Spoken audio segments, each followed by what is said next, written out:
Hi, welcome back guys. This is your Sensei, back with another fanfiction. This is the first part of What if Naruto and Hinata skipped the academy together? Now before starting, please give this video a like and subscribe to the channel if you want more videos like this. Now let's get into the fanfic. Yumino Irika sighed as he watched Nara Shikamaru and Akimichi Choji make the sign of harmony and begin to talk about how troublesome the spars were. The momentary pause gave Irika a chance to talk to one of the students in the next spar. The academy teacher approached his favorite, and by far most difficult, student. Uzumaki Naruto was looking eagerly at each of his classmates. The boy had a firm grip on the collar of his black t-shirt with an orange whirlpool symbol in the center. Irika sighed at the combination of eagerness and distrust in the young man's eyes. Naruto was a notorious prankster, much like Irika had once been. Also like Irika, Naruto was a prankster to fill a void in his life. Naruto was socially isolated for things beyond his control.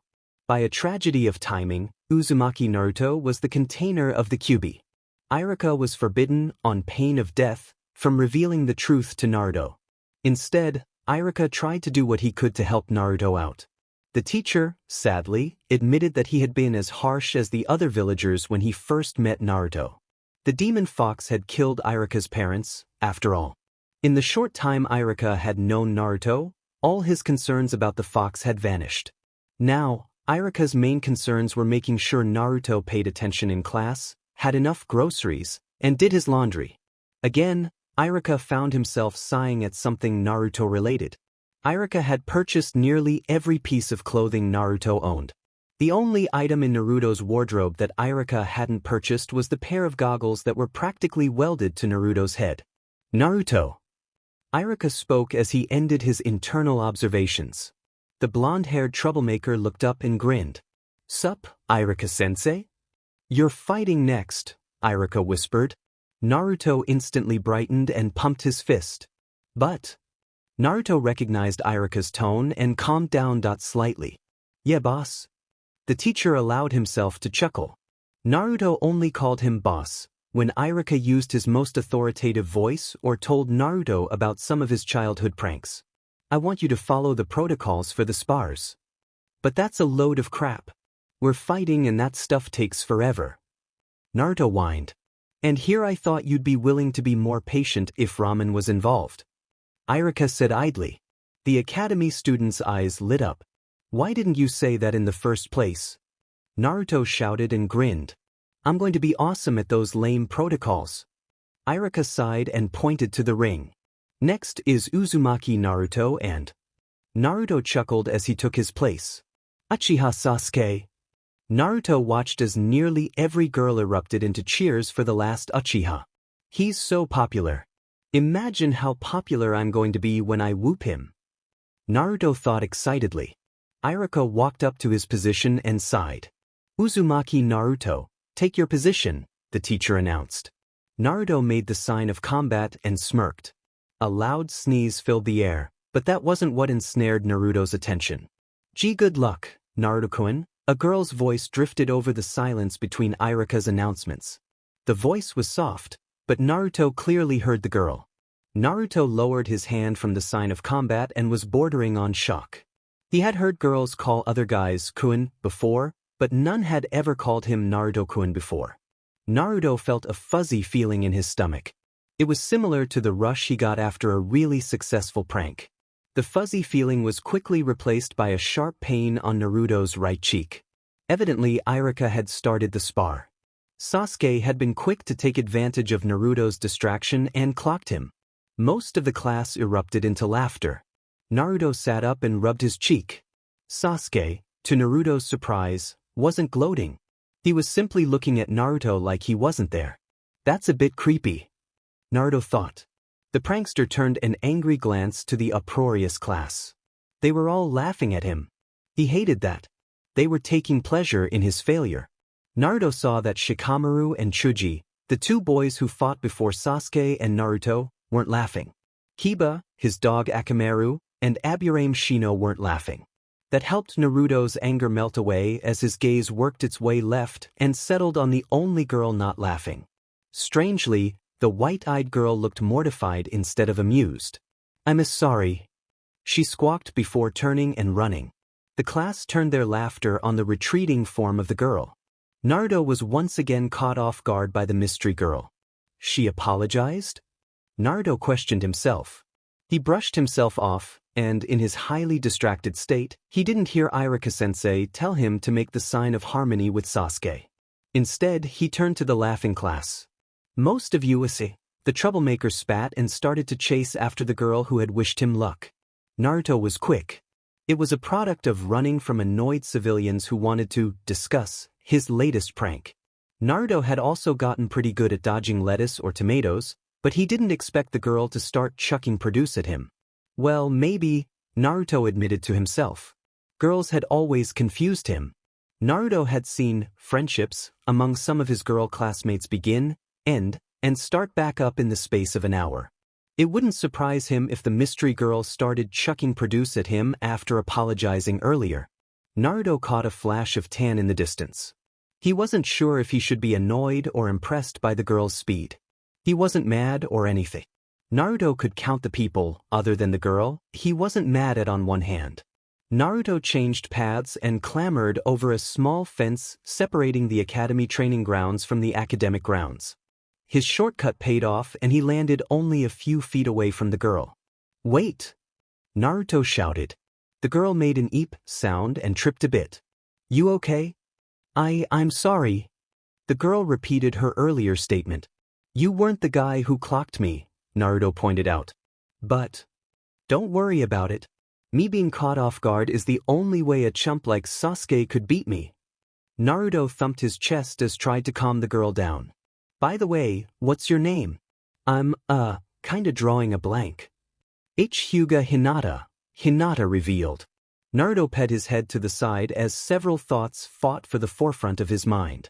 First was the fact that Hinata was from one of Konoha's biggest clans. That was pretty cool. Second, she looked familiar but Naruto couldn't place it. Finally, he wasn't sure how to deal with her. How do guys treat girls who call them Kuin? Naruto thought quickly. An image of Sasuke scoffing and calling the girls an annoyance flashed in his mind. That won't work. Naruto quickly remembered a time he was running from one of his pranking targets. He had found an out-of-the-way place to hide until the guy calmed down. Naruto saw another guy and a girl talking. The girl had said something about confessing. Naruto wasn't sure what she did, but boy did she look nervous. Naruto assumed she was apologizing for something. The apology must have been awesome, because the guy hugged the girl real tight and called her something Chun. The two then walked off hand in hand for ice cream. "Okay, this'll work. Hinata's apologizing to me for some reason, called me Naruto-kun, and is really nervous. It worked for that guy and he's nowhere near as awesome as me," Naruto assured himself. "Well, nice to meet you Hinata-chan," Naruto said with a beaming smile. Hinata's POV. Hinata Hyuga was running again. There was no destination or goal as long as it took her far away from the jeering and laughter of her classmates. Far away from her latest failure. Hinata had only wanted to encourage Naruto-kun. Instead, her words had led to a humiliating defeat. Defeat. The word reminded her of the last time she had run like this. It was the day Hanabi had defeated her in the spar. Hinata had been so ashamed of her failure and of the weight of her father's disappointment. She had simply run. That had led to the humiliating and terrifying encounter with the bullies. Hinata had been exhausted, chakra-wise, emotionally and physically, from her spar and the run. Then Naruto-kun had arrived. He tried so hard to selflessly protect her, but all he had received was a severe beating from the three older boys. The only thanks Hinata could show was a few weak protests as Ko dragged her away. "How can he even look at me now? I've only put him in danger," Hinata thought while struggling not to cry. Hinata needed a place to hide until the end of the academy day. She knew of an isolated nook and was heading there. The Hyuga heiress fervently hoped she could outrun Naruto for a little longer. If she could find a quiet place, perhaps she could find the right words to keep Naruto from hating her. "Wait!" Naruto's voice rang out and Hinata felt her body freeze up. She tried to stifle a shout of surprise, but it came out as an eep. "I'm sorry." Hinata cried out. Her desperation to salvage any chance of friendship with Naruto overrode her desire to continue running. You weren't the guy who clocked me, Naruto said warmly. But Naruto's words had caught Hinata as off guard as his sudden appearance. Hinata had to know why he was so casually brushing off her role in his loss to Sasuke. Her next words caught in her throat the second she looked up. Naruto's eyes had a depth to them that Hinata quickly lost herself in. Don't worry about it. Me being caught off guard is the only way a chump like Sasuke could beat me. Naruto spoke with undeniable confidence. Hinata wished she could find a fraction of that confidence within herself. A moment later, Hinata came to a realization that caused her heart to beat 1,000,000 miles per hour, and not from her earlier physical exertion. He's trying to cheer me up. He doesn't hate me, the Hyuga girl thought as a wave of relief washed over her. By the way, what's your name? I'm, kinda drawing a blank. Naruto's admission that he didn't even know her name caused her earlier budding hope to falter. Hyuga Hinata, Hinata managed to force out. The situation was an emotional roller coaster and it was all Hinata could do to not collapse then and there. Naruto was not making things any easier. He had pet his head to the side with a faint smile tugging at his lips. Hinata was perfectly aware that her blush wasn't solely due to her running anymore. Naruto was so cute. He wasn't classically handsome like Hinata's father or Sasuke. Naruto was far too warm and emotional for that label to ever be applied to his appearance. Hinata was actually grateful for the lack of labels one could apply to Naruto. He was such a unique and free spirit. Labels would just seem out of place attached to Naruto. Well, nice to meet you, Hinata-chan, Naruto said sincerely and with a smile that erased all her previous doubts. Wait, Hinata-chan? End Hinata's POV. Naruto felt relieved that Hinata was smiling. He had to admit, it was a lot better to see a girl smiling than on the verge of tears. She's got really cool eyes, Naruto thought. Looks like we've missed the start of math, the boy pointed out. Hinata gulped as she realized the new depths to her situation. Well, if we're going to skip, let's at least do something we'll enjoy, Naruto said with a grin that put Hinata somewhat at ease. Hey, do you like Zensai? Zensai? Hinata nervously parroted Naruto's last word. Naruto nodded enthusiastically. IT is my second favorite food. Mine too. Naruto shouted excitedly. If your favorite food is ramen, you'll easily replace Irika-sensei as my best friend. I've only had ramen once. Hinata confessed. Naruto whirled around and grabbed her by the shoulders. The Hyuga girl squeaked a bit in surprise. Only once? Naruto exclaimed. Hinata could only nod a bit numbly. Even in her most optimistic dreams, she had never expected her simple good luck to lead to Naruto being this friendly. I'm so sorry, Hinata-chan. If I had known you were suffering from the horrible, inhuman, monstrous crime of ramen deprivation, I wouldn't have waited so long to help you. Can you ever forgive me? There's nothing to forgive. Hinata whispered. Naruto was close enough to hear her. The boy hummed questioningly. Hinata took a deep breath. Why you don't remember a fight you had a few years ago? Where you'd fought some older students? Naruto pet his head as he tried to remember. Were there 3 of them? Hinata nodded. She felt the tears Naruto's kind acceptance had defeated threatening to return. Why, yes. That was you. Naruto shouted. Hinata would have turned to run, but Naruto hadn't let go of her shoulders. Those jackasses didn't hurt you or anything, did they? You got out of there okay, right? Once again, Naruto had done the exact opposite of what Hinata had expected. She had been prepared for Naruto to become angry and disappointed. She had expected him to walk away like her father always did. Hinata was not prepared for the honest concern in his voice. She had not been prepared for him to care. I wasn't hurt. Hinata forced out. Naruto let out a relieved breath. But you were. And I couldn't do anything. Ko-san dragged me away before I could help you. But you wanted to help me, right? Naruto asked. Hinata could only nod. Then everything's cool. It wasn't your fault that Ko-guy snatched you and took you home.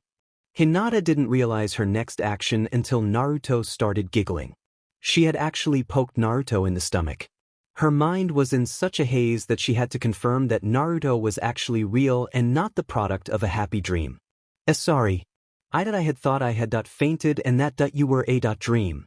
No one other than Ko-san or Oka-san has ever been this nice to me, Hinata confessed and felt a few of the tears she had been desperately holding back trickle down her cheeks. I should be saying I'm sorry. I don't know what I did, but I know making you cry wasn't part of the plan. Man, we really need that sensei. Naruto started to panic. He grabbed Hinata's hand without further thought and led her out of the academy grounds. Naruto was guiding Hinata through the streets of Konoha. The pair was sticking to the quieter sections of the city. Hinata was grateful that the academy was far from the Hyuga complex. Naruto cast a glance at Hinata and grinned broadly. Is this your first time skipping class? Yes, and to be honest, I'm a bit terrified, Hinata admitted quickly. Naruto's smile faded away and he chewed on his lip for a moment. There's a place you can hide out while I get the Zensai. When we get back, I'll give you a copy of that worksheet, Naruto assured Hinata. You knew what the assignment was going to be? Hinata asked. Naruto sighed. Yeah, Irika-sensei had a feeling I was going to skip today. He exchanged paying for my groceries this week by forcing me to finish the worksheet early. And he kinda gave me an extra. I get the feeling he doesn't exactly trust me to turn stuff in. Thank you, Hinata said quietly as the pair reached Naruto's hiding place. Don't worry about it. We're friends, right? Naruto prompted. Wise. We are friends. Hinata said excitedly. Hell yes. I got a friend who isn't old enough to be, like, my brother or something. Naruto shouted while jumping up and down. His enthusiasm was contagious and Hinata couldn't help but laugh. You are my first friend too. Hinata confessed. Naruto took her hand and Hinata suddenly went beet red. Well, I think that makes us best friends, Naruto announced proudly to the world. I'll be back with the Zensai. Hinata pulled the hand Naruto had held for so long to her chest. It seemed like an age ago that she wished Naruto good luck. In reality, it had only been a half hour at most. Hinata tried a breathing exercise Ko had shown her once. She had just begun to calm down when Naruto returned with the Zensai. Thank you, Hinata said as she accepted the Zensai. The two children ate in a companionable silence for a moment.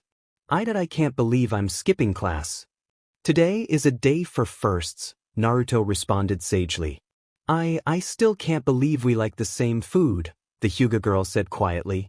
Naruto grinned as he popped some more Zensai in his mouth. Got an idea, he said after swallowing. We'll each ask a question and answer it. Hinata smiled. She liked the idea. It was a chance to get to know her best friend better. I like that idea. I'll start. Naruto began, but paused to wolf down his Zensai. He swallowed theatrically. Okay, what are your hobbies? Hinata ate her Zensai happily, but with impeccable manners. My hobbies are flower pressing and... Hinata paused. The demands of her, somewhat precarious, position as Hyuga heiress did not leave much time for hobbies. If she was not at the academy, then she was training in juken, etiquette, or finances. I'd guess gardening. Gardening? Naruto asked in surprise. Yes, Hinata reconfirmed. That's awesome, Naruto exclaimed. My turn. I love pulling pranks and I actually garden a bit. We have more in common than I thought. Hinata whispered in shock. Yeah. Naruto's voice trailed off as he began to think. Your turn, Hinata-chan. Oh no, what is your dream for the future? Hinata asked, even though she knew Naruto's answer. She was hoping to experience more of his unshakable self-confidence or gain a new insight into Naruto's life. I'm going to be Hokage. When I'm Hokage, more people will have to treat me with respect, the aspiring shinobi stated with absolute certainty. Why you will always have my respect, Naruto-kun, Hinata assured him. Thanks. Naruto said in little more than a whisper as he looked away. Was that a blush? Hinata thought in shock. So, your turn. What's your dream? The enthusiasm that initially drew Hinata to Naruto had returned full force. I want to make my father proud, the Hyuga heiress revealed. IT is all I've ever tried to do.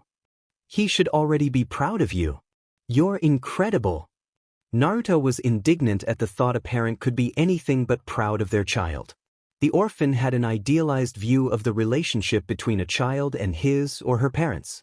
Thank you, Naruto-kun, Hinata responded safely. She didn't want to dive into her own pain. Hinata felt that she could trust Naruto, but she wasn't ready to air her dirty laundry. You're welcome, Naruto said as he stood up. I think we've had enough fun for now. Let's go take a nap while Irika-sensei drones on about something boring like YIWSEKIS or something. Naruto helped Hinata to her feet and the pair of truants headed back to the academy. Naruto, an experienced skipper, quietly showed Hinata a foolproof way back into the academy. The pair had a tense moment when Mizuki emerged from a storage shed. The moment passed quickly and the couple made it back to the class right before the next lesson started. Naruto had memorized the room schedule and perfected playing hooky. Math is held in another room for group work, Naruto explained as the pair slipped back in line. Irika shot Naruto an annoyed glare as the troublemaker and the heiress took their seats in the back. Is Irika-sensei mad at us? Hinata whispered during a lull. Irika was waiting for the usual argument over which one of Sasuke's true loves would get to sit next to the last Uchiha to end before starting the lesson. Nah, he'll be annoyed at me for a bit, but it'll be cool later, Naruto promised. Hinata nodded her head. I still can't believe I skipped class. Hinata's mind was still racing. Now that the wonders of young love have sorted themselves out for this PRD, we will begin, Irika chided the classroom. Every young woman in the class blushed. The majority stole a glance at Uchiha Sasuke. Hinata, however, looked to her left. Naruto was too busy snickering at the looks of annoyance on several of his male classmates' faces to notice Hinata's glance. The scarred Chunin groaned and began his lesson about the relationship between a hidden village and a nation's daimyo. Naruto followed his earlier suggestion and took a nap. Hinata swallowed back a giggle at her newly declared best friend's antics. After a while, Irika concluded his lecture by throwing an eraser at Naruto's head. The boy didn't react with loud indignation like most expected. Instead, Naruto simply sat up and smiled. Done already? Naruto asked. Yes, but you will remain after class, Irika grumbled. Naruto simply flashed a thumbs up. Class dismissed. Run, Sasuke. They're trying to flank you. Naruto shouted out in alarm. Sasuke looked around and saw a trio of girls trying to sneak up on him. The last Uchiha bolted and escaped the growing mob. Naruto was cracking up as the classroom emptied. Soon, the only remaining people in the classroom were Naruto, Irika, and Hinata. Hinata, I am not pleased that you left campus with Naruto. However, I understand the situation and will not be punishing you or marking this on your record, Irika explained. Mainly because I know how harshly your clan would treat you, the teacher added mentally. Irika pulled a sheet from the drawer. Thank you very much, Irika-sensei. Hinata bowed deeply. She was relieved beyond words. After she accepted the sheet, Hinata bolted from the room. Bye, Hinata-chan. Naruto shouted and waved. Irika chuckled at Naruto's antics.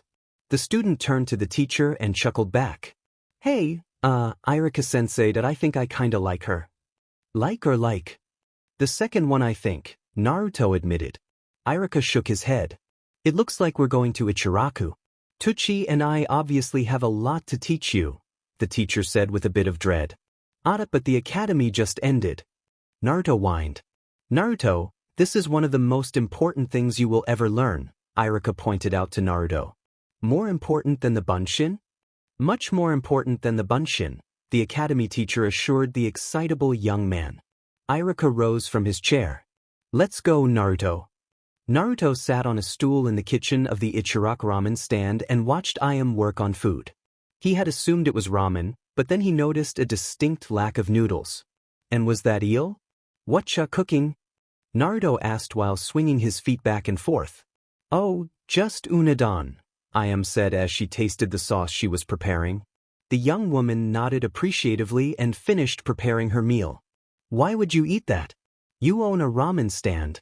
You could eat ramen every day. Naruto finished excitedly. Ayam laughed a little and sat down next to Naruto. I like ramen as much as the next person, Ayam started. Not as much as me. Naruto childishly interrupted. Not as much as you, Ayam agreed with a smile. But I like to eat other things too. I'd still eat mostly ramen, Naruto said authoritatively. Ayam reached across the table and picked up a ladle. She bopped Naruto over the head. Well, if you like being called Naruto-chan forever, I guess that's a good strategy. Ramen doesn't have everything you'll need to grow to your full potential, Ayam chided. But, Naruto stammered a bit. Ramen's the best food ever. Naruto, you need to realize ramen isn't the only food in existence, Ayam sighed. Well, what do you suggest then? Naruto said with a bit of sarcasm. Ayam promptly ignored the sarcasm and launched into an excited litany of strange, in Naruto's opinion, dishes. Naruto occasionally tried to get a word in, but Ayam was speaking about her passion. The academy student groaned and realized this was going to be as bad as the one time he had asked Ino about shopping. As Ayam was happily explaining the benefits of Chizuki over Keiyu for leftover rice, Iruka and Tucci were discussing Naruto's latest situation. So, Naruto's moved out of the girls are icky stage and into the girls are interesting stage? Tucci asked as he poured Iruka some awamori. Iruka tipped his cup to Tucci in thanks before taking a sip. Well, with Naruto, it wasn't really girls are icky. It was more girls are stupid for chasing Sasuke when they could be chasing me because I'm so much more awesome, Iruka explained. Good to see our boy isn't lacking in self-confidence, Tucci said sardonically. I just hope he can gift a little of that self-confidence to Hinata, Iruka grumbled before taking a large swig of his drink. There are times where I worry about her as much as Naruto. Hinata, eh? Tucci asked and Iruka nodded in the affirmative. Lovely name. It does sound familiar though. It should. She's the heiress of the Hyuga clan, Iruka stated simply. So, he's going for the distant and unobtainable girl, is he? Tucci asked before scowling a bit in thought. But you said that Hinata needed some of Naruto's self-confidence. I did, Iruka admitted. But this Hinata is a Hyuga, the restaurateur said with particular emphasis on the girl's clan name. Hinata is actually a very shy and sweet girl. She's one of the best in my class, fifth behind the Aburame heir, a civilian girl named Haruno Sakura, Yamanaka Ino and Uchiha Sasuke. Tucci frowned, not because of Naruto's choice in a girl. He was concerned for the girl. Tucci had never met a Hyuga, but was familiar with their reputation. Shyness would be viewed as weakness in such a harsh clan. Hinata's placement of fifth in a class of nearly 60 aspiring ninja would be considered nothing less than an abysmal failure. Iruka seemingly read Tucci's mind. You know the Hyuga's reputation. I'm afraid the pressures put on Hinata will be too much at times, Iruka confessed. Well, I hope you can help her, Tucci said earnestly. So, before we get further distracted, are we giving Naruto a talk or the talk? Iruka laughed for a moment. Oh, Naruto isn't that far into discovering girls yet, the academy teacher chuckled. Tucci laughed back and the two older men got up from their seats and walked over to where Naruto was being bombarded by a lecture on the best oil for frying tempura. Oh, thank you, old man Tucci. Thank you, Iruka-sensei. You've come to save me. All this lecturing is as boring as the academy. Naruto shouted in relief. Are you saying I'm boring? Iruka and Ayam asked simultaneously in a falsely sweet tone. Naruto felt a shiver run down his spine. No, boss. No, ma'am. Naruto sputtered apologetically. Iruka and Ayam both nodded once, before realizing they had spoken at the same time. The young woman blushed a bit and looked away. Iruka, however, blushed a lot. The academy teacher cleared his throat to distract everyone from what had just transpired. Naruto, we need to talk to you about what happened earlier today, Iruka started. You said Hinata-chan wasn't going to get in trouble. Naruto interrupted. Ayam looked up from her unadon. She mouthed "chan" to her father. Tucci nodded but did not speak. Iruka continued his semi-prepared speech. I promised Hinata that she would not receive any punishment, Iruka assured the boy. However, Your concern for her is a good sign for what we are going to talk about. Naruto felt that shiver reappear in his spine. It was never a good omen when Irika-sensei wanted to talk. What, about? You said earlier that you thought you were starting to like Hinata, Irika pointed out. Well yeah, why wouldn't I start liking Hinata-chan? We've got stuff in common. She's pretty, which makes her wearing that jacket confusing. I thought girls like to show off how pretty they are. I'll handle this, I said to the men in the room. Sometimes girls feel pressure to show off. This pressure can come from boys, but it actually comes from other girls a lot. Huh. Naruto was incredibly confused. Do the boys get in groups and talk about whoever is a threat? I am prompted. Well yeah, Kiba, Shikamaru, and Chuji SK hang out with me occasionally and we complain about how Sasuke is such a stuck-up prick and how all the girls just fall over if he looks in their general direction, Naruto loudly complained. Irika looked annoyed that Naruto was barely trying to hide the fact he skipped. Oh. I said. Well, the reasons are sort of like that. Some girls chose to avoid presenting themselves as a target, or they are just self-conscious about their looks. I don't get it, Naruto admitted. As long as you make sure Hinata-chan knows you aren't going to judge her, you'll be fine, counseled. Chan gave you great advice, Naruto. You should definitely keep that in mind, Irika agreed. Naruto was watching the group of adults in front of him and was a bit confused. Tucci was paying more attention to Irika-sensei and Ayamwani-chan than to Naruto. Ayamwani-chan was paying a good bit of attention to Irika-sensei when she wasn't giving Naruto advice. Okay, Irika-sensei, Naruto said idly. Why would I judge Hinata-chan? She's the nicest person I ever met. You said you have things in common with Hinata-sama? Tucci asked. Naruto perked up at the sama honorific. Yeah, Hinata-chan and I have a lot in common.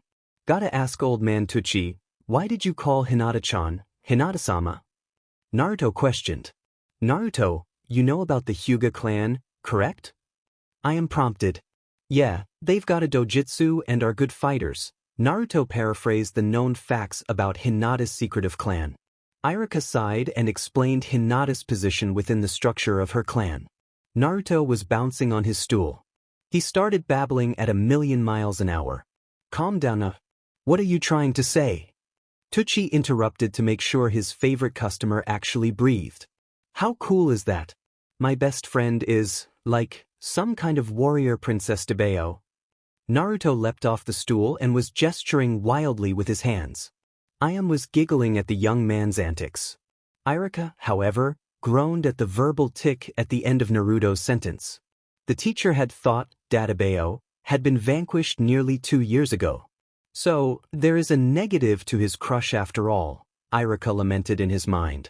It was a rare day when Uzumaki Naruto was excited about going to the academy. Naruto did have friends, but he didn't have the connection with Kiba, Akamaru, Shikamaru and Chuji that he felt with Hinata. Naruto was fairly certain that Kiba would not appreciate Naruto's gardening hobby like Hinata did. Naruto's seemingly permanent grin was a full-blown smile as he entered the schoolyard. The boy weaved through the knots of cliques easily. Occasionally, Naruto would hear whispers. The whispers were mostly the usual gossip about Naruto being a troublemaker. Naruto didn't really mind that talk. What's there to get upset about? I am a troublemaker. I'm the greatest prankster in the history of Konoha. Naruto thought. The other whispers were about why Naruto was running around with one of his hands behind his back. Naruto's smile had split his face. He couldn't wait to reveal this surprise.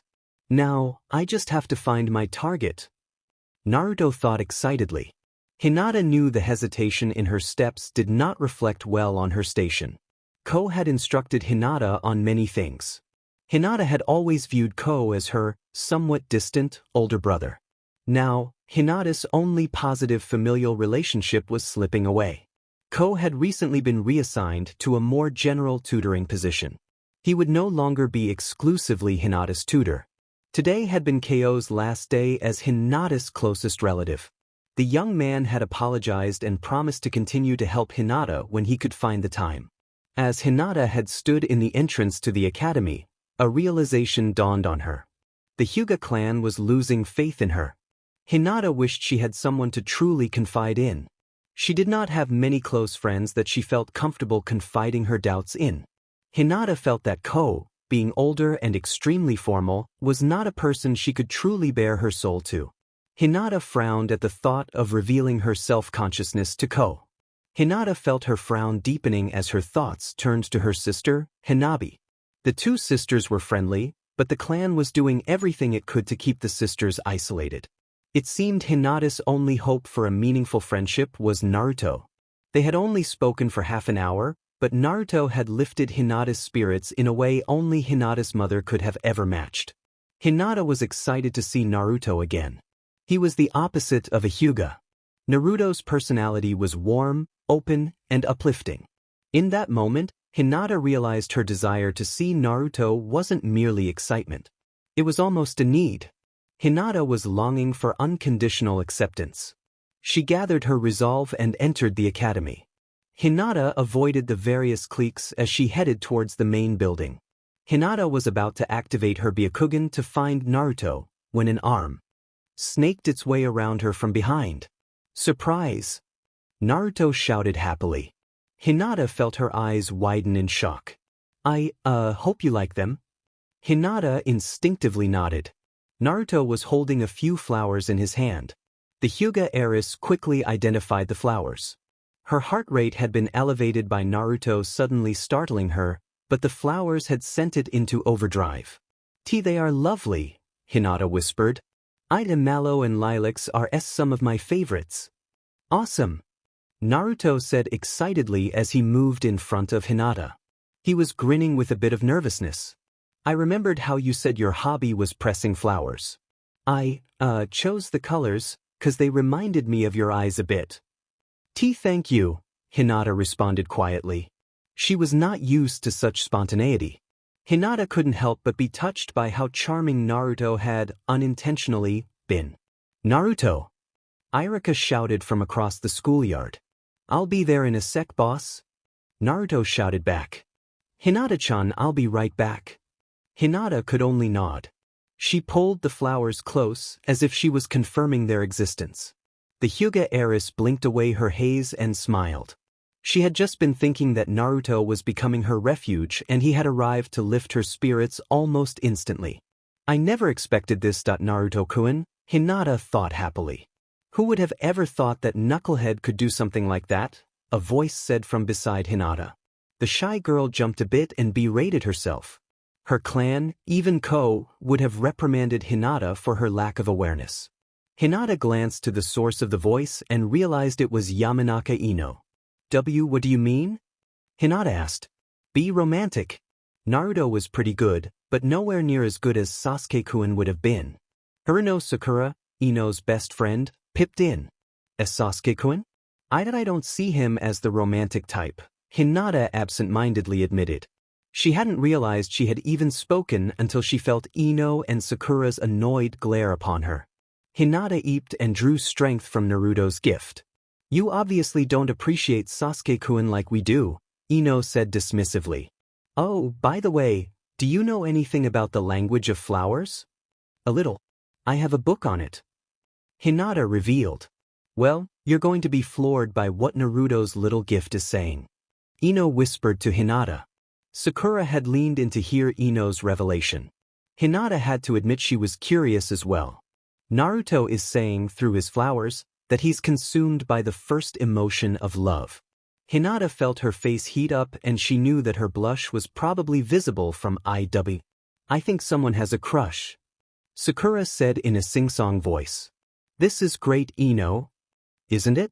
Not only does this mean that there is one less rival for Sasuke-kun, Naruto and Hinata's little crush on each other is actually pretty cute, Ino agreed. I was never interested in Sasuke-kun, Hinata protested. His eyes remind me too much of my father. It's like they disapprove of everything about me, Hinata added to herself. Sakura and Ino did not hear Hinata and the conversation quickly devolved into a debate over who was Sasuke-kun's one true love. Hinata slipped away and began searching for Naruto again. As she entered the academy building, a truth dawned on her. She just might have a crush on Naruto. Hinata smiled as she quietly hoped the message of Naruto's flowers wasn't entirely a coincidence. Would you care to explain that little stunt, Naruto? Irika said after a moment. Naruto was sitting on the edge of the front row desk in the classroom trying to look innocent. I don't know what you're talking about, Irika-sensei. The heat melted those erasers to the blackboard in the fourth-year classroom. Naruto hastily explained and his illusion of innocence shattered. Irika buried his head in his hands. We'll talk about that later, Irika lamented. I wanted to talk to you about giving flowers to Hinata. But what about it? She told me her hobby is flower pressing. Those flowers were really pretty and the color reminded me of her eyes. I thought she'd enjoy them, Naruto explained. He wasn't exactly sure why Irika was making a big deal of it. Naruto, what you did for Hinata is generally reserved for couples, Irika tried to explain. Well, duh, it takes a couple of people to give gifts. What's the point of giving a gift to yourself? Naruto asked in confusion.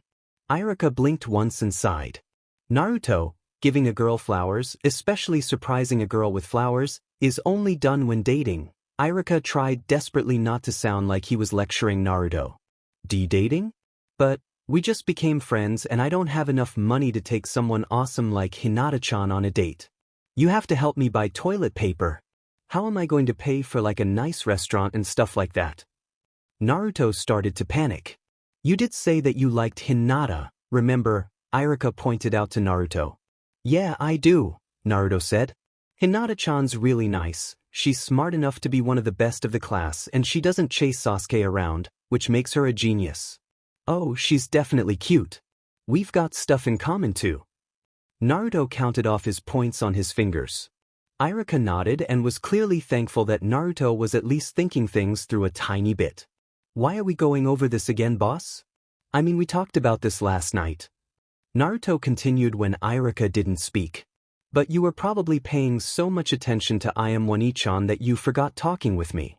Naruto laughed uproariously when Irika started blushing and sputtering in explanation.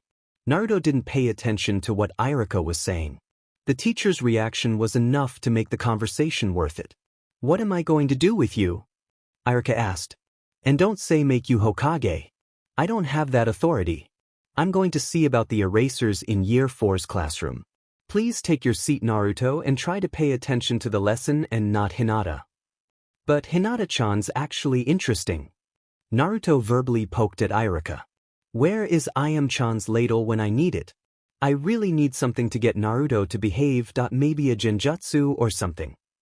Irika thought as he exited the room. Naruto was so caught up in his amusement that he didn't notice the other students start filing into the classroom. Naruto-kun. It took Hinata's voice to snap Naruto out of his amused daydream. Thank you again for the flowers. You're welcome, Hinata-chan, Naruto said with a warm smile. I-am's advice suddenly pushed itself to the forefront of Naruto's memories. Naruto-kun, before you go I have some words of wisdom, I-am had said somewhat conspiratorially. Oh? Naruto asked. He was a bit tired and didn't want to sit through another lecture like the one on food I-am had bombarded him with earlier. Compliments, I-am said in a definitive tone of voice. She nodded her head in self-satisfaction. That's only one word, I am One-chan, Naruto pointed out helpfully. A twitch appeared on I-am's forehead and she reached for her ladle. Instinctively, Naruto covered his head and started blabbering apologies. As I was saying, compliments are always a good thing. Remember how I mentioned making sure that Hinata-chan knew you will never judge her? I-am reminded Naruto. The young boy nodded while keeping a wary eye on the ladle. Well, compliments are a way to let her know. And girls like to be reminded that we are special. But Hinata-chan is special, Naruto stated simply. She's really nice and has the Byakugan. That's a good start, Naruto-kun.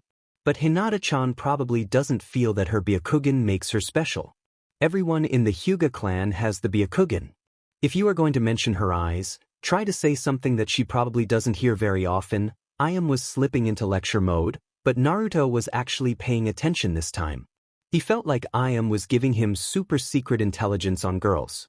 Maybe, just maybe, I'll actually understand them, Naruto thought to himself.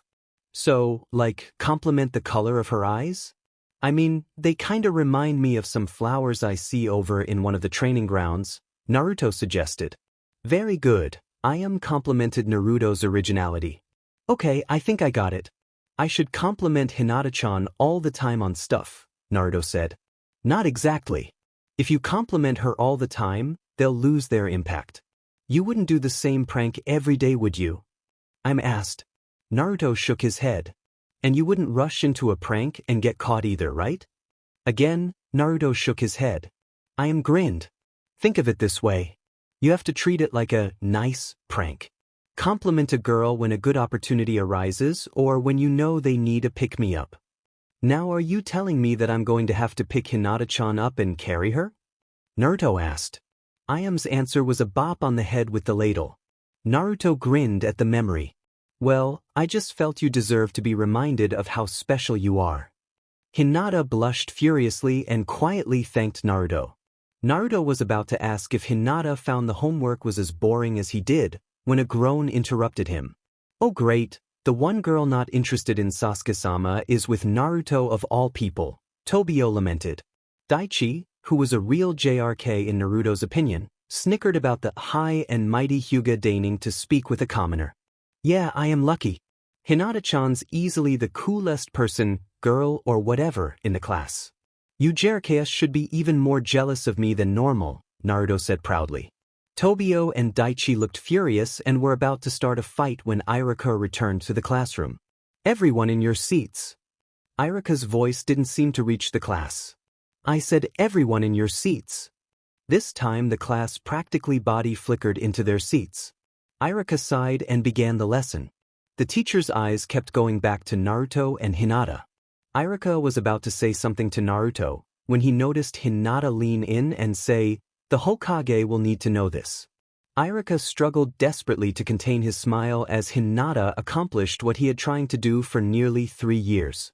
Naruto was paying attention and taking notes. Wonders never cease, Irika chuckled as he turned to face the chalkboard. The next few days were among the best Naruto could remember. He really enjoyed going to the academy. Naruto was so excited to finally have a friend that was his age. Hinata was a really patient listener. Naruto was trying to get Hinata to talk more. She did not speak as often as Naruto would like, but when she did, Hinata reaffirmed Naruto's belief that she was the kindest person he had ever met. I believe that you will be Hokage, Naruto-kun. You have the strength to never give up, Hinata had said a few days ago at lunch. The only other person to use the word will instead of if when talking about Naruto becoming Hokage had always been Irika-sensei. Hinata's quiet encouragement fed the fires of Naruto's desires to become Hokage even more. You're just as strong as I am. When I'm Hokage, I'm definitely going to need your help. I mean, your taijutsu is really cool, Naruto had instantly said to Hinata. And you are a lot smarter than me. You'll be able to help me on all the economic issues I hear Hokage Ajisen talk about when I visit him sometimes. Naruto was smiling broadly at the memory when he walked into Irika-sensei's classroom. He sat down and waited for Hinata to arrive. She was generally one of the first to arrive. Naruto was simultaneously impressed and confused by how Hinata could stay so focused on most of the lessons. They were so boring. Naruto was becoming a bit nervous as time passed. Hinata hadn't shown up yet. He didn't panic, but did look towards the doors several times as Mizuki-sensei arrived. Irika-sensei arrived a few minutes later and the lesson began. Naruto was fidgeting in his seat more than usual. It was as if a tide of nervous energy was washing over him. Irika's lesson and Mizuki's explanation of the homework failed to even register on the most basic of levels. Remember, the information we covered today will be on the test at the end of the week. You are all dismissed for lunch. Enjoy your break, Mizuki said warmly. The buzz of conversation filled the air. As usual, a large portion of the class congregated around Uchiha Sasuke. Naruto ignored the group, but secretly envied the attention lavished upon Sasuke. The attention validated his existence. The acknowledgement is what Naruto craved. It was one of the reasons he treasured Hinata's friendship. She not only acknowledged Naruto's existence, Hinata respected Naruto's existence. Naruto had few such bonds. He counted Irika-sensei, I am Wani-chan, old man Tuchi, and the third as his family. Thus, he treasured them above all others. Naruto was placing a great deal of hope in his friendship with Hinata. Can I help you, Naruto? Iruka asked as he watched Naruto approach the teacher's desk. Naruto nodded. I miss Hinata-chan. Do you think she's okay? Mizuki smirked and patted Iruka on the shoulder. I'll let you handle the young love. You want the usual? Thanks on both counts, Iruka said with a grin. Mizuki arched an eyebrow questioningly. Iruka's grin broadened into a full smile. Don't worry, this isn't the first conversation I've had with Naruto. Mizuki nodded and walked off. Iruka knelt in front of Naruto and patted the boy on the head. I'm sure Hinata's fine, Naruto. She's probably just come down with that bug that was going around. I didn't get that sick when I caught that cold, Naruto pointed out. Iruka turned up his smile to buy some time. He couldn't reveal that Naruto had an elevated immune system due to the QB sealed within his being. Well, you have really good luck with that sort of thing, the teacher said to placate the boy's curiosity. Naruto chewed his lip before shrugging. Iruka was thankful that Naruto wouldn't press that point for a while. But I'm sure that Hinata will be fine and back to class in a day or two. The Hyuga clan has very good doctors. Promise? Naruto asked quickly. I'm sure of it, Iruka assured his favorite, if gray hair creating, student. Naruto nodded confidently before heading off to eat his usual lunch of instant ramen. Iruka was glad that his talk seemed to placate Naruto's worries. Naruto focused on the lesson more than either Mizuki or Iruka expected under the circumstances. As soon as the class was dismissed, Naruto rushed up to the teachers. He was running so quickly that he actually had to skid to a stop. You guys have extras for today's work, right?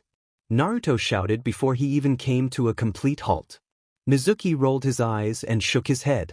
Iruka chuckled at the antics of his two closest friends. Here you go.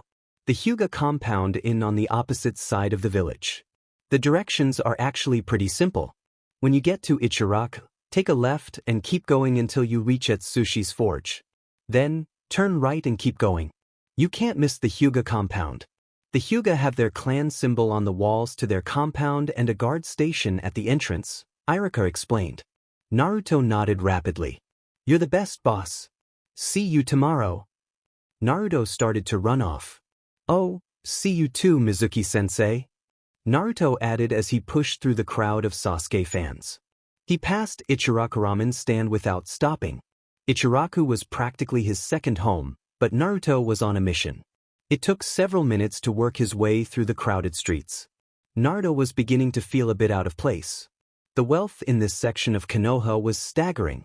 Naruto had to scrape every cent to afford new bedsheets. It wouldn't surprise Naruto if the bedsheets the Hyuga bought cost more than Naruto spent on food in a year. Naruto felt jealousy push its way to the forefront of his mind. Strangely, he did not and could not direct any of the jealousy towards Hinata. She had given Naruto her respect, acknowledgement, and kindness. Naruto firmly believed that everyone he treasured deserved the best in the world. Halt, a Hyuga guard said coldly.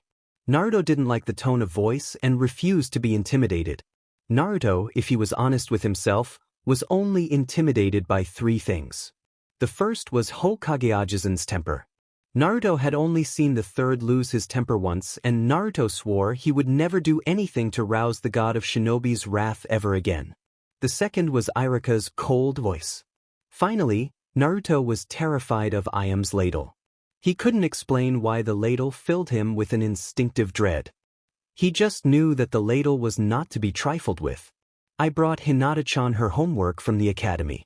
Hinata-chan is near the top of the class and I don't want her to fall behind, Naruto stated and held out the folder Iruka-sensei had given him. The guard activated his Byakugan and checked the folder. The Hyuga quickly snatched the folder away from Naruto. Do not presume familiarity with Hayashi-sama's daughter. Her standing is not your concern, the guard sneered. The dismissal in the man's voice rankled Naruto's mood. She's a hell of a better person than you, Naruto shot back before turning to leave. At least she is a person, the guard countered.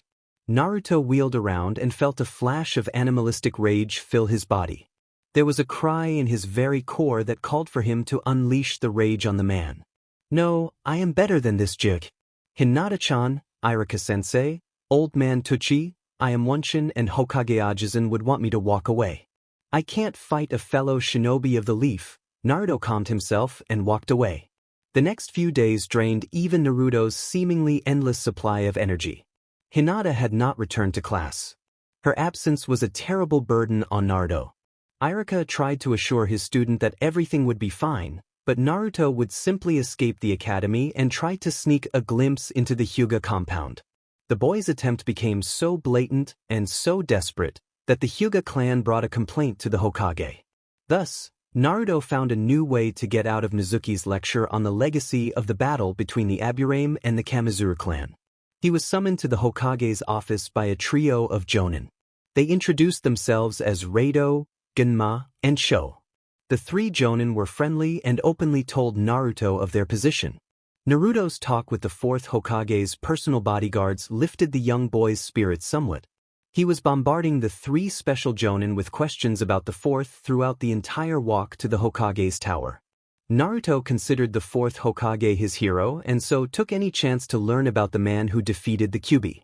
Reido, Genma and Sho regaled Naruto with tales of how Minato Namikaze inspired everyone who ever met him. Do you guys mind if I ask some more questions about the Yondaime sometime? Naruto asked hopefully. The three bodyguards smiled, but Naruto noticed how their eyes weren't looking at Naruto. It confused the child for a moment. Soon, however, he realized they weren't looking through Naruto. The men were looking to the past and remembering their beloved Hokage. We'd be happy to, kid. I think Minato-sama would want to be an example for you, Genma said warmly. Naruto smiled broadly and nodded. Come in, Naruto, Sarutobi Hiruzen said regally. Naruto pushed open the doors and waved to the Hokage. Please, take a seat. Naruto noticed something about Old Man Hokage's tone and complied. You wanted to talk with me? The Hokage smiled. Naruto, I have heard that you have become friends with Hyuga. Hinata. Yeah. She's my best friend. Naruto's excitement trailed off. He had so few bonds that losing any one of them was a terrible tragedy. I am glad you have made a friend. Unfortunately, the Hyuga have brought your recent actions to my attention, Hiruzen said gently. What are they complaining about? I just want to find out if she's okay. Naruto gave voice to his frustrations. Your concern for Hinata shows your commitment to the will of fire. I will make inquiries into Hinata's condition. However, the Hyuga are a very private clan. Naruto, I ask that you not attempt to spy on them again, the professor simultaneously praised and warned Naruto. The young man reluctantly nodded in agreement. The old man of the village shifted subjects and engaged Naruto in some light conversation. Naruto revealed that he had revealed his gardening hobby to Hinata. Hiruzen chuckled at Naruto's ploy with the flowers. The chuckle became a full-blown laugh when Sarutobi managed to make Naruto blush slightly. Once again, Naruto was making the Hokage feel young again. Well, I'm going to get some dinner. It was great seeing you again. Naruto shouted excitedly. Good evening, Naruto. Oh, and please, don't skip any more class this week, the Hokage said playfully. No promises, Naruto said as he jumped off the chair. He stopped at the door and turned around. If you really don't want me to skip, I'd find Hinata-chan as quickly as possible. I'll be sure to tell Miss Hyuga how affectionately you are speaking of her, Sarutobi teased. Naruto froze in place and blushed. You win, Hokage Ajisen, Naruto said behind a soft smile. Hiruzen nodded as Naruto ran out of the office. The boy's spirits had been buoyed by the meeting. The streets of Konoha were relatively quiet. Naruto knew that the civilians had just ended their days in the shops or other businesses. The shinobi were also on their way back from the training fields. Naruto generally used this time to prepare for his pranks. He hadn't pulled a prank in a while and could feel the itch. I'll think of something awesome. Maybe something involving water balloons. I haven't done anything like that in a while. He amused himself with his overly elaborate planning. The plans suddenly came to a screeching halt as Naruto saw something out of the corner of his eye. That looks like Hinata-chan's jacket, Naruto thought excitedly. He bounded off in the direction of the tan flash. Naruto quickly realized that the tanned flash was not moving very quickly at all. Naruto felt his spirits rise with every step he took closer to his best friend. "Hey, Hinata-chan. Wait up!" Naruto shouted, but became worried when he saw Hinata's shoulders droop. Naruto managed to reach Hinata in time to catch her backpack from falling to the ground. Naruto's worry doubled when Hinata did not respond to his voice or proximity. "I've missed you. You okay?" Naruto asked. He couldn't keep the nervousness out of his voice. "Is Hinata-chan mad at me?" Hinata still did not respond to Naruto's words. She simply started to turn around. Naruto gulped and tried to control a sense of dread he had never experienced before. "Hinata-chan, what happened?" Hinata had not felt anything in what seemed like a lifetime. An overwhelming sense of numbness had dominated Hinata's world for so long. The colors of the world seemed dulled and sounds were distant and distorted. She had exited her home, the Hyuga compound, ages ago and had simply wandered the streets of Konoha with her personal belongings. "I don't even know where I am," Hinata thought to herself. She couldn't believe how alien her home village looked to her eyes. Though, if Hinata was truthful with herself, she had never seen much of Konoha outside of the academy and the Hyuga compound. The most she had seen of the village other than her daily treks between her former home and the academy had been the day she had skipped with Naruto. Did that really happen? Hinata silently asked.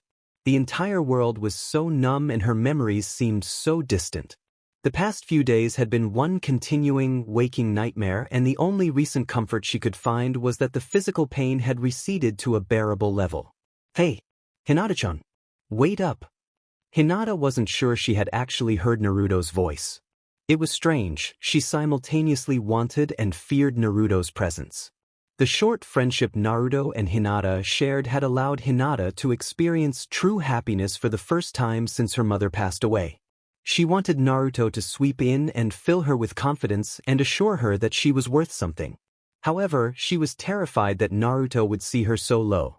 Would Naruto look at her like the members of her clan and simply walk away? Do I even have family? Hinata once again fought against the dark and lonely thoughts that were pushing to the forefront of her mind. Her shoulders slumped and her backpack slid from her shoulders. Hinata vaguely registered the fact that her pack didn't hit the ground. "I've missed you. You okay?" His voice was so soft that Hinata wanted to imagine it was a blanket. She wanted to wrap herself up in Naruto's presence. On the other hand, the numbness that was threatening to engulf her would engulf her if Naruto rejected her like the Hyuga had. One of her dreams had been snatched away and shattered in front of her already. There was no way Hinata could bear having her dream of a meaningful, open, and trusting friendship with Naruto destroyed as well. The years of training her Byakugan had greatly increased her spatial awareness. Hinata could almost see Naruto tense up due to her silence. She took a moment in a vain attempt to compose herself. Hinata was on the verge of tears. Her pain, both emotional and physical, had returned and chased away the numbness as she acknowledged it. However, the pain was not what had brought her to the brink. It was hope. Hinata gathered the tattered remains of her courage and hope and slowly turned to face Naruto. She felt her best friend tense up. "Hinata-chan, what happened?" Naruto asked in a whisper. Hinata could feel the concern in his voice. The concern gave her hope. If Naruto still cared, that meant Hinata still had someone who believed in her. As long as she had one person, she could keep moving forward. Hinata started to speak, but the words caught in her throat and the tears flowed freely. Without thinking, she jumped forward and gripped Naruto's shirt tightly. Naruto further tensed up. He had no idea what was going on beyond the obvious fact that Hinata was very, very upset. The young man felt like each choked sob was a physical blow. Naruto didn't make a sound and looked to the heavens. Rained out, of course it would rain when Hinata-chan cries, Naruto thought. No, Hinata-chan, it's going to rain. My house is pretty close by. No point in getting soaked. Well, beyond my shirt, Naruto silently added. Why your home? Hinata managed to force out. Her voice was a bit muffled because she was speaking into Naruto's chest. She could feel Naruto nodding with enthusiasm. Hinata felt safe for the first time since the Hyuga elders had unceremoniously torn down her world. There was something about Naruto's presence that made Hinata feel welcomed. It was almost if he was her chauffeur, her key, to a larger world. "Yeah, we can grab a bite to eat and stay out of the rain," Naruto said with as much warmth as he could muster. He wanted to ask what happened to his best friend, but something in the back of his mind made him hold off for a while. Hinata's lack of verbal response only added to his unease. Something horrible had happened. Hinata's next action stunned Naruto. He wasn't going to complain, but he just hadn't expected Hinata to not let go. She simply shifted to the side so that Naruto could guide her to his house. Naruto shifted a bit so he could carry Hinata's backpack a bit easier. It only took a short time for the pair of academy students to reach Naruto's apartment. Naruto unlocked his door and led Hinata inside. Hinata looked around the room and saw a stack of papers sitting on Naruto's lone end table. She could clearly read a note that said, "Give to Hinata," in bold lettering. Hinata took a deep breath as she took in the energy of the apartment. Naruto's apartment felt less like a museum and more like an actual home. "You hungry?" Naruto asked as he put Hinata's backpack on the couch. Hinata turned and nodded. She still couldn't trust her voice. Naruto smiled at the subtle nod and walked into the kitchen. "I've got pre-made bentos and instant ramen. What would you like?" "B bento," Hinata said quietly. "K. Have a seat at the table and I'll bring it out. You want chicken, beef, or tofu?" Naruto shouted from his small kitchen. Hinata's face scrunched up. Tofu had been all the elders had been willing to feed her. Occasionally, someone had smuggled in other food, but officially all she had eaten during her short imprisonment had been tofu. Hinata swore she would eat a live prawn before she would ever eat tofu again. Naruto noticed her look of disgust and shook his head. "I can't blame you for not wanting tofu. The only reason I even have that junk is Irika-sensei wants me to eat something healthy," Naruto said conversationally. He had noticed Hinata's look of disgust, but could not understand why she looked so disgusted. "Chicken then?" Again, Hinata could only nod. Naruto brought over 2 bentos and joined Hinata at the small kitchen table. The pair shared an itadakimasu, which Naruto added an extra dose of enthusiasm. Naruto tried to engage Hinata in conversation. He told her about the happenings at the academy. The conversation never turned directly to Hinata's situation. Naruto never pressured her for details. Eventually, the pressure, or rather lack of pressure, got to Hinata. She was well aware that Naruto knew something terrible had happened and had occasionally opened the door for Hinata to talk about what had happened. However, he had never directly asked, Why are you doing this, Naruto-kun? Why aren't you pitying me? Everyone else did," Hinata whispered as she stared at her pickled vegetables. "I won't pity you," Naruto said with a hint of firmness. Hinata's gaze shot up from her bento and directly into Naruto's eyes. "Pity. I wouldn't want anyone to pity me. Pity makes me think they are looking down on me." "Oh, I'm so sorry, but at least it's you and not me," Naruto finished in a tone that sounded alien yet familiar to Hinata. She couldn't find her voice, but this time it wasn't due to her emotional numbness. It was the indomitable look in Naruto's eyes.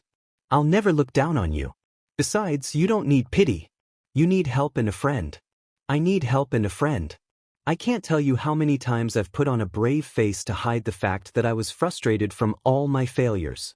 If I hadn't heard you wish me luck before that spar with Sasuke, I simply would have left.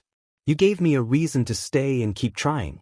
We're not perfect, but I know we don't need to be." Naruto leaned forward as he spoke. Hinata felt as though she had become rooted in place.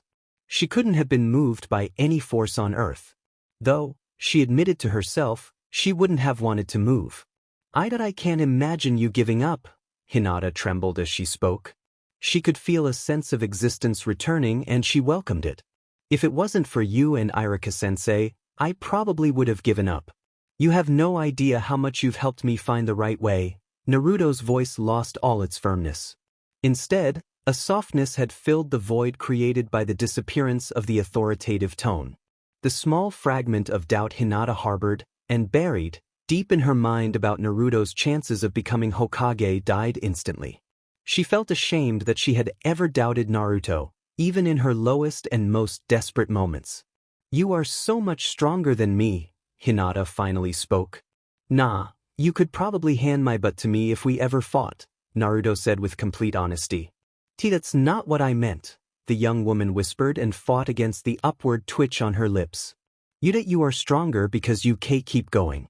Naruto-kun, you are strong because even though you fail you get back up and keep trying. Hinata-chan, you can have that strength. I can't give it to you, but I can help you find it, Naruto met Hinata's whisper. Thank you, was all Hinata could say. You're welcome. Now, no offense, but you look like you're about to fall over. You can use my bed, Naruto spoke gently as he helped Hinata get up from the kitchen table. Hinata was so focused on analyzing the conversation she had just shared with Naruto and with her own fatigue that she didn't register Naruto guiding her to the bedroom. Hinata screamed as she felt the chakra brand caress her forehead. She could see her father in the background flanked by 2 guards. The disappointment and shame rolling off him was palpable. Her vision became blurry as the Hyuga Seal Masters declared the ceremony complete. Hinata-chan. Hinata-chan. Okay, you're in my apartment. Naruto's voice pierced the veil and Hinata bolted awake. Naruto had both hands on her shoulders and looked absolutely terrified. Hinata was about to ask how Naruto got into the Hyuga compound when she noticed several odd details. 1. The bed wasn't the traditional bedroll. It was a civilian-style raised bed. 2nd, there was a poster on the wall behind Naruto that said, Ramen. 3rd, there was a stack of basic training scrolls next to a picture of Naruto and Iruka-sensei. Hinata instantly tensed up. What am I doing in Naruto-kun's home? Then, the memories of the night started to become accessible through the haze of her nightmare. Naruto had found her wandering the streets and brought her to his home. How did he get here so quick? What if he had been in the bed? Hinata thought in a panic. I was going to the bathroom and I heard you start screaming. I've been trying to wake you up for a good couple of minutes. I had a nightmare about what happened to me, Hinata admitted before wincing. Her hand found its way to her forehead. You're safe here, Naruto assured Hinata. I think we should change your bandages. You're bleeding a bit. Hinata scooted away from Naruto. She couldn't let him see. Please, I can do it myself. I know you can, but you can't see where it's really bad. I can help you. I promise whatever is wrong won't change my feelings. Hinata tensed up even more than she thought possible, but silently agreed. Naruto nervously unwrapped the bandages. He gasped as he saw the hooked lines extending from Hinata's temples to the center of her forehead. He brushed Hinata's bangs out of the way. Naruto felt his temper flare as he saw the manji dominating his best friend's forehead. Who did this to you? Naruto hissed. Hinata looked up and swore that she saw Naruto's eyes flash red for a moment. The moment passed quickly and the anger, while still present, was pushed aside by concern. Hinata found it strangely comforting that someone was angry for her instead of at her. Might at the Hyuga clan that I wasn't acceptable as heiress. Hinata choked out. They removed me. They are full of shit. You are incredible. There is no way in hell you deserve this. Naruto growled. Hinata's situation struck him as beyond cruel. Naruto decided that he hated the Hyuga. He closed his eyes and took a calming breath. Naruto opened them and helped Hinata change her bandages. Thank you, Naruto-kun, Hinata said behind a yawn. She felt better, but couldn't shake the thrill of fear she had experienced during Naruto's moment of anger. There was something primal about it. However, she never feared that Naruto's anger would be directed at her. She had faith in their friendship. You're welcome. I'll move my sleeping bag in here, in case you need anything else, Naruto promised. Hinata nodded and found a comfortable spot in Naruto's bed. This wasn't her old home, but she felt more welcomed here than she ever did at the Hyuga compound. The subtle shifting of the bed shook Hinata out of a thankfully dreamless sleep. She slowly opened her eyes and saw Naruto sitting at the edge of the bed. Naruto-kun? Hinata asked sleepily. Her fatigue was so deep that she felt it in her bones. On top of that, she felt incredibly sore. It seemed as if the physical toll of her banishment had caught up with her. Yep, it's me. Are you able to go to the academy? Naruto asked. Hinata barely shook her head. Oh, well, I'll be back after classes. I'll get your assignments while I'm there. Naruto tried to head for the door, but Hinata grabbed his hand. Please, stay here at least for today. Okay, I guess you aren't feeling good enough yet, Naruto said. Not good enough, the words of the Hyuga elders echoed in her mind. Hinata involuntarily flinched. Hey, Hinata-chan, what do you want for breakfast?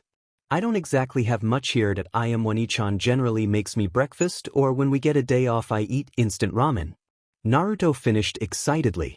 Hinata felt a faint smile find its way to her lips at Naruto's enthusiasm for instant ramen.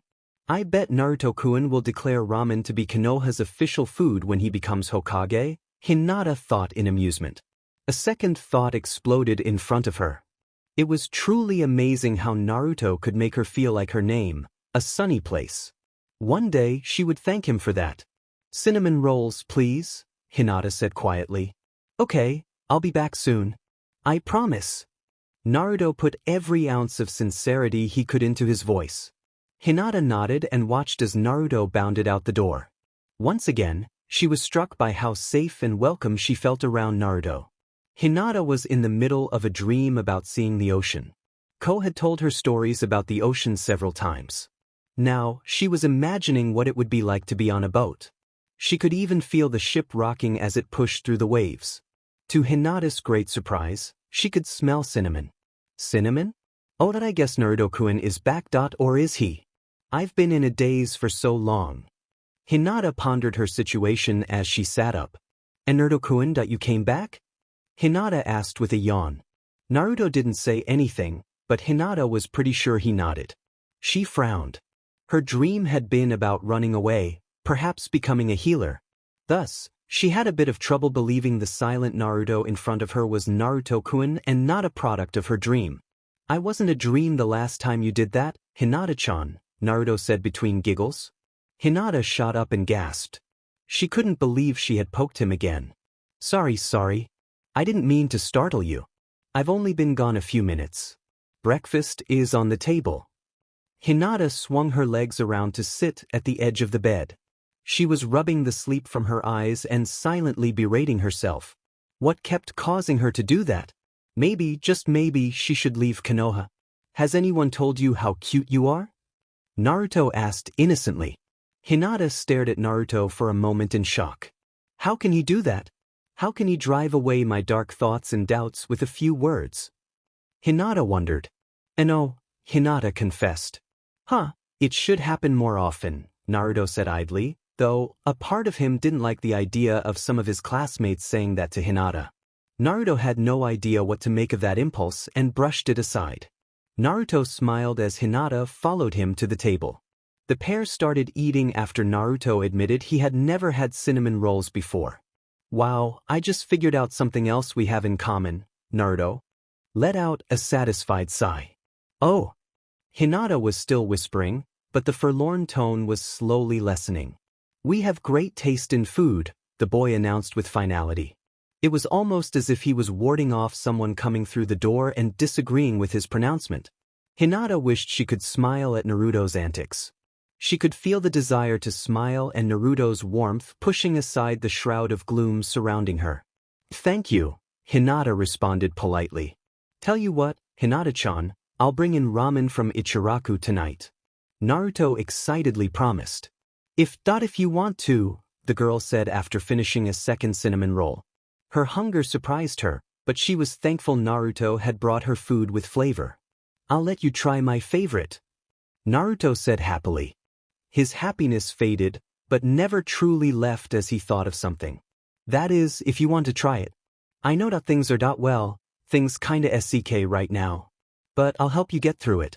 If you want to eat something other than ramen, let me know. I thought I would like to try it, Naruto-kun, Hinata replied. Naruto was doing so much to lift her spirits and had already done so much for her. Besides, you still need to save me from ramen deprivation. You're right to Bayo. Naruto beamed. I think I'll go lie down again, Hinata yawned. Okay, I'm going to clean the bathroom. It's, kind of a mess. I hope you haven't been too grossed out, Naruto rubbed the back of his head nervously. To be honest, I haven't noticed, Hinata admitted. Naruto wished her sweet dreams and immediately bolted for the hall closet where he kept his cleaning supplies. Naruto said a quick prayer to ask for the courage of the fourth Hokage and stepped into his bathroom. His best friend was a guest in his home and, damn it, Hinata deserved a clean bathroom. Disappointed in you, Naruto. Hinata practically leaped out of Naruto's bed at the sound of the voice. The word disappointed caused her newly applied seal to flare in phantom pain. I couldn't leave Hinata-chan alone, not after what happened, Naruto shot back. Hinata, for some reason, could practically see Naruto chewing his bottom lip. Wait, Hinata's here? Iruka asked. Hinata recognized his voice. She wasn't ready to face anyone but Naruto-kun, but she knew Iruka wouldn't judge her too harshly. Yeah, she's in my bed asleep, Naruto revealed and lowered his voice. We shouldn't wake her up. She needs her rest. She's had a horrible couple of days. Her clan is full of assholes. Language, Naruto, Iruka chided. Naruto, did they seal her? Yeah. Naruto sounded so broken. You are keeping an eye on her, then? Iruka questioned. I am. She's in my bed and I'm sleeping in my sleeping bag nearby in case she needs anything, Naruto explained. Naruto, let me know if you need anything and if Hinata needs girl stuff, don't hesitate to go see Ayam-chan, Iruka suggested. Okay, Iruka-sensei. Hopefully we'll be back soon, Naruto said with a bit of cheer. Hopefully. Again, if you two need anything, I'll help you out, Iruka reiterated. Thanks, boss. Naruto's voice was a bit distant and his thank you was followed by Naruto's door shutting. Hinata pulled the sheets in close. Iruka-sensei was a very nice man and Naruto obviously trusted him. Hinata wasn't sure she knew Iruka well enough to confide in her teacher. The only person she felt safe confiding in was Naruto. Naruto-kun, Hinata breathed. What is it, Hinata-chan? Naruto's voice danced across the room. Immediately, Hinata pulled the covers tighter. She had said that out loud. I was just thank you, Hinata sputtered at first, but finished with the most confidence Naruto had heard from his best friend in nearly a week. You're welcome, but I know you'd help me out if I ever needed it, Naruto said softly as he sat on the corner of the bed. Naruto-kun, they felt more welcomed in your home than I ever did with the Hyuga. I just wish I could stay here forever. Hinata didn't fight the words flowing from her mouth. She was speaking the truth from her heart and knew that Naruto needed to hear them. Thank you, Naruto responded. He had never felt so appreciated, so needed in his entire life. Do you need new bandages? And no, I'm fine, Hinata replied. Alright, get some rest, Hinata-chan. I'll be back to check on you, probably with dinner, the young man said with a gentle smile. Hinata hummed comfortably and drifted back to sleep. Naruto quietly left the room and returned to his kitchen table. Iruka-sensei had dropped off more than just classwork. He had dropped off Naruto's mail. The young man picked up the letter on top of the pile. Hinata-chan wants to stay with me. Lucky this came today of all days. Naruto said with a grin and grabbed a pen. Well, let's get started. The morning had started so well.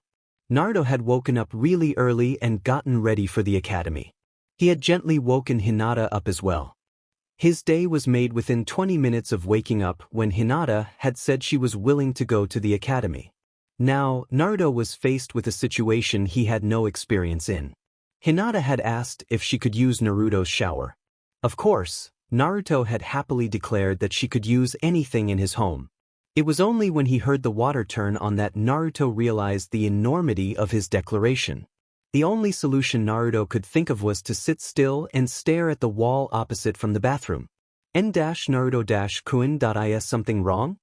Hinata asked and Naruto breathed a partial sigh of relief. Naruto had been so wrapped up in his thoughts that he hadn't heard her come out. Nothing. Naruto blurted out.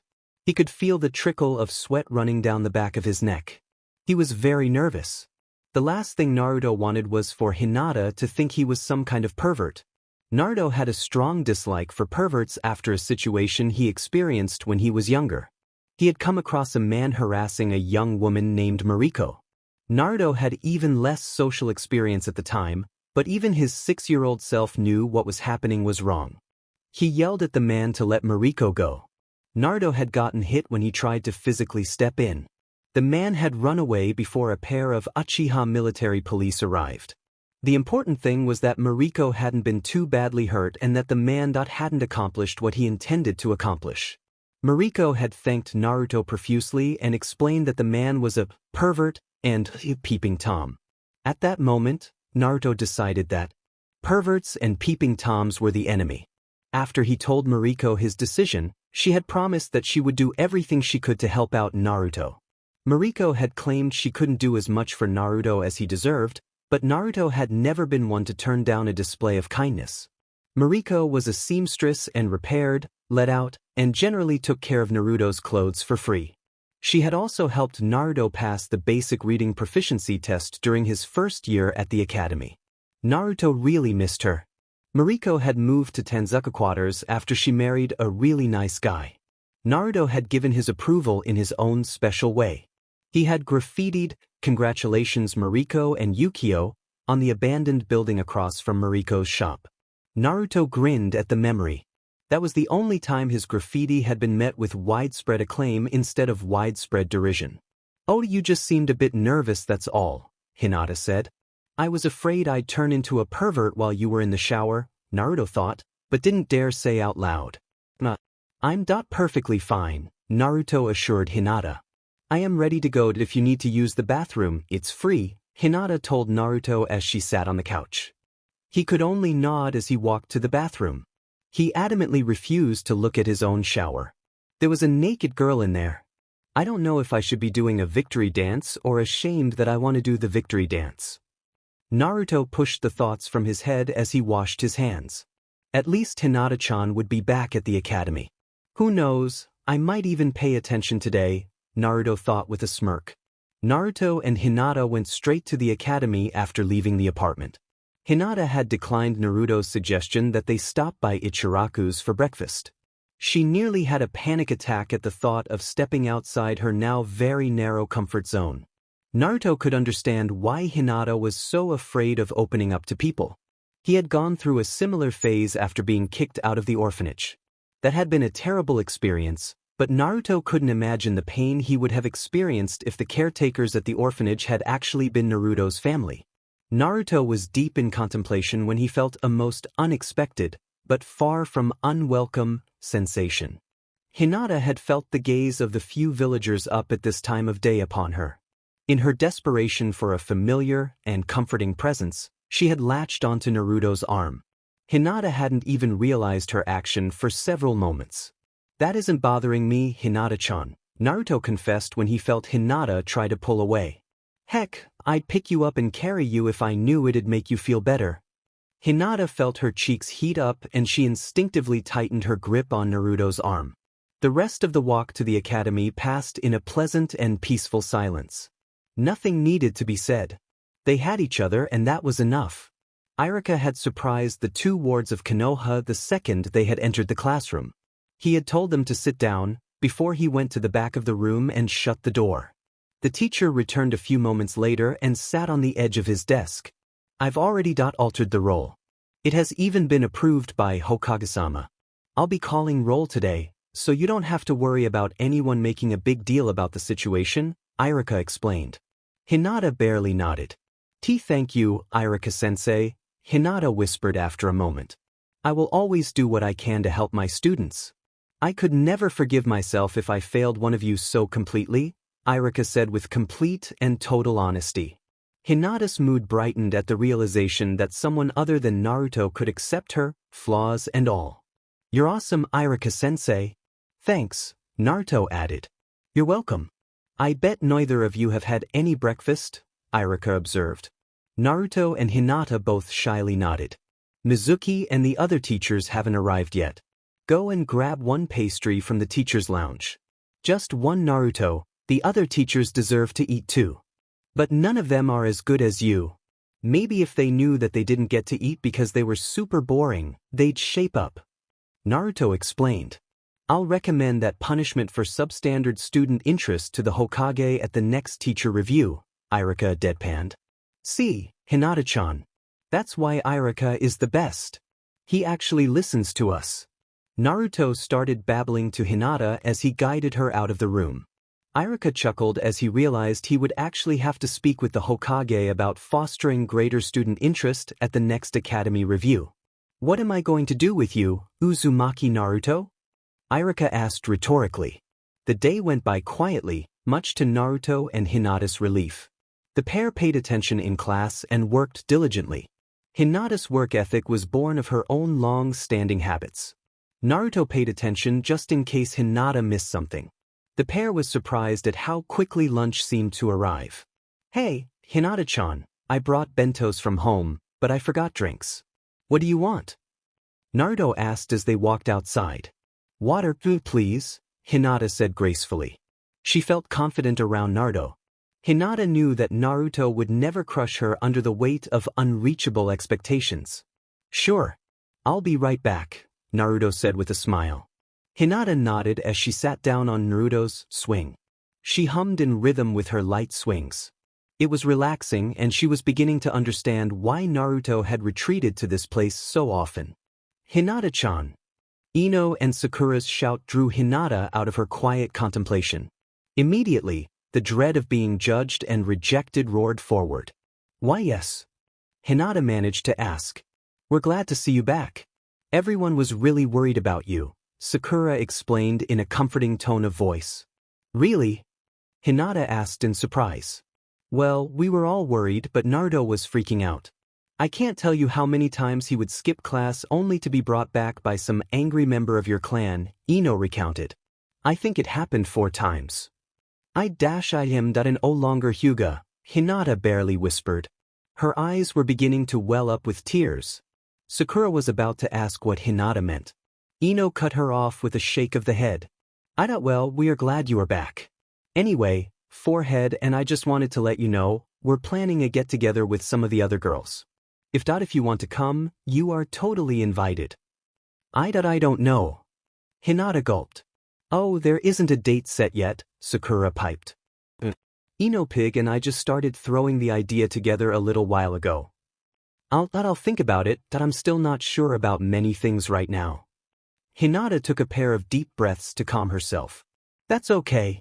Forehead and I haven't nailed down the details yet. We do know there will be ice cream." Ino added. "It helps when we lament about how Sasuke-kun hasn't noticed our obvious affections for him. And how mine are true love," Sakura said excitedly.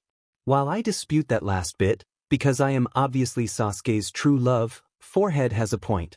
Ice cream helps ease the hurt that Sasuke is almost too cool and mysterious to acknowledge us." Ino nodded as if she had just proven a scientific fact. "Don't you have the same issue with Sasuke-kun?"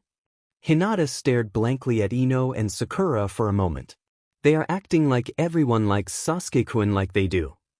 "My issue with Sasuke-kun?" Ino and Sakura both nodded. The two girls were eager to add more drama around the oh-so-mysterious and handsome Uchiha Sasuke. "And my issue with Sasuke-kun?" Hinata started. In truth, she had several issues with Sasuke. The largest were that his eyes were as cold as those of the Hyuga elders. Hinata actually was afraid of his eyes. They were nothing like Naruto's eyes. "Is that he isn't Naruto-kun. They are so cute," Ino cooed. "Absolutely adorable," Sakura agreed completely. Hinata quickly realized what Sakura and Ino were insinuating and blushed furiously. "Hey Sakura." "Hey Ino," Naruto said as he handed Hinata her water. Hinata quietly thanked Naruto. The young man noticed that Hinata was observing something very interesting on the ground. He tried to find whatever had captured Hinata's attention, but couldn't find it. Naruto shrugged and chalked his inability to discover what had captured Hinata's attention to her much better eyes. "Did I miss something?" "Oh, nothing," Sakura giggled a bit. "Just a bit of girl talk," Ino explained. "Please tell me you weren't bothering Hinata with that Sasuke and crap. You know she isn't a fangirl like the rest of you." Naruto groaned. Ino and Sakura rolled their eyes at Naruto's mocking emphasis on their typical reaction to Sasuke's name. "We weren't bothering Hinata and she made it clear on her own, thank you very much." Sakura giggled a bit more. "Well, now that you're back, Naruto, we'll leave you two alone," Ino teased and playfully stuck her tongue out at Hinata. What was that all about? I'm not going to have to prank them back to the first Hokage for making fun of you, am I? Did they? Naruto started rambling on about stamping any teasing of Hinata once Ino and Sakura were out of earshot. And no, it was actually a very nice conversation, Hinata admitted to halt Naruto's budding rant. She wasn't going to mention that she had nearly cried. It wasn't Sakura or Ino's fault. They didn't know about her banishment. They were planning a get-together with some of the girls in the class. I was invited. That's cool. You should go to it if you're feeling up to it, Naruto finished quickly. He instinctively knew that he shouldn't pressure Hinata. I'll think about it, Hinata nodded at Naruto. Got a question, what do you girls do at those things anyway? Do you sit around eating ice cream and stuff? Naruto questioned. Hinata was his window into the mysterious world of women and he was curious. I don't actually know. Well, I never had a chance to go to one before. But Ino-chan and Sakura-chan did mention ice cream. I knew it. I told Kiba ice cream would be involved in any girly get-together. I won the bet. Naruto fist pumped after swallowing a triumphant bite of rice. Hey, Hinata-chan, what should we do with the 20 Ryo we just won? Zensai? Hinata asked playfully. You really are a genius, Naruto said earnestly. Hinata smiled a bit at Naruto's comment. You smiled? Hinata started a bit at Naruto's unexpected exclamation. Her smile became a giggle when Naruto jumped up in the air and shouted, Progress! Her giggle became a laugh when Naruto broke out in a victory dance. You truly are my sunny place, Naruto-kun, Hinata thought behind her first real smile since her banishment. Naruto and Hinata shifted uncomfortably as they waited for Mizuki and Irika to finish their conversation and for the rest of the class to leave. Hinata caught sight of Ino and Sakura leaving. The girls exchanged a friendly wave. Mizuki said his goodbyes to Irika, Naruto and Hinata. Hinata couldn't help but frown after Mizuki walked by. She had heard enough forced good cheer in her short life to realize Mizuki's insincerity. I hope your day went well. You two were awfully quiet, Irika said comfortingly. We were paying attention. You're always telling us to be quiet during class. Why would we want to get into trouble? Well, unless I was trying to distract people from a prank. But we weren't. Naruto rambled. Irika sighed and buried his face in his hands. Hinata, please help me keep Naruto in line. I sometimes think you are the only one he really listens to. Hinata nodded with a small smile gracing her lips. Naruto laughed at Irika's exasperation. Moving on, how are you doing grocery-wise, Naruto? We are doing fine. The only thing Naruto-kun is short on is fresh milk, Hinata informed Irika. Irika had begun the process of uncovering his face when he heard, "We leave Hinata's mouth." The teacher decided he didn't need light reaching his eyes for a few more seconds. I'm going to have to talk with Hokama about this. Irika wanted to laugh, but contained his desire. Instead, he reached in his drawer and pulled out a Rio note. Pick up some fresh milk on the way back home. If there's anything else you need, let me, Tuchi-san or Ayam-chan know, Irika said calmly. Thanks, Irika-sensei. Naruto said excitedly. You're welcome, Naruto, Irika said warmly. The teacher genuinely liked the boy. He just wished Naruto wasn't so unintentionally determined to turn all of Irika's hairs gray. See you tomorrow, Irika-sensei, Naruto laughed. Have a pleasant evening, Irika-sensei. Hinata bowed as she wished her teacher good night. I'll stop by after preparations for the Chunin exams are over. Please, Naruto, do not antagonize the visiting shinobi, Irika warned. But we have to let them know their village's SCK compared to ours. Naruto sputtered. Hinata gaped. That could cause a war. Hinata squeaked in shock. Really? Naruto asked. Really? Irika and Hinata said at the exact same time. Oh, that would SCK. I'm glad. You two told me that. Naruto laughed nervously as he rubbed the back of his head. Hinata, please teach our favorite Hokage aspirant the art of diplomacy, Irika pleaded. Hinata nodded and giggled a bit. She felt so at ease around Naruto-kun and found that she was opening up to Irika-sensei. She felt like she had just taken a step forward. The air was beginning to cool as summer gave way to autumn. Naruto had always liked autumn. The changing of the leaves was always amazing to him. He loved the colors, especially the orange. "Hey, Hinata-chan, I've been thinking of something," Naruto blurted out. "What is it, Naruto-kun?" Hinata questioned softly. "I want to take the graduation exam soon." Naruto turned to face Hinata. He saw a flash of panic in Hinata's eyes and quickly prepared an explanation. "Not this one. The next one and—" Naruto trailed off. I hope you'll consider taking it with me. There's no way I'd want to become a ninja without you. We make a great team. If we graduate together and get put on the same squad, we'll be Hokage in no time." Naruto shouted enthusiastically. "And Naruto-kun," Hinata said after a moment. She was truly touched that Naruto had accepted her so completely and so soon. There can only be one Hokage. Hinata had never felt so comfortable around another person before. Before meeting Naruto, Ko had been her closest friend. However, the formality of the tutor-student relationship always kept them at arm's length. So, her willingness to be so playful with Naruto took her a bit off guard. "Well, that will be Kokage. Yeah, we'll be Kokage and get both our faces on the mountain. Then, everyone will have to realize how awesome we are." Naruto shouted excitedly as he revealed his new plan. "I'll get the hat though," Hinata responded cheekily. "What? I want the hat. I've always wanted the hat." Naruto whined. "If you want it, you'll—" Hinata smiled warmly and looked down. "Have to catch me." Hinata looked up and tagged Naruto. The boy simply stared in shock. Hinata was feeling better faster than he had even dared hoped. "That's cheating," he shouted after the retreating form of his best friend. "We're going to be ninja," Hinata said over her shoulder. Naruto had gotten over his initial shock and was chasing after her. Hinata couldn't believe she having so much fun. She was smiling without fear for the first time in years. Naruto's acceptance had thrown open the doors of her cage. She knew that the only expectations Naruto had for her were her own. In that moment, Hinata decided to live instead of simply stumbling through life. She had just taken her first steps into a new world. She couldn't look back anymore. The academy was closed because of the approaching Chunin exams. Konoha canceled classes so that students who were members of prestigious clans could be squirreled away until ANBU could put the visiting ninja under sufficient surveillance.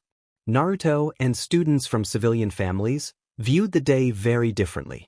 The clans viewed the days leading up to the Chunin exams as a dangerous time rife with intrigue. The civilians and village wards viewed the break as a holiday. Hinata's only memory of the lead-up to a Chunin exam was her father instructing Ko to make sure Hinata did not leave the compound. So, when Naruto suggested they take advantage of the day off to train, Hinata was gripped with apprehension. "We'll be fine, Hinata-chan.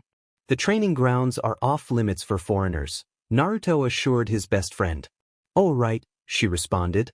Hinata knew that if any foreign ninja entered the training grounds that they were likely spies and not actual participants. NBU would likely stop them before they reached any Konoha citizens. Her hand had also instinctively found its way to her cursed seal. Once news of her banishment and sealing reached the other hidden villages, she would likely never be a target again. "Well, not until I become Koke with Nakun," Hinata thought, and the happy daydream chased away her apprehension. "So, what do you want to work on today?" Naruto asked her as they finally found a training ground not in use. Hinata closed her eyes. I want to see how my Byakugan was affected by .byt the sealing." Hinata's newfound confidence took a serious hit when she mentioned her cursed seal and banishment. "Alright, we can work on that. I don't know how I can help, but I'll be rooting for you." Naruto tried his best to cheer up Hinata. The former Hyuga heiress nodded and tentatively began her hand seals. As she finished the final seal, she whispered, "Byakugan." There was no flash of pain or even failure.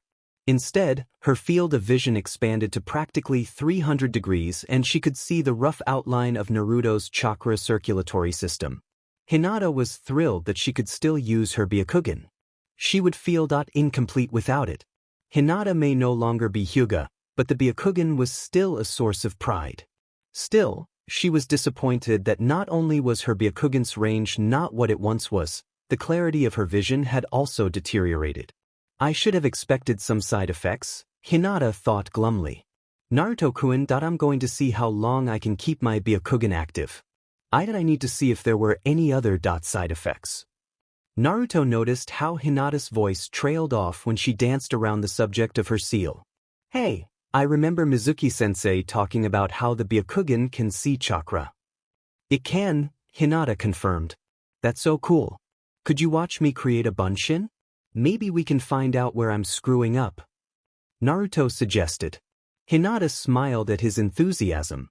All right, Naruto-kun. Try your best. Hinata encouraged Naruto. Naruto always tried his hardest to encourage her. Hinata believed it was her time to encourage Naruto. Thanks, Hinata-chan. Naruto replied as he flashed through the ram, snake, and tiger seals. Bunshin no jutsu.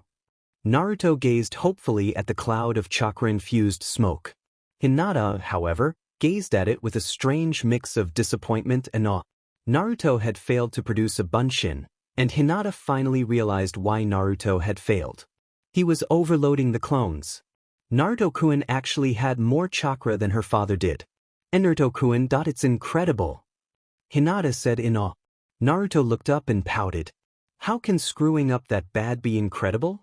He asked with a bit of hurt in his voice. Hinata let out a small eek when she realized just how badly Naruto had misunderstood her. Though she could understand how it had happened, Naruto couldn't see the world the same way Hinata could with her Byakugan. Her best friend couldn't see his chakra shimmering like a gem in the darkness. I didn't mean it like that. You just have so much chakra. You are overloading the clone, Hinata explained. She quickly thought of a way to explain what she was seeing. It is like putting too much air in a balloon. If you put too much air in it, it'll pop. Naruto's pout gradually disappeared. How much chakra do I have exactly? A lot. I've never seen anyone with this much chakra. You have more than my father. Hinata once again nearly lost control of her emotions. She could even feel tears well up in her eyes. Oh! Naruto's excitement died down as he saw the hurt in Hinata's eyes. It was strange seeing tears coming from an active Byakugan. The Byakugan looked so powerful normally, but the tears made it look equally as vulnerable. Naruto was infinitely relieved when Hinata wiped away the tears. What should I do? Hinata was grateful to turn her thoughts away from the Hyuga clan. She thought about a solution to the problem. Her thoughts wandered towards the graduation requirements. She knew Naruto could perform a henge with almost trivial ease. Naruto-kun won't have any trouble with that. He can pass the academic test easily when he applies himself. The only reason his grades are so low is because he skips class. Naruto-kun's taijutsu is also good. The only people he has trouble fighting against are Sasuke-kun and Kiba-kun. He'll pass that part of the exam without a doubt. I've seen him do the Kawarimi no Jutsu. I can't believe the bunshin will keep him from succeeding. All he has to do is create a minimum of 3. Wait. Hinata ran through the various graduation requirements in her head. Naruto-kun, why are you only trying to create a single clone? Hinata asked. Naruto pet his head to the side as he thought of an answer. I dunno. Irika-sensei once said it would help with my chakra control, Naruto revealed. Can you create more than one bunshin? Hinata asked. Maybe. I've never tried. I've always been focused on creating one. I always thought if I could do one, I could work my way up to 3. Naruto chewed Hinata's idea over in his mind. Hinata acknowledged that Naruto had a good point. That was the way the academy recommended learning the bunshin and reaching the minimum requirements. However, no academy student ever had as much chakra as Naruto. You have so much chakra, it might be easier to create as many clones as you possibly can, Hinata suggested. It was impossible to miss the excitement in her voice.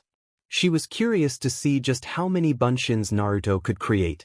It would also give her another chance to watch Naruto mold his chakra. It was, in a word, beautiful. Okay, Hinata-chan. Prepare to be amazed. Naruto said triumphantly. Bunshin no Jutsu. Naruto's shout was followed by several puffs of smoke.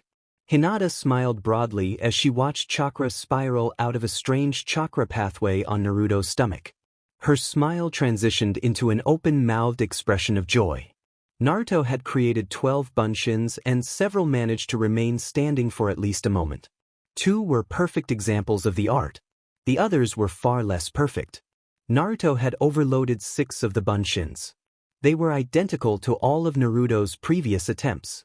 The final 4 flickered for a moment before failing. It was strange, but Naruto had failed to put enough chakra into those particular attempts.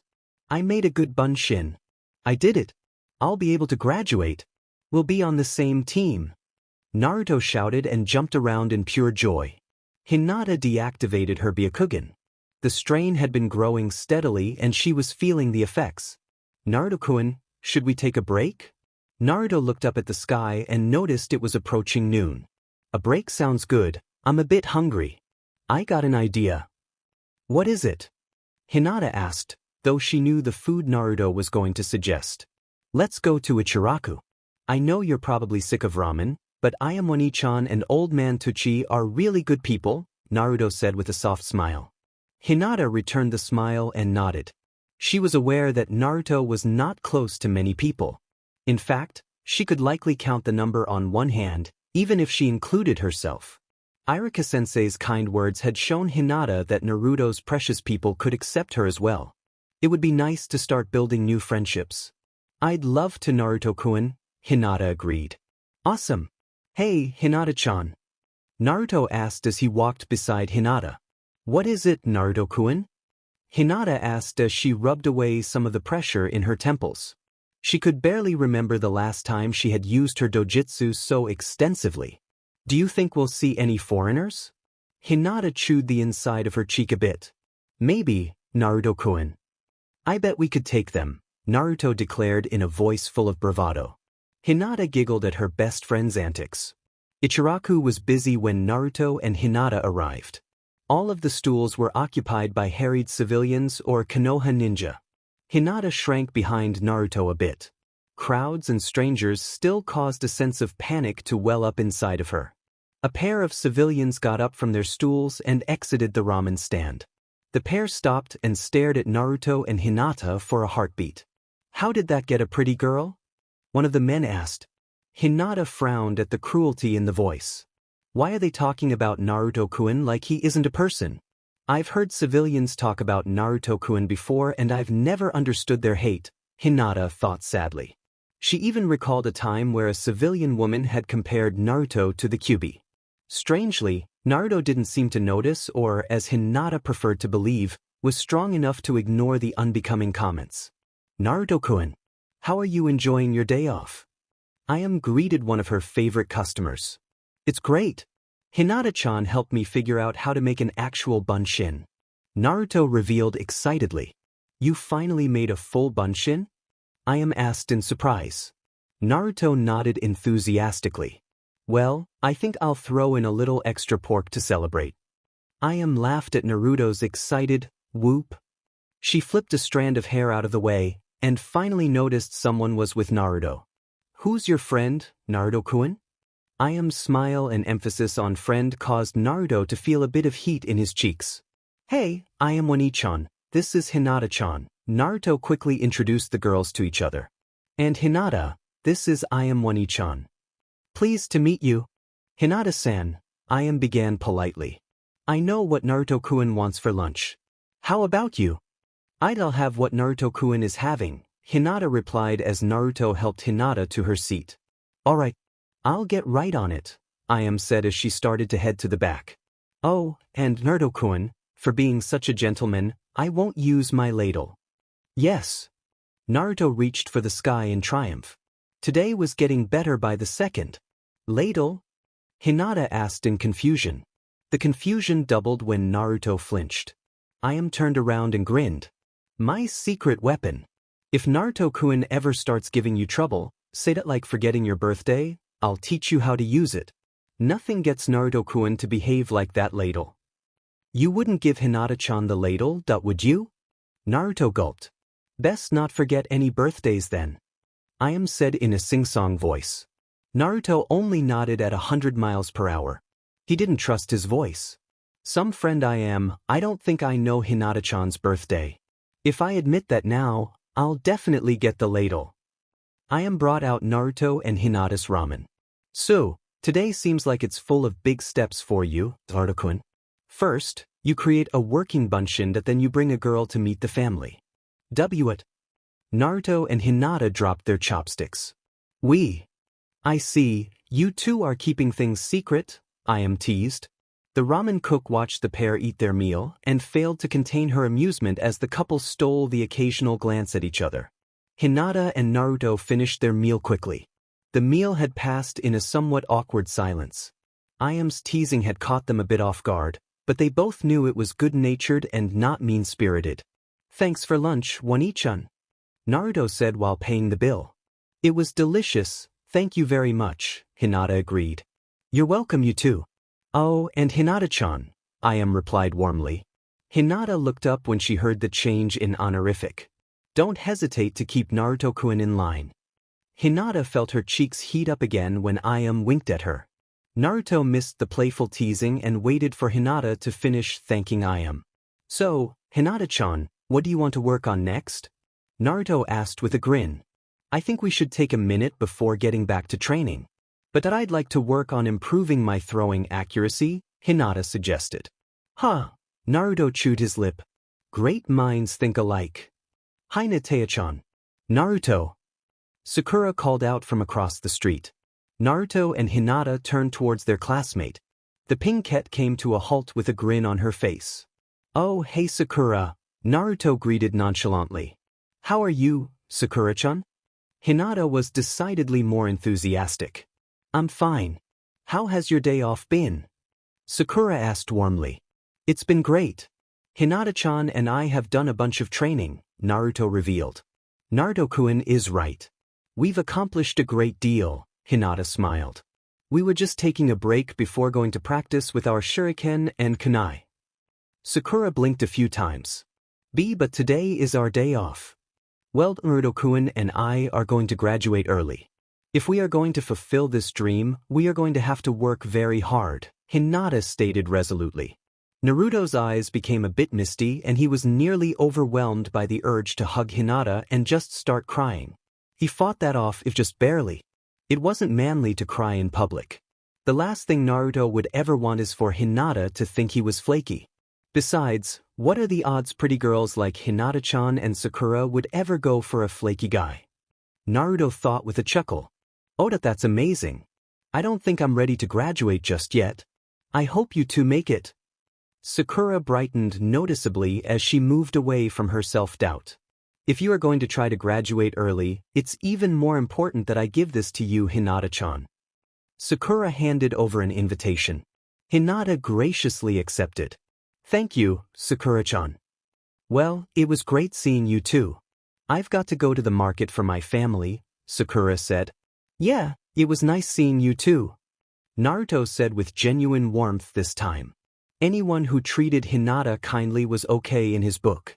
Sakura waved before heading towards Konoha's market district. Naruto and Hinata waved back. As the pair headed back to the training grounds, Naruto took the opportunity to speak. I really think you should go. Really? Hinata asked. Yeah. They took the time to make an actual invitation. It'd be fun, Naruto encouraged. If you say so, Hinata agreed. Naruto was probably right. Hinata had actually always wanted to go to one of these get-togethers. However, the unbearable pressures of her old life prohibited such frivolities. So, want to make our shuriken training a contest? Naruto decided to change the subject. Contest? Hinata questioned. Yeah, whoever gets a higher score gets to choose where we eat tonight. Naruto jumped in front of Hinata. The young woman laughed at Naruto's excitement. She treasured Naruto's enthusiasm and friendship. Hinata decided to have fun with Naruto. His expectations were completely different than the Hyuga's expectations. I will try to choose a restaurant that isn't too expensive. I knew my warrior princess was still there somewhere, Naruto said without thinking. A moment later, both aspiring ninja blushed furiously. I can't believe I said that out loud. Naruto thought in a near panic. His warrior princess? Hinata thought through a blissful haze. So, what training ground are we going to use? I think the range behind the academy is open. Naruto shuffled his feet as he spoke. He wasn't sure what was causing his nervousness, but Naruto was convinced that he would never be bored with Hinata. The next few days passed in relative peace. Naruto was pleased that Hinata wasn't tossing and turning in her sleep as much. The academy was also going well. Irika had kept Hinata's exile from becoming gossip. Ami had tried to force an answer out of Hinata, but her attempts had been stopped quickly. Naruto had stepped in and scared off Ami with a vicious glare. Other than that rough patch, all was well. Hinata continued to do well academically. Naruto had even shocked a few of the teachers with his academic improvement. The week closed on a high note as Naruto had gotten high marks on a quiz. In fact, only Sasuke, Sakura, Ino and Hinata had gotten higher grades than Naruto. I totally aced that quiz. I couldn't have done it without you, Hinata-chan. Naruto fist pumped as they exited the academy. Studied very hard, Naruto-kun. I'm proud of you, Hinata said after a dainty giggle. Naruto's zest for life always lifted her spirits. Thanks, Hinata-chan. So, what ice cream are you hoping for? It'd be great if there was a cinnamon roll-flavored ice cream, Hinata said with a smile, but it faded a hair.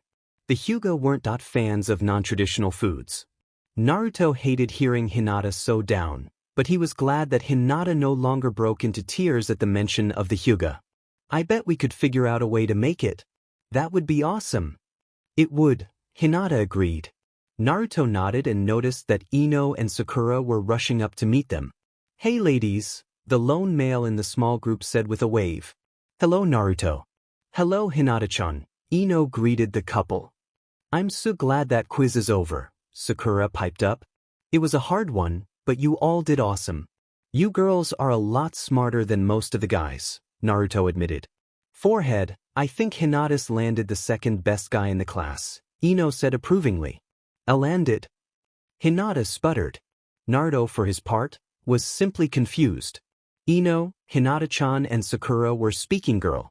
Naruto considered girl to be a foreign language. A distant second, but it's hard to compete with Sasuke-kun. I'd say that Hinata-chan has done pretty well for herself, Ino pig, Sakura agreed.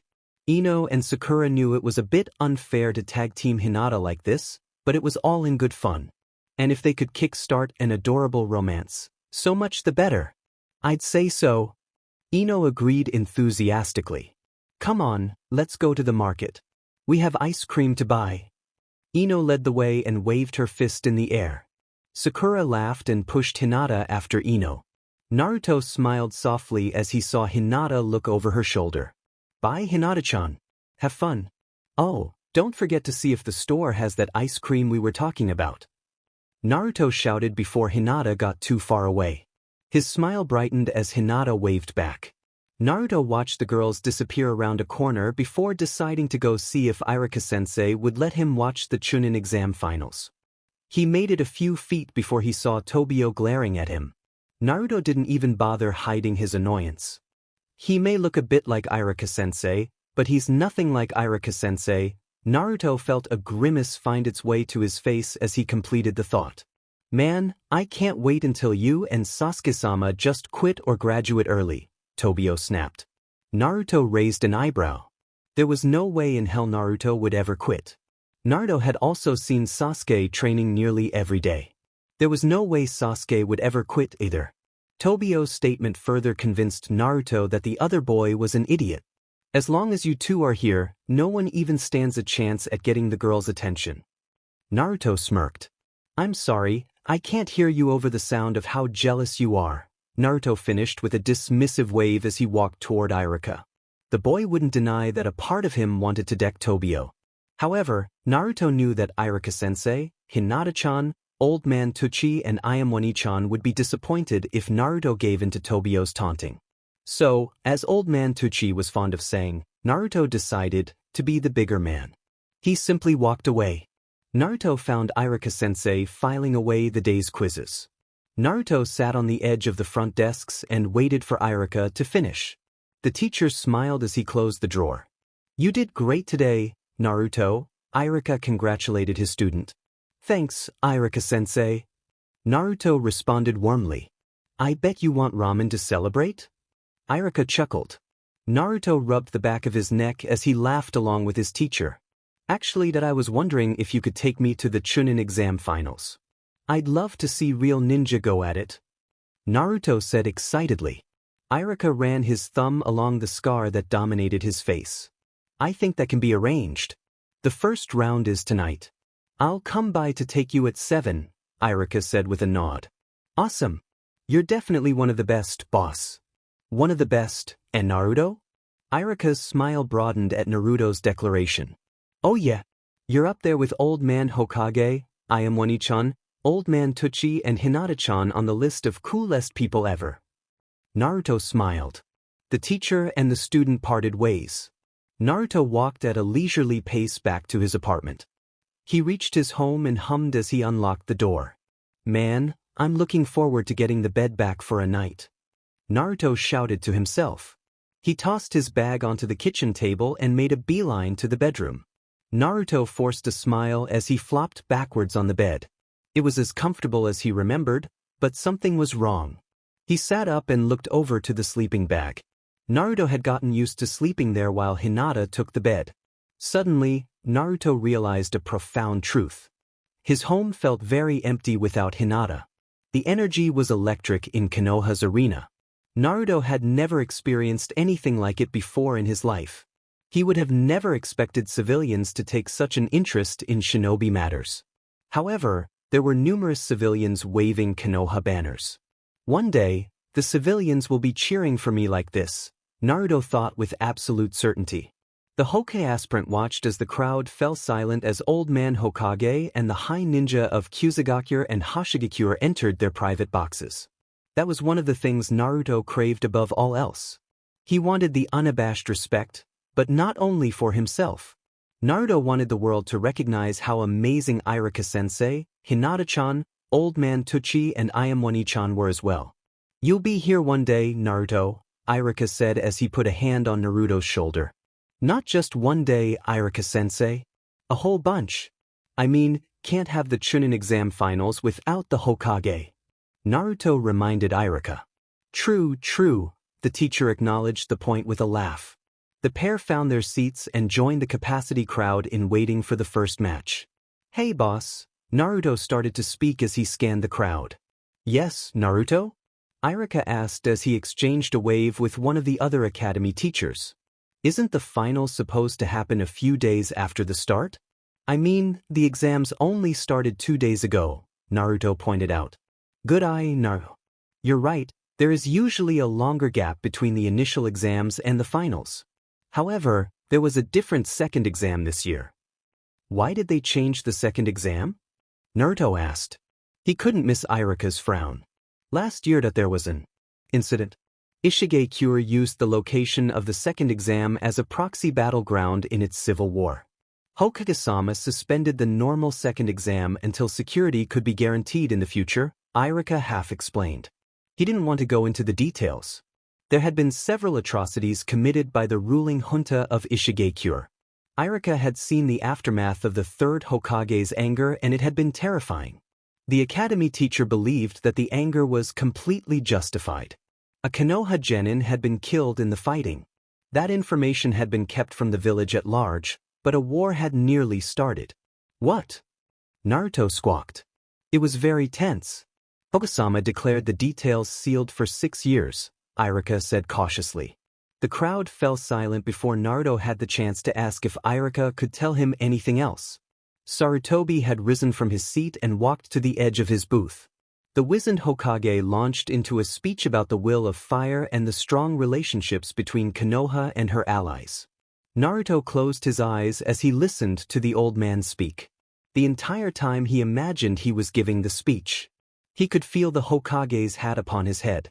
Naruto reveled in an imagined wind blowing through the official robes of the position. The boy opened his eyes as Hiruzen finished his speech. That hadn't been a dream, not to Naruto. It was a glimpse into his future. He swore he would work and strive every day to achieve his goal. Now, let the Chunin exam finals begin. Hiruzen stalled. The crowd erupted, but none cheered more enthusiastically than Uzumaki Naruto.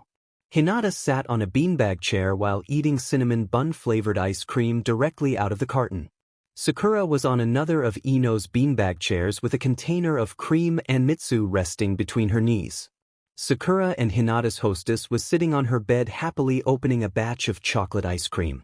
Ino-chan, where do you get this ice cream from? Hinata asked. All of Hinata's years of etiquette training was reprimanding her for being so informal.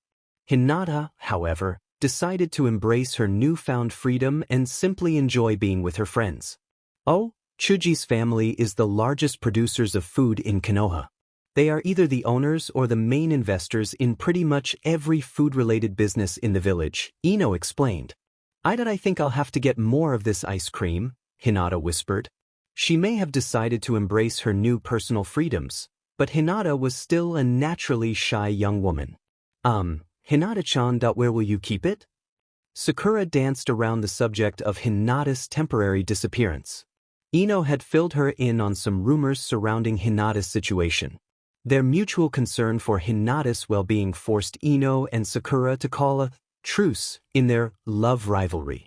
Sakura was beginning to think it was one of the best ideas the best friends had ever had. Sure, Ino will still be in denial that I am Sasuke-kun's true love, but at least we'll still be friends, Sakura thought happily between spoonfuls of her dessert. Naruto-kun's apartment. Hinata confessed accidentally. I wonder if he has enough room in the freezer. You're staying with Naruto. Ino and Sakura shrieked at the same time. Hinata went bright red when she realized her accidental revelation. How are they going to react to that? Hinata panicked. Hinata-chan, you two aren't sleeping with each other, are you? Sakura finished the question in a whisper. The color of Sakura's cheeks matched the color of her hair. It was hard to believe that someone as shy as Hinata could be so bold.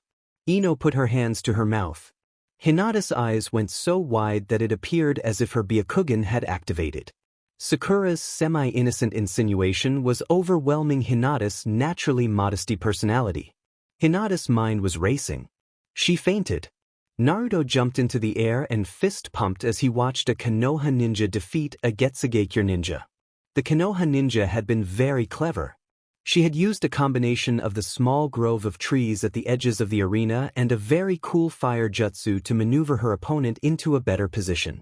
The kunoichi had then sprung her trap and caught her opponent in a very simple snare. Naruto's smile only brightened as he sat back down. The proctor had just declared the girl the official winner. Snake, ram, a seal I didn't catch, boar, either horse or bird, and probably tiger, Naruto recalled and wrote down the hand seals on a napkin. Iruka-sensei had gotten snacks earlier, and Naruto had grabbed a pencil that a betting man had dropped. The napkin was filled to bursting with notes. That was so cool. Naruto said brightly. Yumi-san did a great job. I always felt she would go far, Iruka replied proudly. Yumi had been one of the first shinobi Iruka had graduated. His pride swelled as the final fight of the evening was announced. The last fight was another one of Iruka's former students against a fellow Leaf shinobi. Iruka smiled as the match began. He was glad the final match of the night was between Leaf shinobi. It would be an entertaining match with a minimal chance of serious injury. Naruto was cheering wildly and was entertaining everyone around him. Young man, are you pulling for one of them? A well-dressed civilian asked as he wrote notes on a pad. I'm pulling for both of them, Naruto revealed to the man. I really want to see them both succeed. They are fellow Leaf ninja. Ah, so you are a shinobi as well? The man asked. Iruka flipped the clasp of his kunai holster open. The man had a strange gleam to his eye and was taking a great deal of interest in Naruto. Iruka was doubly protective of Naruto. Officially, he was honor-bound as a shinobi of Konoha to protect the Jinchuriki of the nine-tailed demon fox. Personally, Iruka had always viewed Naruto as a little brother and more recently as a son. Thus, a strange man taking interest in Naruto put him on edge. Not yet, Naruto revealed. The boy saw Iruka tense in the corner of his eye. He suddenly realized he shouldn't reveal much to this man. Iruka-kun. Naruto snickered as he heard Ayam call Irika's name. Irika blushed a bit, but he did not relax his guard. "Hello, Ayam-chan," Irika said warmly and divided his attention between the man and Ayam. "Hiya, Wani-chan." Naruto waved enthusiastically. The man raised an eyebrow and Irika's urge to eliminate the potential threat grew exponentially. "Hello, Naruto-kun," Ayam said with a wave. "Hello, Irika-kun," Ayam finished with a blush. Naruto heard the man next to him snicker before writing in his notebook. Naruto rolled his eyes, but realized that the man was snickering at one of the Konoha ninja catching the other in a genjutsu. The fight was pretty good, but Naruto decided to take advantage of having both Irika-sensei and Ayam Wani-chan nearby. Irika-sensei, Ayam Wani-chan, I kinda need some advice." Naruto preempted any possible conversation. "What is it, Naruto?" Irika asked. "Well, that I think I might have made Hinata-chan a bit mad at me," Naruto said glumly. "Naruto-kun, what did you say?" Ayam asked. She had an instinctive idea that Naruto may have said something wrong. "Well, yesterday, Hinata-chan and I were going to practice our shuriken and kunai skills. The two of us decided to make it a contest. Hinata-chan said she would try to choose a restaurant that wasn't too pricey, Naruto started. He looked up at Ayam and Irika. The two nodded for Naruto to continue. "And I called her my warrior princess." Naruto trailed off as he finished the first part of the story. Irika pinched the bridge of his nose and Ayam bit her index finger to avoid laughing. "And how did Hinata-chan react, Naruto-kun?" Ayam had recovered enough to question Naruto further. "Well, she kinda looked away a bit. She turned all red to. I think she was really mad at me." Naruto finished in a panic. He scuffed his feet before continuing. "Then when we were training, she would keep looking away and blushing. I can't believe I embarrassed her so much." "Irika-kun, I think it's getting late, don't you?" Ayam asked with a wink. Irika nodded in agreement. He was smiling a bit, but the old man to his left was still putting him on edge. "I think I'll take Naruto-kun home." "That's a good idea, Ayam-chan," Irika agreed. He knew that Ayam could put Naruto's fears to rest easier than he could. It would also get Naruto out of the arena. "I will stop by later. There are a few things here I'll have to help with." "You promise?" Ayam said hopefully. Irika gulped and nodded. That hadn't exactly been the reaction he had expected. He wouldn't complain though. "I promise, Ayam-chan," Irika smiled. Ayam took Naruto's hand and the pair left the arena. Naruto waved goodbye. "That young man has a great deal of promise," the mystery man said sagely. "He does. Sir, would you care for something to drink?" Irika said politely. "That would be wonderful." "Lead the way," the man said as Irika and the man got up. Irika led the man to an out-of-the-way part of the arena before drawing a kunai. "Ayam-chan and Naruto didn't recognize your henge, but I've trained enough shinobi in my life to recognize even the best transformations." "Drop it. Protective of the boy, aren't you?" the man asked neutrally. "I would protect any of my students with my life, but for Naruto I am willing to cut you down," Irika said resolutely. The man smirked and shrugged his shoulders. "Well, aren't you a brave one?" "We killed her, didn't we, forehead?" Ino sniffled. "I don't think we did. How is one of us going to win over Sasuke-kun now? He'd never go for someone who could kill so casually." Sakura wailed. Hinata stirred as her friends' voices reached her. She blinked the confusion and cobwebs in her mind away. "I'm not dead," Hinata said quietly. "Our dreams are doomed. We are going to have to flee Konoha and become missing Nin." Ino agreed with Sakura. "Naruto is definitely going to hunt us down for this. You saw the look he gave Ami just for pestering Hinata-chan. I'm glad he did it. Ami is a beach and all, but what is he going to do to us? It's obvious to everyone that he was head over heels for Hinata-chan. Maybe we can get him to realize this was a terrible accident and we didn't mean to kill Hinata-chan." Ino panicked. Hinata blushed at the mention of Naruto's feelings, but was growing annoyed that Ino and Sakura weren't listening. "I'm not dead." Ino and Sakura jumped a bit when Hinata yelled. The two girls looked over and started blathering apologies. "I'm sorry, Hinata-chan. I shouldn't have pressed you on your private relationship with Naruto," Sakura apologized sincerely. It's okay, Sakura-tan. Hinata accepted the apology. She decided not to protest Sakura and Ino's accusations of a relationship with Naruto. Hinata realized she wouldn't be able to shake them out of their fantasy. It didn't help that she had just gotten a very Naruto-like idea. Hinata was going to use this as the basis of a prank. Her fainting spell had been horrifically embarrassing. I wonder how I can get Naruto-kun to help me, Hinata conspired. Well, we're glad you are better, Hinata-chan, Ino reiterated. Anyway, Four had mentioned that you and Naruto are planning to take the graduation exam early. Naruto-kun and I have talked about it, Hinata revealed. So, what kind of ninja do you want to be eventually? Sakura asked in an attempt to change the subject. Hinata was tempted to blurt out that she was going to be Hokage with Naruto, but something held her tongue. It was true that she wanted to help Naruto reach his goals. But what do I want for me? Hinata thought to herself. I can be whatever I want to be. I'm not restricted by the Hyuga anymore. She closed her eyes as she mulled over her skills. Hinata had always enjoyed working with plants. She had even produced a medicinal balm in her spare time. Hinata knew she had a ways to go before she mastered it, however. Healing. Hinata took a deep breath as she focused on that word. Her early dream had been to heal the rift in the Hyuga clan. That dream was distant now, but she still had a strong desire to heal. I want to be a medical ninja. Hinata opened her eyes as she spoke. Like Tswanda-sama? Sakura asked. Tsunade was a hero to many of the girls in the academy. The last daughter of the Senju was one of the Sannin. Tsunade was the ideal of all kunoichi, powerful, respected, and beautiful. I would like to be like Tswanda-sama, but I want to be known as Hinata, too, Hinata explained with growing confidence. I like that we should create our own path, Ino said, equally as resolute as Hinata. Yatta! Sakura exclaimed. Let's all be medical ninja.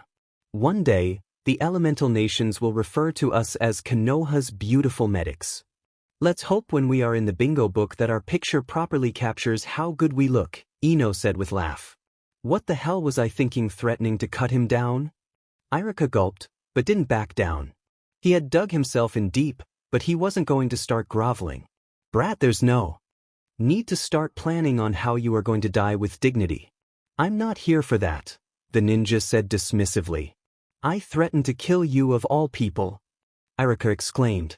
I'm not going to kill you for that. Hell, if anything, I should be thanking you for sticking up for that hyperactive brat. But you're... Irika said in awe. The large ninja's face instantly brightened. This was his opening. Yes, you are correct. It is I, Mount Myaboku's holy sage. One of the legendary Sannin. Stand in awe of the man men wish to be and that women wish to be with. I am Jiraiya. Jiraiya finished his introduction by rolling his head and flipping his hair around like a banner. Jiraiya-sama, if I may ask. Irika started politely. Go ahead, I'm sure you'll want an autograph, Jiraiya said glibly. Why are you here? Irika asked. Jiraiya lost his balance and stumbled out of his pose. I'm here to do my research. Jiraiya said in excitement and flashed a double thumbs up. Irika gaped. That wasn't what the teacher had been expecting. Oh, and to make sure that the brat hasn't starved to death. That's it. Irika could barely manage to recover enough to ask that. His limited recovery was shattered when the Sannin took on a serious look. Of course not, Jiraiya said calmly. Irika suddenly realized that Jiraiya was carrying on this routine to keep him off guard. The combination of the sudden shifts in persona, Jiraiya's legendary reputation, and the obvious experience of the older man had the Sannin in complete control of the conversation. I'm here to make sure the brat's seal is in order and to get a feel for the situation in the village. As the village's spymaster, I need to know where to direct our enemies' attention. I have to know where our strengths are so that our enemies think they are weaknesses and where we are weak so that the other villages know we are strong there. Yes, sir, was all Irika could say. You seem to be as close to the boy as anyone. How's Naruto doing?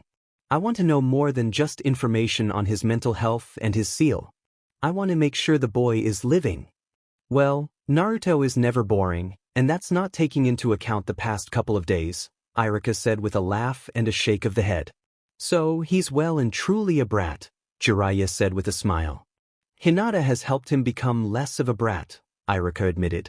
Jiraiya's jaw suddenly dropped and a strange, and slightly unnerving, gleam appeared in the Sannin's eye. That's a girl's name, Jiraiya said with anticipation and produced his notebook. Irika groaned and launched into the retelling of the past few weeks. He told the Sannin about how Naruto and Hinata had struck up their friendship. Jiraiya had an unexpected interest in Hinata's banishment and her subsequent status as Naruto's roommate. He's already got a live-in girlfriend. Truly, Naruto is my godson. Jiraiya exclaimed with tears of unadulterated pride rolling down his cheeks. Godson? Irika whispered.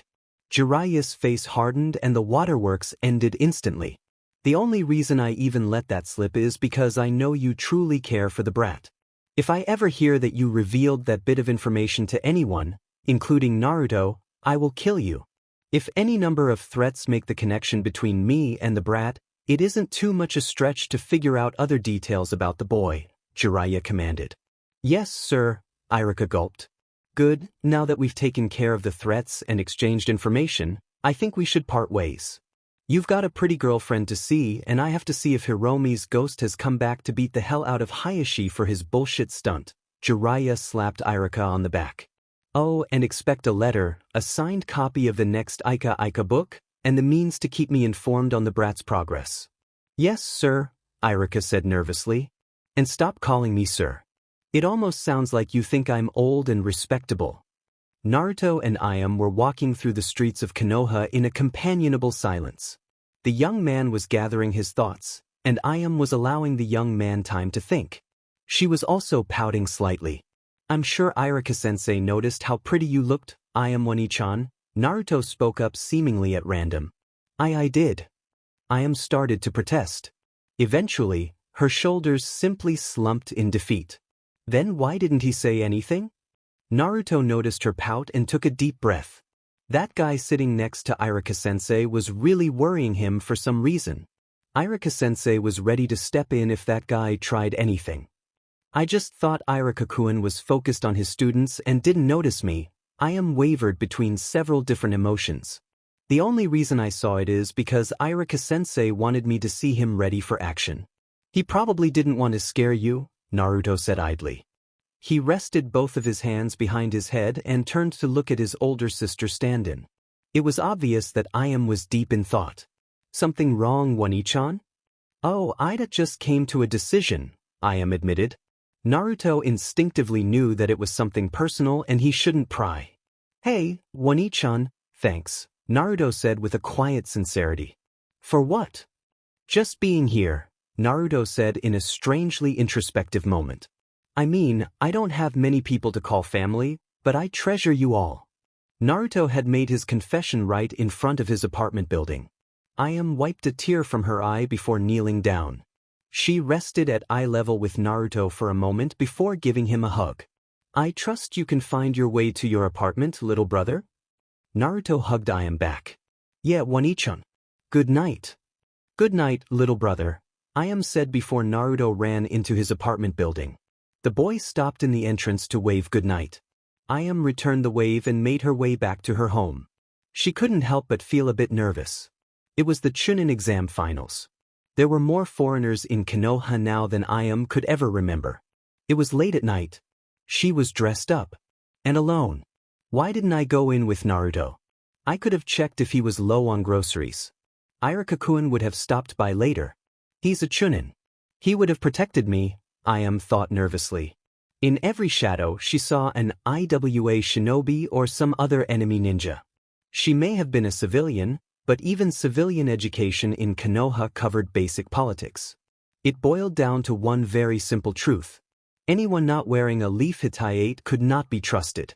I'm not sure being alone tonight is the best idea, a voice said from behind Ayam. The young woman panicked and swung violently at the source of the voice.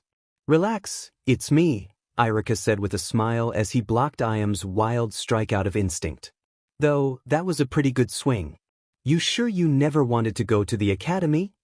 Ayam took a breath to calm herself. Then her eyes hardened. What were you thinking? Irika-kun, you nearly gave me a heart attack.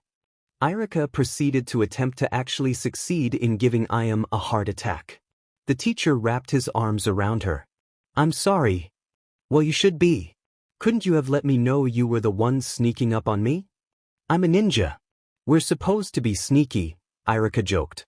I am huffed. And here I was going to drop hints that I was interested in a date. The young woman false glared at Irika. Oh, Irika chuckled nervously. Then I guess I should go with my first choice and spring for Ms. Eyes? And Ms. Eyes. Iam's eyes lit up at the name of Konoha's most famous restaurant. I think that is a sufficient apology. You're worth it, Irika admitted. Stop distracting me, I'm supposed to be mad at you, Iam teased. Distraction and misdirection are a ninja's favorite tools, Irika teased back. Iam chewed her lip as she had a fierce internal debate with herself. Irika grew concerned with Iam's silence. Is something wrong? Iam didn't answer verbally. Instead, she kissed him. The sensation to Irika was akin to being caught in a genjutsu, the world's most welcome genjutsu. How's that for distraction and misdirection? Iam said coquettishly. Why, you'd definitely pass my class, Irika answered dumbly. When is your father expecting you home? Late? Iam whispered in Irika's ear. I can handle late, Irika said with a smile. Naruto groaned as Irika berated the class for not paying attention to the lesson. He was really bored. Hinata-chan had arrived at the academy with Sakura and Ino. Naruto wanted nothing more than to speak with his best friend. Hinata had taken her usual place next to Naruto. The former Hyuga chided Naruto for his inattention. The two children had eagerly slid back into their familiar routines. Have a great lunch, dismissed, Mizuki announced. Naruto, comically, leaned back in his chair and breathed a sigh of relief. I thought that would never end, Naruto said both to Hinata and the ceiling. Irika-sensei did seem a bit distracted today, Hinata agreed. Well, I think I know why, Naruto grinned conspiratorially at Hinata. It's pretty obvious, actually. Wait! Ino cried out. She quickly ran over to Naruto and Hinata. I sense gossip. Hi, Ino, Naruto said idly. Hello, Ino-chan, Hinata greeted politely. So, what's this all about? I bet this is juicy, Ino rubbed her hands together. I think Irika-sensei's got a girlfriend, Naruto grinned. He knew exactly who it was too. In fact, Naruto was about to reveal who Irika's likely girlfriend was. As he opened his mouth, an image of an angry Iam brandishing the ladle like a sword flashed in front of his eyes. And she would probably kill me if I mentioned her name. You're afraid of the ladle, aren't you? Hinata asked, somewhat bewildered by Naruto's instinctive fear of the ladle. Naruto only nodded. Oh, come on, Naruto, it's just a ladle, Ino groaned. She wasn't going to let some cooking utensil come between her and the single largest piece of gossip in her academic life. Naruto tensed. Just a ladle? The ladle is the stuff of nightmares. Ugh, fine. I'll figure it out on my own, Ino said in mock frustration, before waving and heading back over to where Sakura was sitting. Anyway, what are your plans for today, Hinata-chan? Naruto asked. He was eager to just talk with Hinata again. I need to go to the hospital and set up an appointment for my pre-graduation physical, Hinata said as she accepted one of the bentos Naruto offered. Aren't physicals done here at the academy? I mean, there isn't much to them. Naruto opened his bento.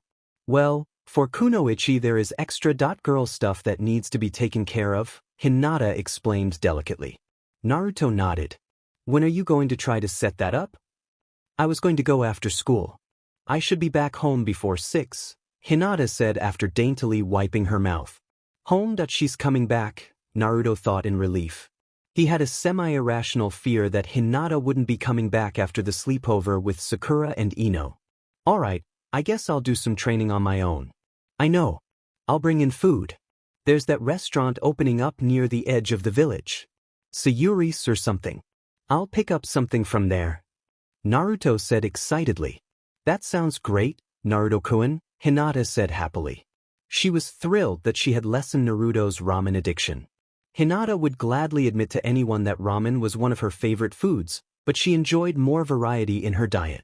I can't wait.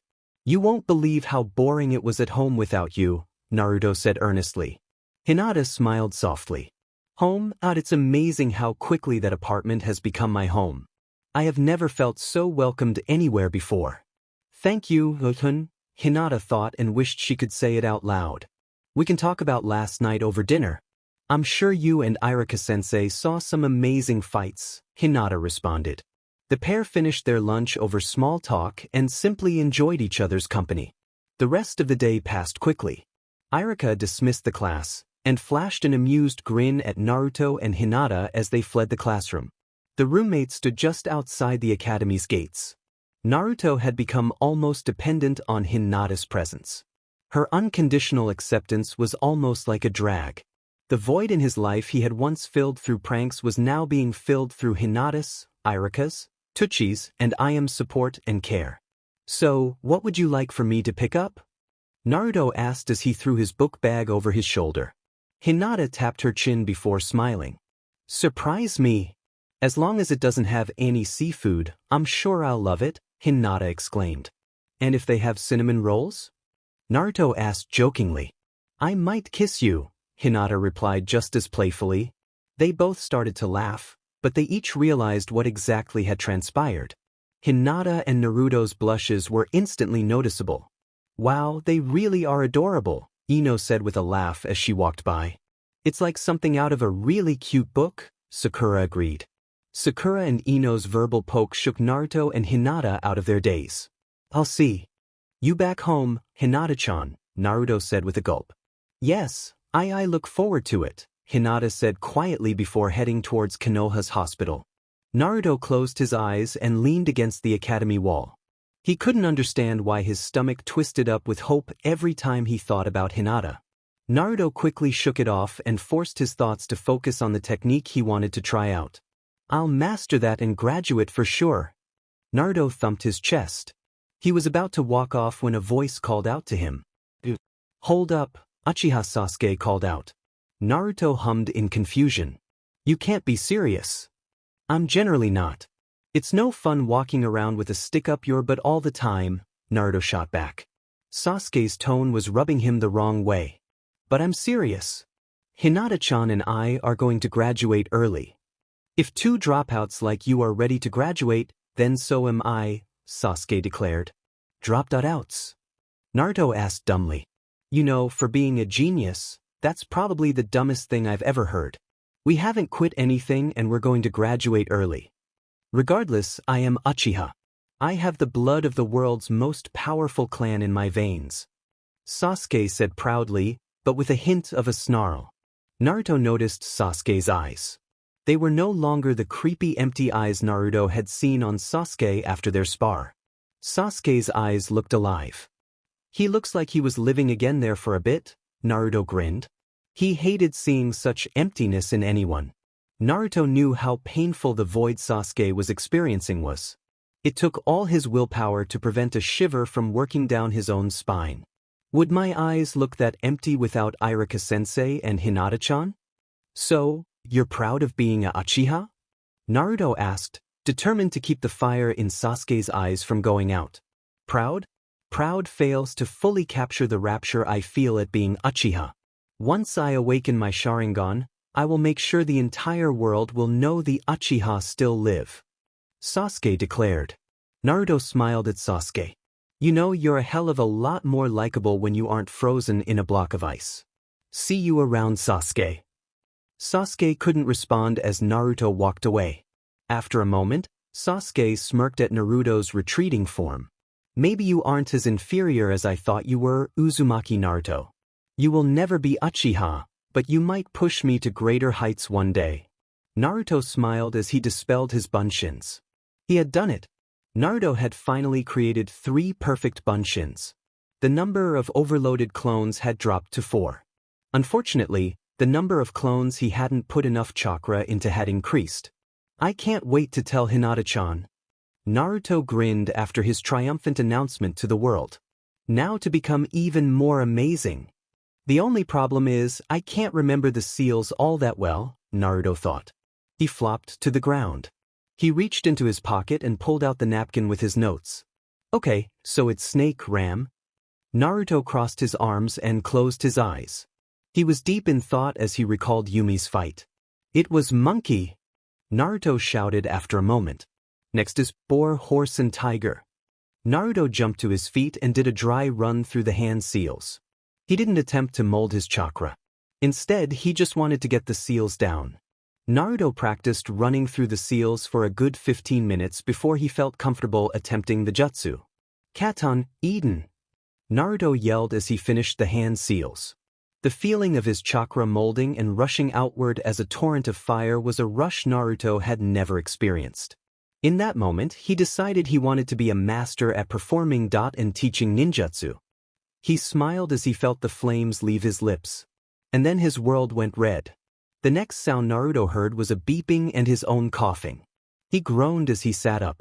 I guess that means it wasn't a horse seal after all, Naruto said mirthlessly. Ouch, ouch, ouch. Naruto whimpered a bit at his tender face. It felt like that one time he had gotten splashed with hot ramen broth. He sighed as he leaned backwards. There was no doubt he was in the hospital. He didn't like this place. In the hospital, you couldn't move around. Naruto had only been in the hospital once before. He had been pranking some JRK that had skipped out on paying his bill at Ichiraku. The prank had been successful and 24 chickens had escaped into the man's shop. It was Naruto's most legendary prank. Unfortunately, the man was an ex-ninja and could run really fast. Naruto had jumped across the gap between two buildings. Tragically, he had misjudged the distance and fallen through the gap. It hadn't been much of a fall, but Naruto had broken an arm. Naruto had spent 2 days in the hospital. It was probably the worst days of Naruto's life.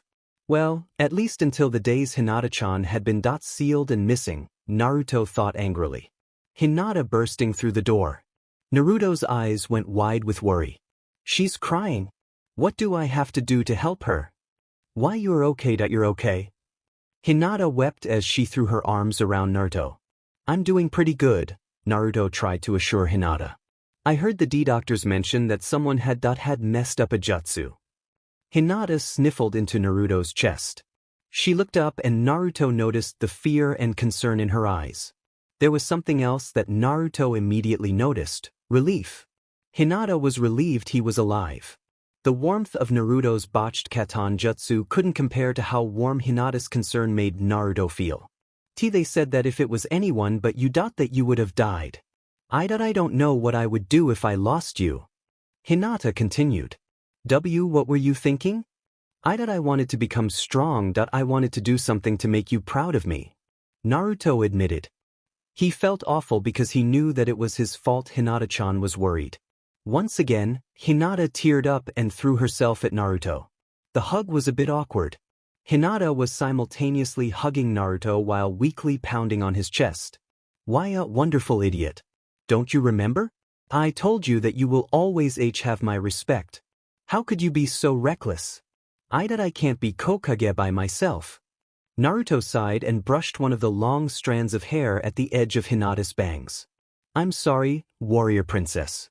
The last thing I want is to see you cry, Naruto confessed.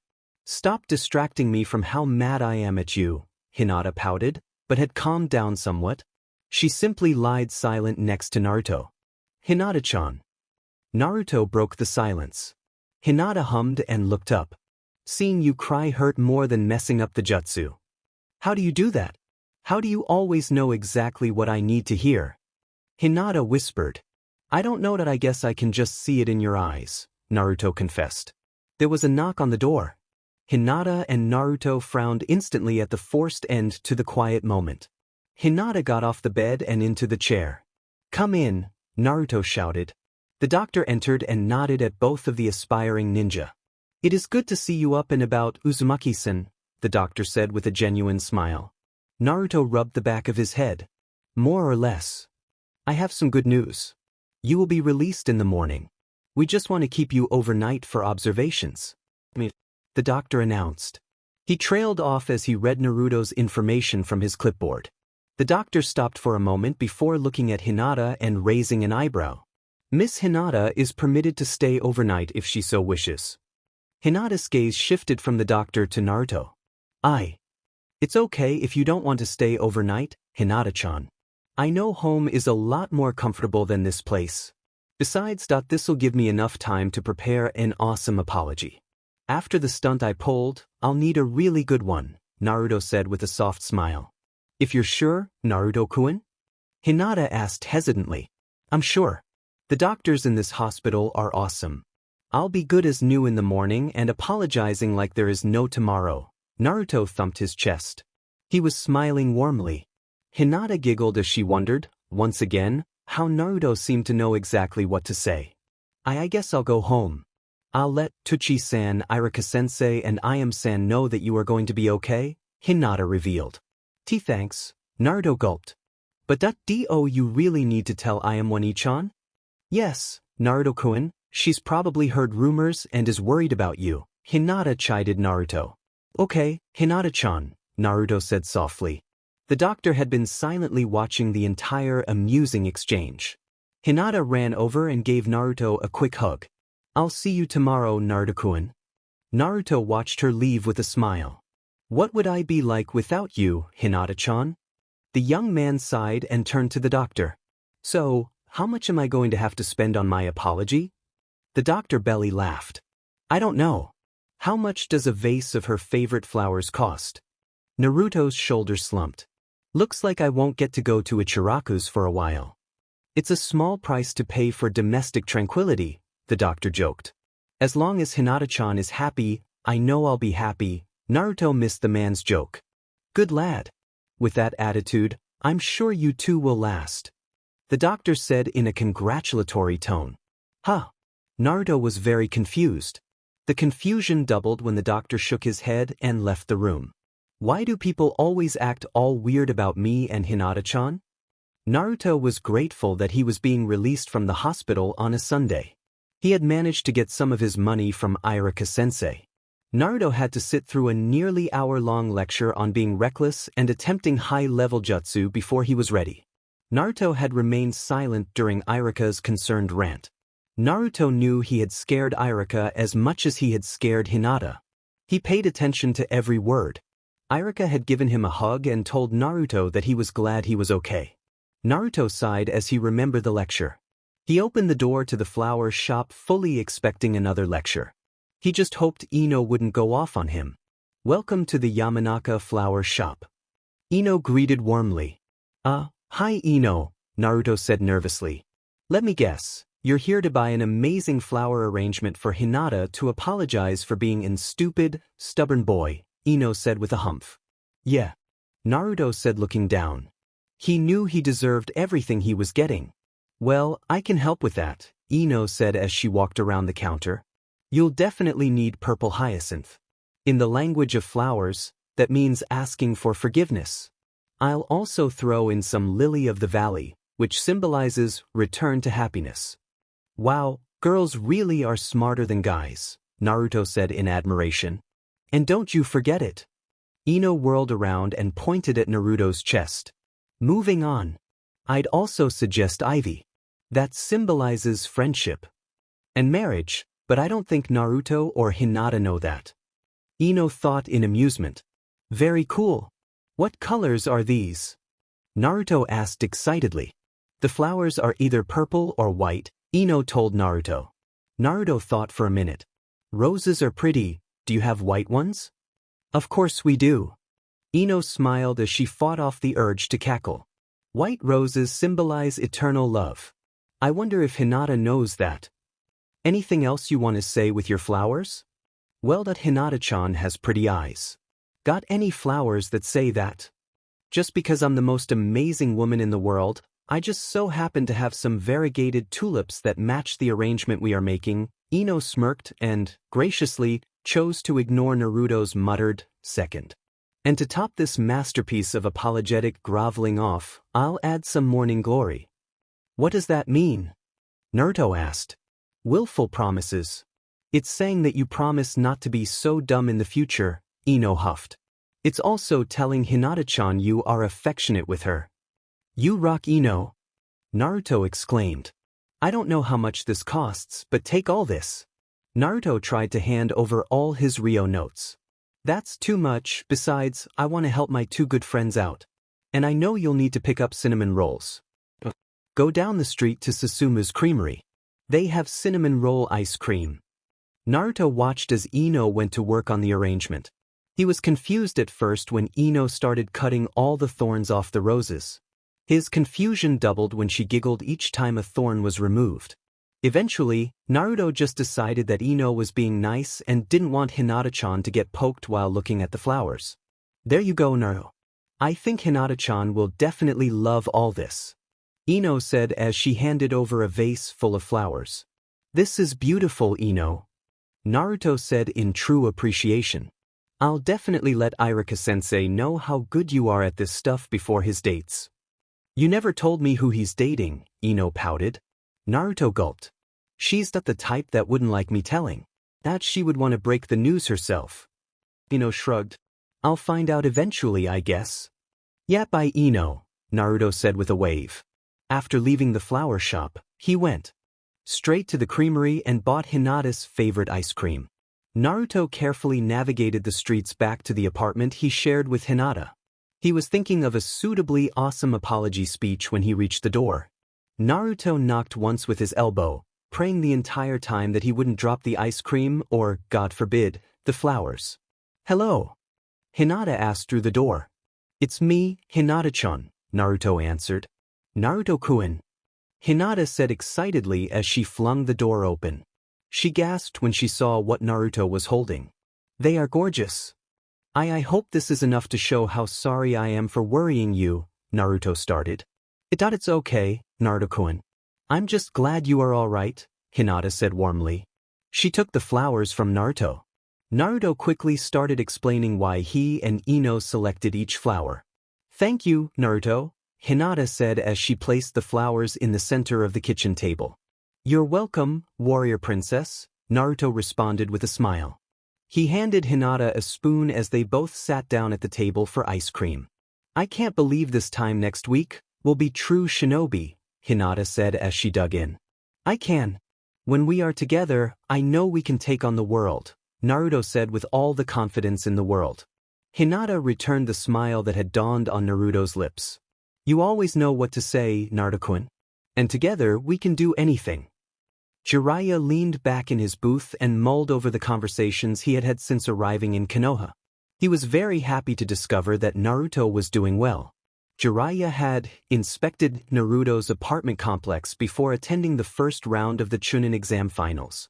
On the one hand, the Toad Sage was pleased that the stipend he provided for the brat was being used well. If Jiraiya had returned and found his godson living in a slum, the last active Sannin probably would have gone on a rampage. I just wish I had checked inside the brat's apartment. To think, he's already got a girl living with him. I can't wait for Naruto to be ready for a real apprenticeship. I'd take him now, but Sensei said Naruto's unusually protective of the girl. It'd be a challenge to convince him to come with me. Besides, I don't want him to get a big head, Jiraiya thought as he downed a sake cup. The Toad Sage's thoughts then turned to Naruto's roommate. He had stopped by the Hyuga compound as a courtesy to one of Konoha's most prestigious clans. The Hyuga, as expected, were lavish hosts. They showered him with attention and, graciously, provided a cadet member to see to his every need while he was in the compound. The girl had been attractive in the typical graceful style of the Hyuga, but the true reason for her presence was a bit grating on Jiraiya. She had been nothing but a wedge to keep Jiraiya from having an in-depth conversation with Hayashi. That had actually explained a great deal about the Hyuga situation. Hayashi's position was balancing on a razor's edge. That observation had led Jiraiya to doubt whether Hinata's exile had been Hayashi's choice. I'll have to figure out a way to contact Hayashi privately, Jiraiya decided. Jiraiya's thoughts returned to Naruto, as they often did. I really wish the boy was ready. Irika says Naruto is probably going to graduate early. I think that'll be good for the brat. Naruto's clearly not a genius and has gotten this far on pure guts. I think a couple of years and he'll be ready for a full apprenticeship. The veteran ninja downed another cup of sake before pulling out some paper. Now, should I ensure the continued comfort and development of my godson as both a person and shinobi? Or turn his current situation into the basis of the next Ika Ika book and get those DMN publishers off my back? After a few moments of thought, Jiraiya's eyes lit up. Both Orochimaru and Tsunade weren't the only geniuses on Team Hiruzen. Naruto flopped down with an enormous grin plastered on his face. He had created a new record of 5 perfect clones. Naruto had pointedly ignored the fact that the number of undercharged clones numbered close to 24. It was still an improvement. Hinata shared the smile as she looked up from her notes. She had been focusing on her academics while she rested. Hinata knew she would never match Naruto's chakra capacity. However, she was proud of her exceptional chakra control. The short time she had lived with Naruto had taught Hinata that it was all right to be proud of her own abilities. "You did wonderful, Naruto-kun," Hinata praised her roommate and best friend. "I don't think I would have ever thought to try creating a mob of clones. Who knows how long it would have taken me to pass the graduation exam without you?" Naruto beamed. "Naruto-kun, you would have passed on your own. I know you can accomplish anything you put your mind to," Hinata assured Naruto. "Thanks." Naruto laid flat on the grass and watched the clouds. "You know, I can see why Shikamaru does this so often." "Does what?" Hinata asked as she put away her notebook. "Cloud watching. I never expected it to be so relaxing," Naruto confessed. Hinata shrugged her shoulders and lay down next to Naruto. A quiet moment passed before Hinata giggled. "We're not going to start calling everything troublesome, are we?" Naruto sighed theatrically. It'd be too troublesome to start calling everything troublesome. Naruto exaggerated the habits of his friend. Naruto frowned a bit. He hadn't really had time to hang out with Kiba, Shikamaru, and Chuji in a while. Naruto had been focusing all his attention on helping Hinata through her situation. "Maybe with things getting back to normal, I can have a day where I hang out with the guys. I know Hinata-chan had fun with Ino and Sakura. I should really try to hang out with my other friends," Naruto thought. "Nay, Hinata-chan, I'm going to apologize in advance," Naruto said softly. "F for what, Naruto-kun?" "Skipping class tomorrow," Naruto admitted. Hinata shot straight up. "Skip? You haven't skipped class since, well, it's been a while," Hinata scolded Naruto while simultaneously trying to avoid the subject of her banishment.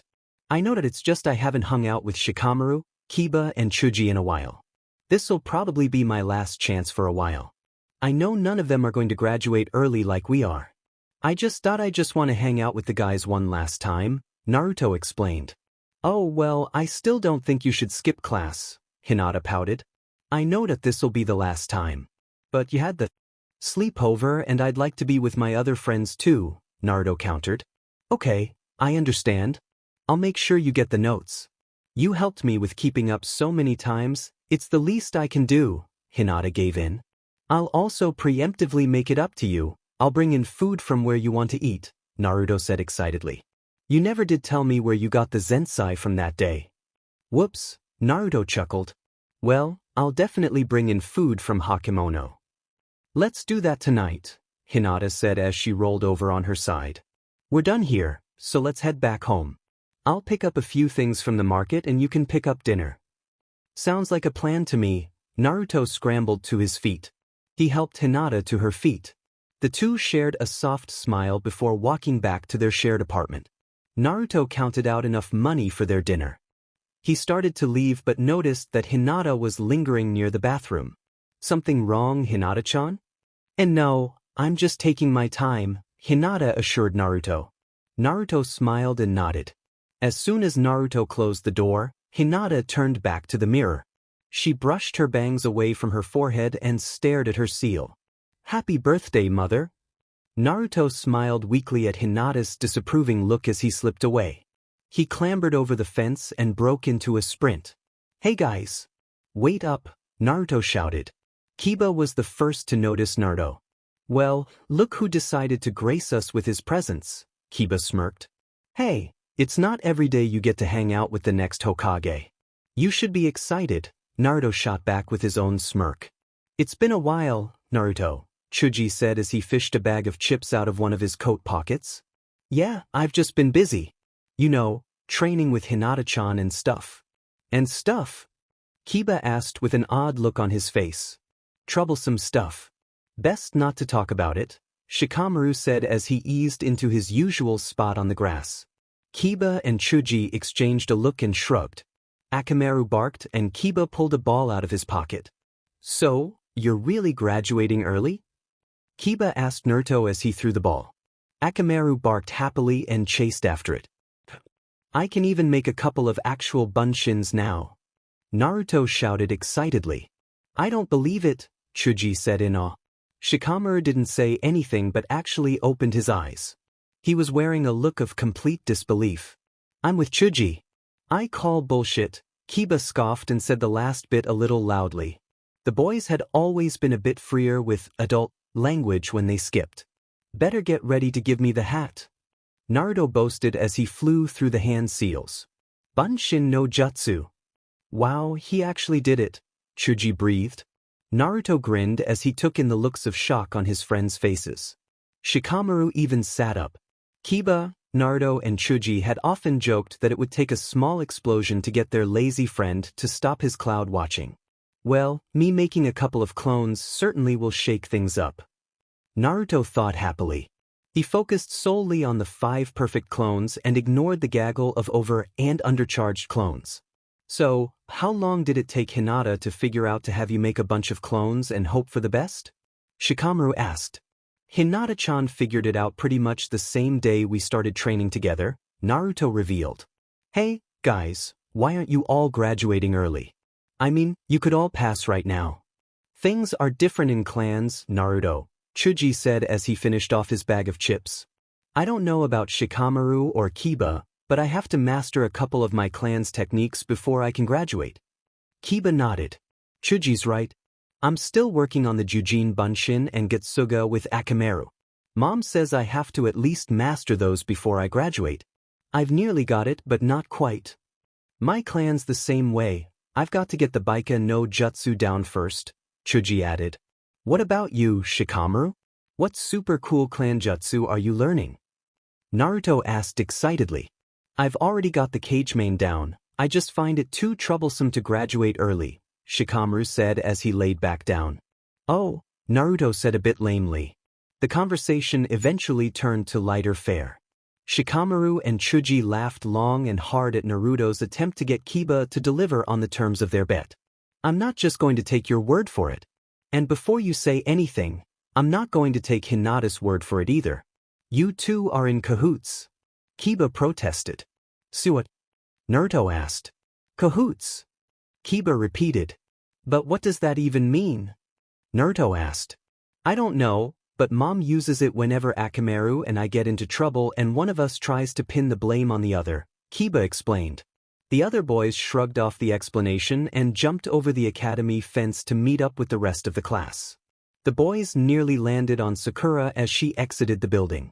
Kaya! Sakura cried out in alarm and took a swing at the closest figure, which happened to be Kiba. Kiba managed to substitute with a nearby chair and avoided the hit. The chair, however, shattered under the hit. Nice punch, Naruto said in admiration. Sakura blinked twice and blushed a bit at the looks of shock on each boy's face. Thanks, Sakura said nervously. Hey, Sakura, I need your help, Naruto continued after waving off Sakura's nervousness.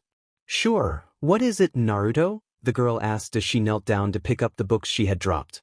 Can you tell Kiba that you, Hinata-chan and Ino did have ice cream at your sleepover? Naruto pressed his hands together and practically begged Sakura to agree with him. Sakura smiled as she scratched Akamaru behind the ears. Of course we had ice cream. Though I had cream and Mitsu, but that did have ice cream in it. Kiba groaned and shook his head. He was annoyed that Sakura had forced him to pay Naruto 20 ryo, but Akamaru was relaxed around her so she couldn't be all bad. There, Naruto, you happy? Kiba lamented the loss of his hard-earned money. You bet. Well, I'm going to catch up to Hinata-chan. See you guys around. Naruto waved as he ran off. He caught up with the main bunch of the class fairly quickly. Naruto moved among the cliques, families, and various other groups quickly silently. Hinata-chan probably went straight home, Naruto realized. He also realized Hinata was doing this to show how much she disapproved of him skipping. Naruto shrugged it off and continued back to the apartment. The boy decided to cut through the park to get home faster. Saw some of the parents lead their children away from his chosen path. Naruto hadn't paid as much attention to the villagers recently. Hinata-chan, Irika-sensei, or Ayamone-chan had been with him so much that he could draw strength from his friend's acceptance. However, they weren't here. Naruto was alone to face the cold, empty gazes or the sneers of disapproval. The looks cut him deeply. He wanted nothing more than to get home. Naruto wouldn't even get annoyed at whatever Hinata planned to say about him skipping class. He knew that Hinata just wanted him to succeed. Her concern helped him keep moving towards his dream. Naruto caught the sound of metal striking wood in the distance. He paused and listened closely. Someone is training with kunai, Naruto observed. He approached the source of the sound from an opening in the tree-line. The last thing Naruto needed was to be drilled in the face by a kunai. It was Sasuke. Naruto relaxed just a bit, but felt an odd energy build inside of him. It took a second for Naruto to realize it was the desire to compete with Sasuke. "Yo, Sasuke," Naruto greeted the last Uchiha. Sasuke paused and gave Naruto a barely visible nod. It wasn't a real greeting. Naruto knew that Sasuke had just acknowledged his presence.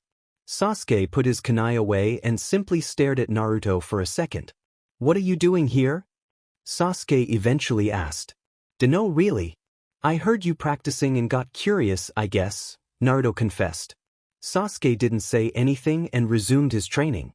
"Hey Sasuke, you still graduating early?" "Of course I am. When I graduate, I'll be another step closer to fulfilling my ambitions," Sasuke said proudly, both at his statement and at his accuracy.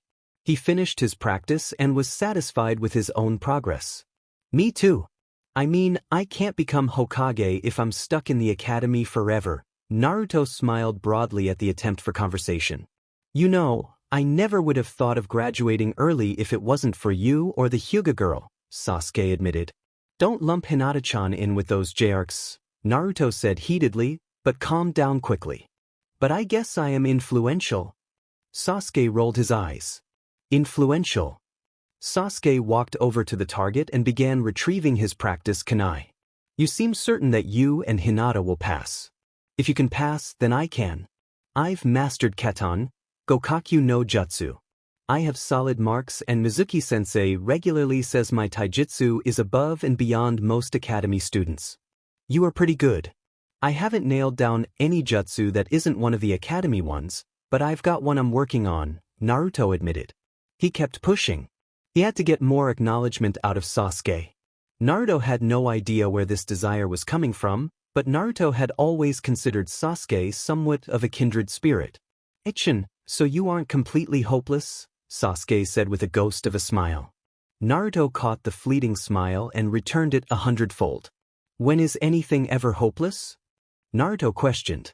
"Well, I'm off. I need to see what Hinata-chan wants to get for dinner with the 20 Ryo we won off Kiba." Sasuke watched Naruto run off and bitterly pondered his classmate's words. Naruto can't understand. What has he lost? If he had experienced Itachi's cruelty like I did, he would realize that there are moments where there is no hope. If he knew that, he would understand why the pursuit of power is so important. I will never feel like that again. Naruto unlocked the door to the apartment and strolled casually into the home he shared with Hinata. He smiled as he thought about how it actually felt like a home now. His smile grew softer and more genuine once he saw Hinata reading a training scroll on the couch.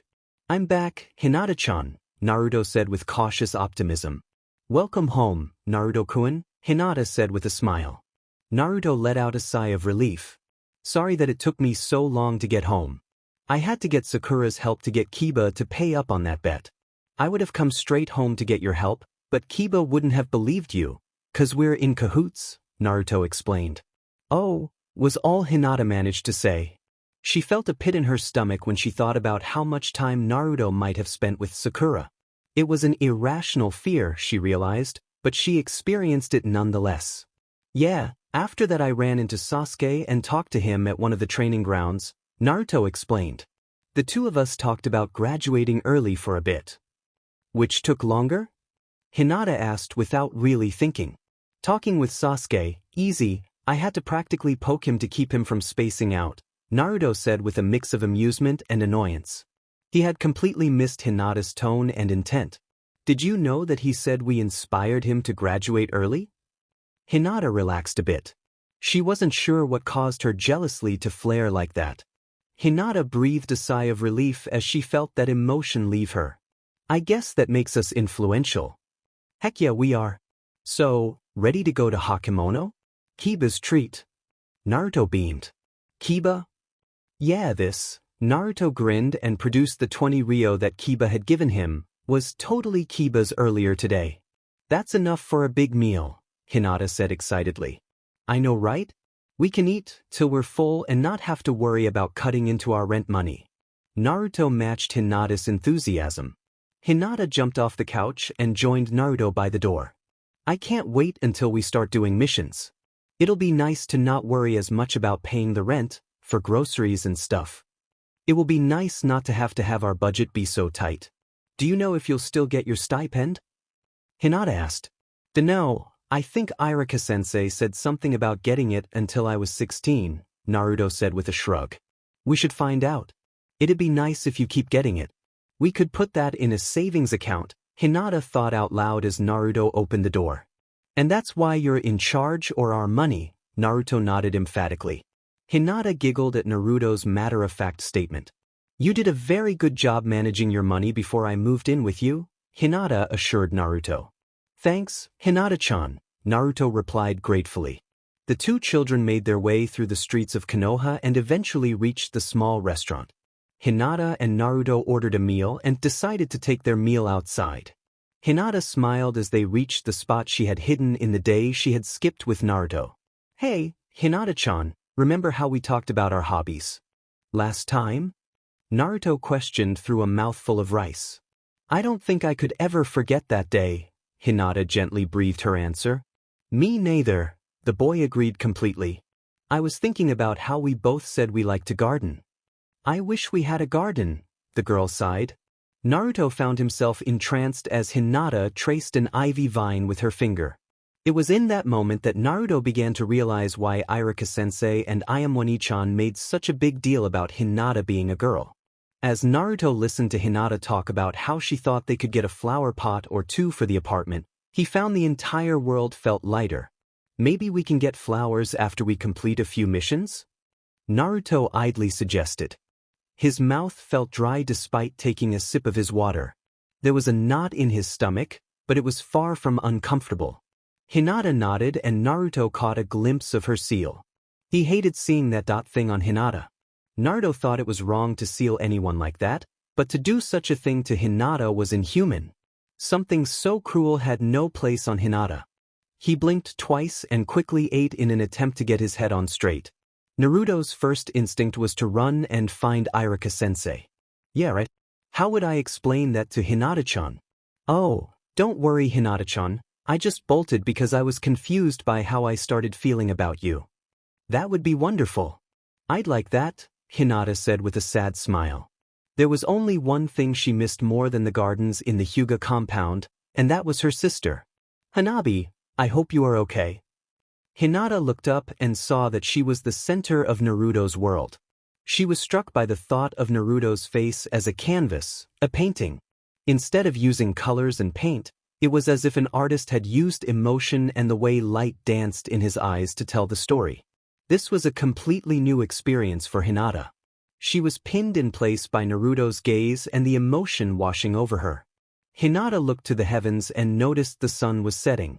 It took a moment for Naruto and Hinata to realize that they had finished eating. They had been so absorbed in their unspoken connection that even the Zensai's familiar and welcome taste had failed to register. I can't believe we stayed out so late, Hinata let a hint of embarrassment slip into her voice. I can, Naruto responded instantly. We're together and in our spot. Oh, our spot? Why, yeah, Naruto suddenly felt very nervous. Why was it becoming so hard to say what he meant? I just think this place will always be ours and ours alone, you know? I mean, to anyone else, It's just a couple of bushes and trees. To us, well, it's where everything we have started. Everything we have? Hinata felt a hitch in her throat. Why yeah, Naruto managed to speak after a quiet moment. There was so much he felt the need to say, but he couldn't find the words that do the feelings justice. So, he settled for a smile. His heart leapt when Hinata returned the smile. Maybe, Naruto thought, he didn't need to say anything.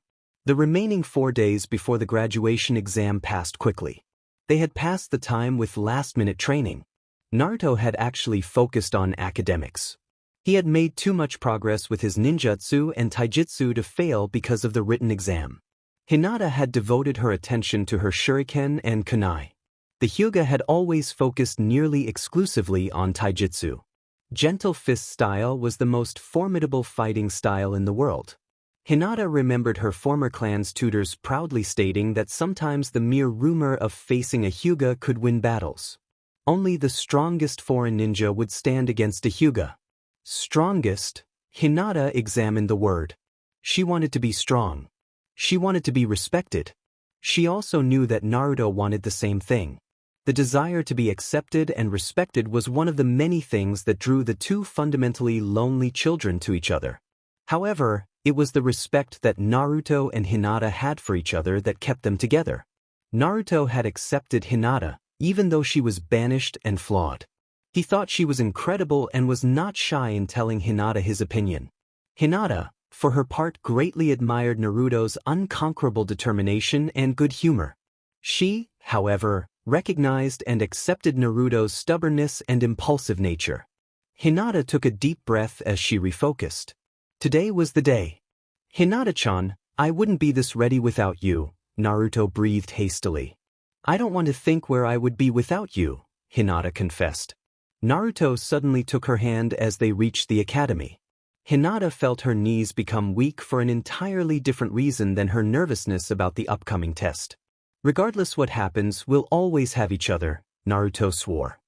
He closed his eyes and knew that those words were among the truest he had ever spoken. Naruto and Hinata pushed open the doors and prepared to enter a new and exciting world. Iruka took a deep breath as he entered the academy's main foyer. He was glad Sasuke, Naruto, and Hinata had listened to his request to arrive early. Iruka would have felt terrible if he had been unable to give his students a bit of last-minute advice. I'm very proud of all of you. Today is your first step into a new world.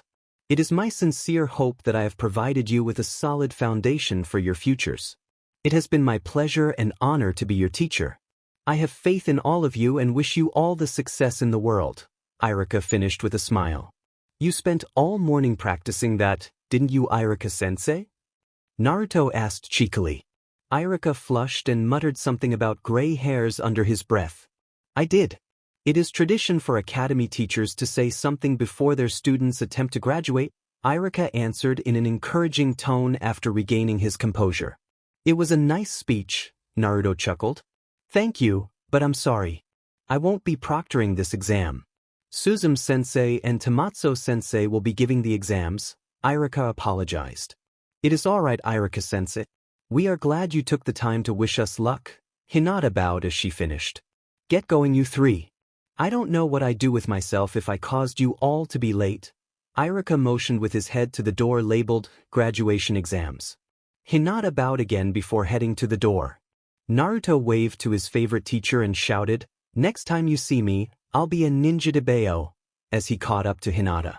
The databao generated 3 different reactions. Sasuke rolled his eyes. Iruka sighed, but acknowledged that Naruto wouldn't be Naruto without his distinctive verbal tick. That was so adorable, Hinata thought with a smile. Sasuke walked past the pair and pushed the door open dramatically. The room was already crowded. There were numerous cliques standing together chatting nervously.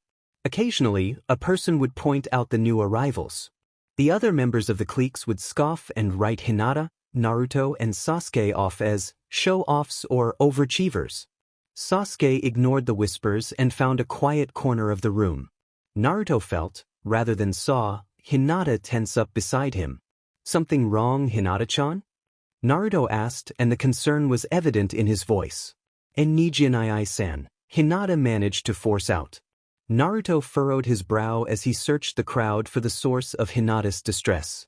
He found Niji leaning against the wall away from the crowds. "I didn't know you had a brother," Naruto whispered, but it bordered on a hiss. If their roles had been reversed, and Naruto had seen his sister again after what had happened to Hinata, he would have bowled over half the people in the room to make sure she was okay. "He isn't my brother, not really.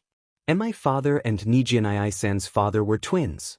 I call Niji brother because I wanted him to realize he wasn't alone," Hinata explained. "Alone?" Naruto started to ask for an explanation, but Niji finally noticed the pair. He didn't move from his spot, but leveled a withering glare at Hinata. Naruto returned the glare. He wanted nothing more than to walk up and punch Niji in the face. Naruto hadn't seen Hinata this scared since that first night after Naruto had found her wandering Konoha after her banishment.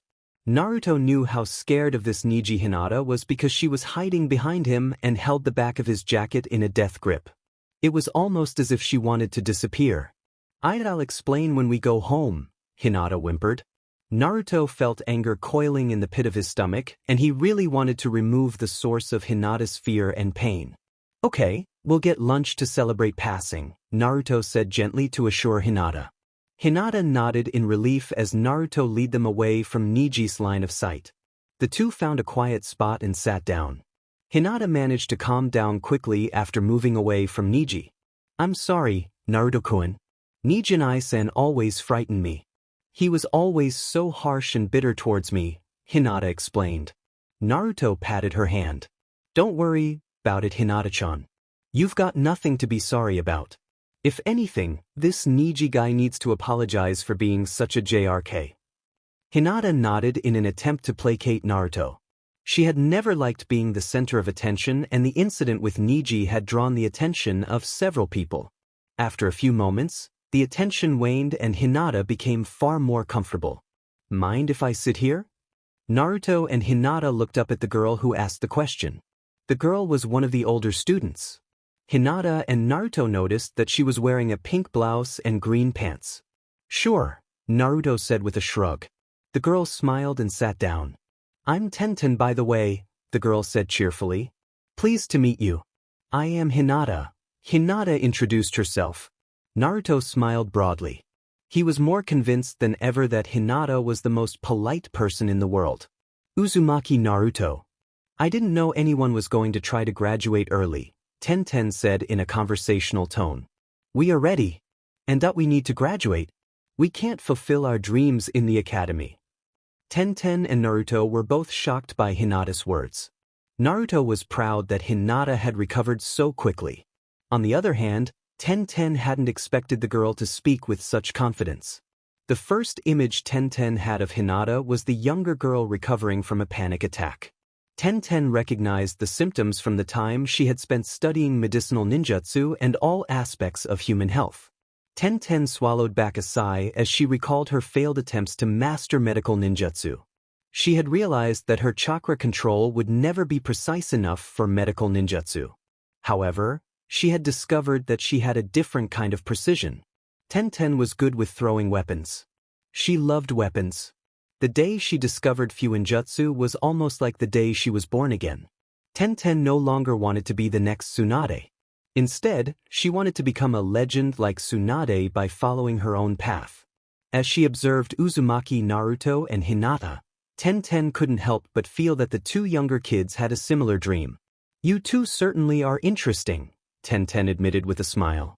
Tamatsu-sensei and Suzume-sensei entered the room before Hinata or Naruto could respond. Tamatsu-sensei, whose name caused Naruto to snicker, launched into a longer version of Irika-sensei's prepared speech. Suzume-sensei added a few remarks thanking all the students for their efforts and loyalty to Konoha. The two teachers exchanged a quick nod. Suzume adjusted her glasses with her right thumb. "All aspirants will form two lines in front of either myself or Tamatsu-sensei," Suzume ordered. Naruto leaned in close to Hinata. "Totally lining up in front of Tomato-sensei." "Tomato-sensei?" Hinata whispered back. "Oh, come on, please tell me I wasn't the only one to think of that." Hinata shook her head and tried desperately not to laugh at her best friend's antics. Hinata decided to line up in Suzume-sensei's line a few people back from Naruto. She felt a bit mischievous and wanted to see how Tamazo-sensei would react. Hinata was so caught up in Naruto's planned mischief that she didn't realize who was behind her. "So, Hinata, how should I address you?" Niji asked and, for once, made no effort to hide his derision or mocking tone. "I am just Hinata," Hinata answered shakily. The young woman was struggling to control her fear. Niji smirked in amusement, despite knowing how petty this conversation ultimately was. "Ah, it seems the honored main branch stripped you of your name when they discarded you. Tell me, Hinata, how does it feel to be so alone?" I am not alone," Hinata said quietly. She swallowed back her rising nerves and looked up at the taller boy. Hinata silently cursed her trembling. The young woman was terrified, truly terrified, but she refused to run away. She longed to run away to the comfort and safety of the apartment she shared with Naruto. Hinata felt safe there. She felt welcome there. "No, I can't do that. If I can't face Nijin-san, how can I face an enemy ninja? If I run away, how could I face my friends? How could I face Naruto-kun? How could I face myself in the mirror?" Hinata struggled against her fear. "You discovered a group of fellow failures to congregate with," Niji declared. Images of Sakura, Ino, Ayame, Tuchi and Irika flashed to the forefront of Hinata's memory. Hinata's other friends faded away and Naruto's smiling face dominated her thoughts. "My friends are not failures," Hinata said firmly. She was shocked by her own bravery. There was a flash of something in Niji's eyes that betrayed how much Hinata's sudden bravery had shocked him as well. "I will indulge your illusions for a moment and ask this question. If they aren't failures, then won't you, the former Hyuga failure, only drag them down?" Niji continued his verbal assault. "Fate." Hinata mentally inspected the word as she spoke it. Niji, the Hyuga prodigy despite being born into the branch house, nodded and smiled at Hinata's use of the word. "Maybe I was fated to be a Hyuga failure, but I believe fate has given me the chance to find my own success outside of the clan. I believe I can truly achieve my dreams for the first time in my life." Niji scoffed at Hinata's declaration. "You may have discovered a sliver of comfort or false confidence, but fate has decreed your lot in life. Your brave words cannot change who you are." "No, Nijin-san, they can't change me. I am the only one who can change me," Hinata said with a contented smile. She had pushed past her fear into a new and liberating world. "You can also change yourself. Nijin-san, you don't have to be alone anymore. This belief in fate doesn't have to rule you." Niji's Byakugan activated of its own volition and the prodigy trembled with rage. "You!" Niji spat venomously and reared back for a Juken strike. Hinata's bravery wavered and she prepared to dodge Niji's attack or at least minimize the damage. The strike never came, however. Suzume-sensei had grabbed Niji's wrist and gave the academy student an angry glare. "I do not know, nor care, what personal issues exist between the two of you. However, I will not allow the two of you to disrupt this examination. Miss Hinata, draw a number and return to a seat. One that is nowhere near your fellow Hyuga." "She is not Hyuga," Niji growled as Suzume let go. Hinata was breathing heavily from a combination of adrenaline and emotional turmoil. She quickly drew a number and retreated to where Naruto was sitting. She never spared Niji another look. Naruto stood up and put a comforting hand on Hinata's shoulder the second she reached him. "Are you okay, Hinata-chan?" Hinata barely nodded. I will be. I've never stood up to Nijin-san before. I can't believe I did that." "I can." Hinata smiled in thanks and the two sat down. The two teachers gave a quick speech calling on the prospective shinobi to uphold the honor of Konoha through their actions. Suzume-sensei reminded the class, primarily Hinata and Niji truthfully, that they were expected to behave professionally at all times. Naruto grumbled at the thinly veiled admonishment. Tamazo-sensei announced that the examination would begin. "Student number 1. The older Chunin cried out. A boy from the back got up nervously and followed the two proctors into the next room. The second the door shut, nervous whispers erupted throughout the room. So, which number did you get? Naruto asked as if they were waiting for their order at a cafe. Hinata chuckled when Naruto put both hands behind his head. He truly had a gift for putting her at ease. Number 13. What number did you get, Naruto-kun?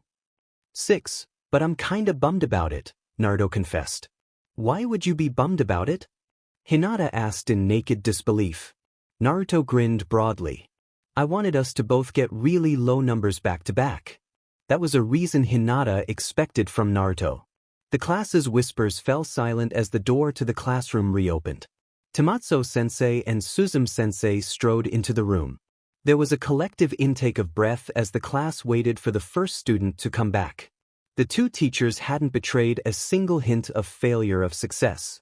A heartbeat, one that felt like a full minute, passed and the boy entered the room proudly wearing his hitayate and a grin that rivaled Naruto at his most exuberant. Congratulations! Naruto shouted and started to clap. The rest of the class, minus Sasuke and Neji, joined the raucous celebration. The young genin blushed and waved nervously at the excited classroom. Kijimura Tamatsu idly called for the next graduate, but his mind was focused on the change in the energy of the classroom. There had been an undeniable nervous edge in the prospective genin.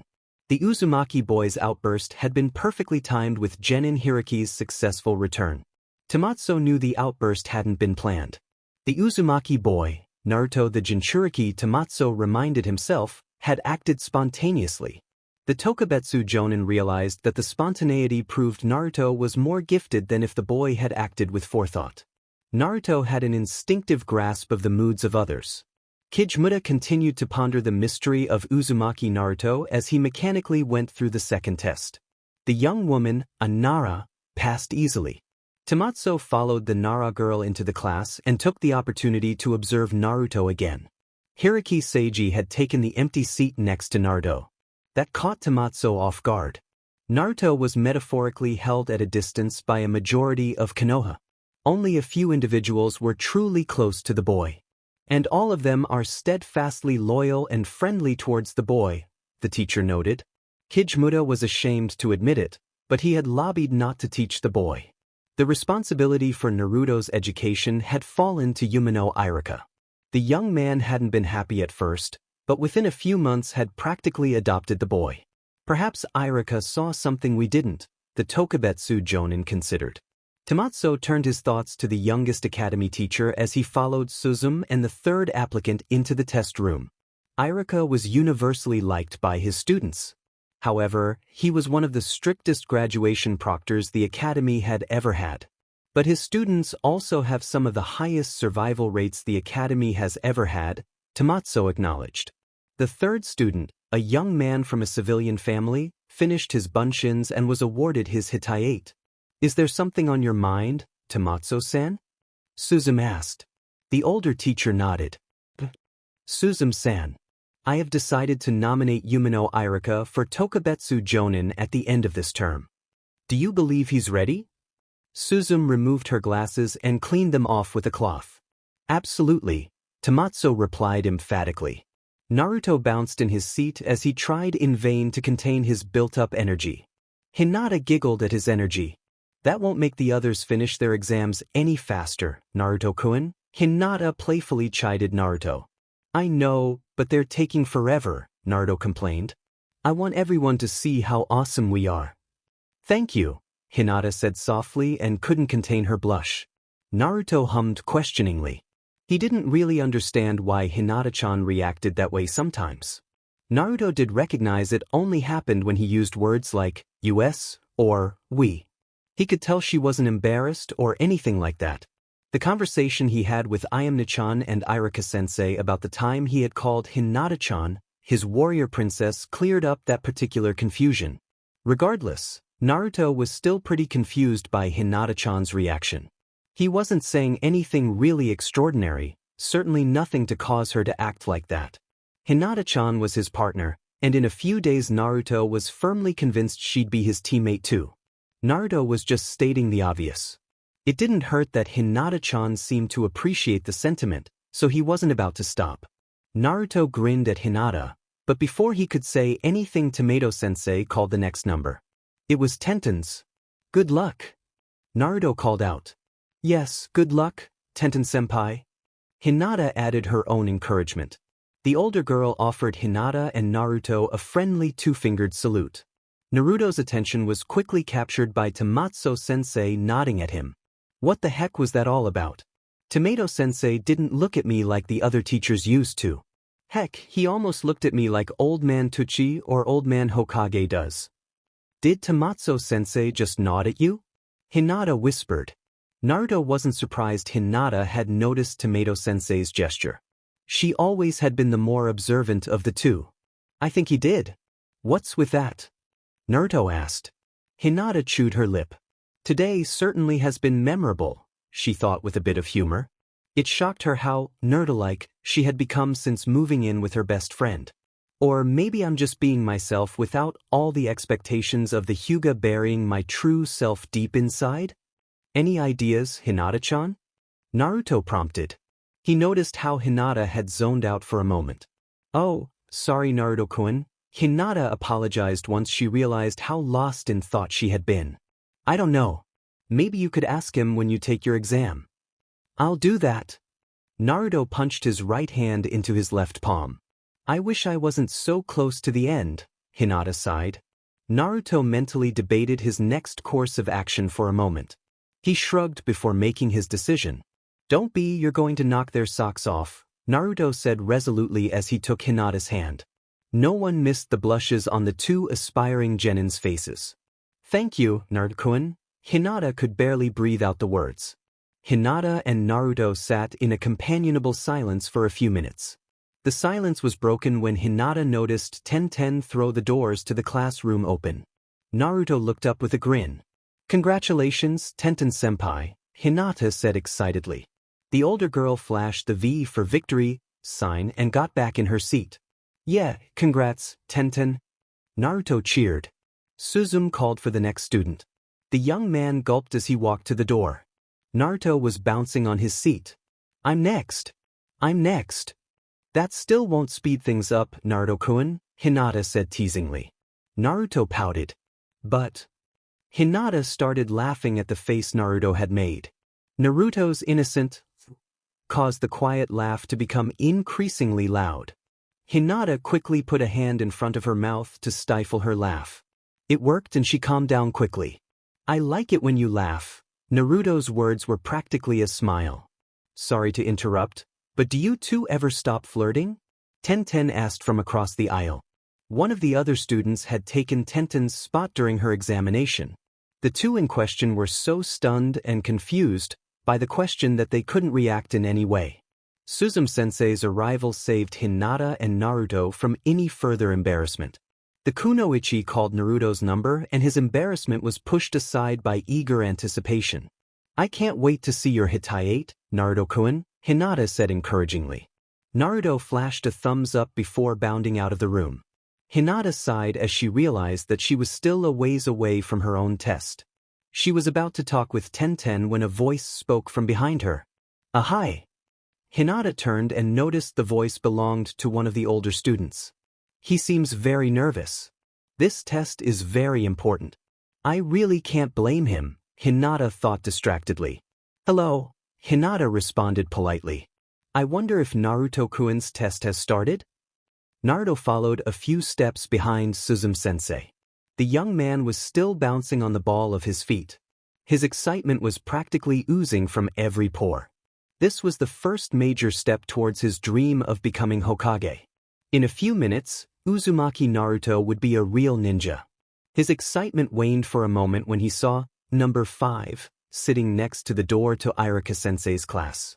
Naruto knew immediately what had happened. The boy hadn't passed. Naruto hadn't attempted the graduation exam before. He had been planning on taking the last offered exam, but he had shelved that idea. Hinata-chan, his best friend, had needed his help.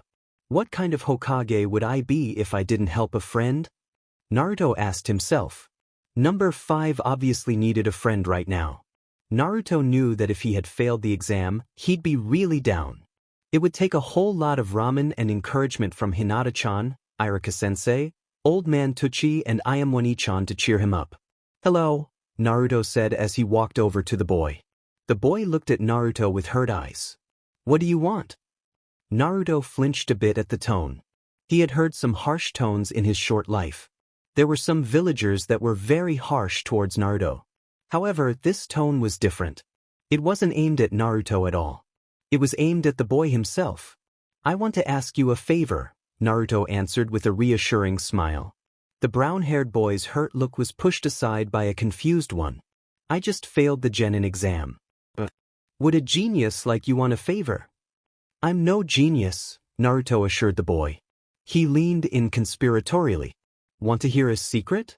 In spite of himself, the boy leaned forward. Naruto looked over at his shoulder at Suzume-sensei and Tomato-sensei. Suzume-sensei looked really impatient. Tomato-sensei looked curious. Naruto turned his attention back to number 5. I'm awful at the bunshin. I can make 3 good clones, but you should see the number of horrible ones that come along for the ride. Thanks, the other boy said between laughs. I needed that, but it doesn't change the fact that I'm too slow with my hand seals. I mean, if I can't pull off the substitution, how will I survive on a real mission? What's your name? It's Soda Rikuto, Rikuto hesitatingly responded. Well, Rikuto, I'm Uzumaki Naruto. You said your only issues were hand seals, right? Naruto asked. He had closed his eyes when he announced his name. Thus, Naruto missed the flash of recognition in Rikuto's eyes. Yeah, Rikuto answered hesitantly. Have you ever played string games? Naruto questioned the older boy. He pointedly ignored Suzume-sensei calling for him to hurry up. No, I've never done that. Rikuto responded in disbelief. How would that help me? Naruto didn't respond, but pulled a bit of string from one of his pockets. He started creating various patterns very quickly.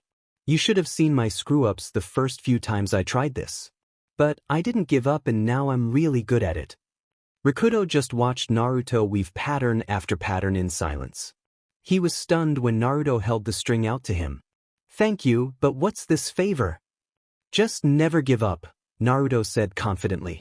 Rikuto smiled back. It still hurt that he hadn't passed, but somehow it wasn't hurting quite as bad anymore. Hey, we're both going to be Konoha shinobi one day. We've got to have each other's backs, Naruto said with a warm and inviting smile. Naruto turned to rejoin the Tomato-sensei and Suzume-sensei. Naruto! Rikuto called out. Naruto paused and turned back towards Soda. Good luck. I won't need it. I've worked too hard to need luck. Hinata was feeling awfully rude. Ogura Arata, as the boy had introduced himself, was clearly nervous and Hinata was practically ignoring him. Naruto-kun will pass no problem. I just have to have faith in him, Hinata silently reassured herself. Soda, what's your name? Arata asked. My name is Hinata, Hinata replied politely. Arata smiled at the response. That's a very pretty name. Thank you. Hinata blushed a bit as she instinctively and politely bowed. She may not be Hyuga anymore, but her years of etiquette training were still deeply ingrained. It was also strange hearing a compliment from someone other than Naruto-kun, Ino-chan, or Sakura-chan. What convinced a nice girl like you to take the exam early? Arata asked. Hinata pet her head to the side. Oh, Naruto-kun and I decided that we were ready to pursue our dreams, Hinata admitted before giggling a bit. It doesn't hurt that we need the money. Need the money? Arata managed to force out. Yes, Naruto-kun's stipend from the village barely covers our expenses. Due to my .s situation, I am ineligible for a stipend. Hinata's voice cracked a bit at the end. It was still painful to think about how the Hyuga abandoned her. That Naruto Gu why is he your cousin or something? Arata asked. Hinata missed the almost desperate hope in the older boy's voice. Hinata took a deep breath to gather her thoughts. Naruto-kun.is my best friend and roommate. Arata blinked a few times. Our roommate? Yes, I moved in with Naruto-kun a while ago. I'd had some family issues and Naruto-kun was kind enough to help me through a very difficult time in my life. I'm as happy as I've ever been with Naruto-kun. Hinata was so caught up in her explanation that she didn't notice Arata emotionally deflate. She also didn't hear Tenten's amused laughter. Arata excused himself and walked off.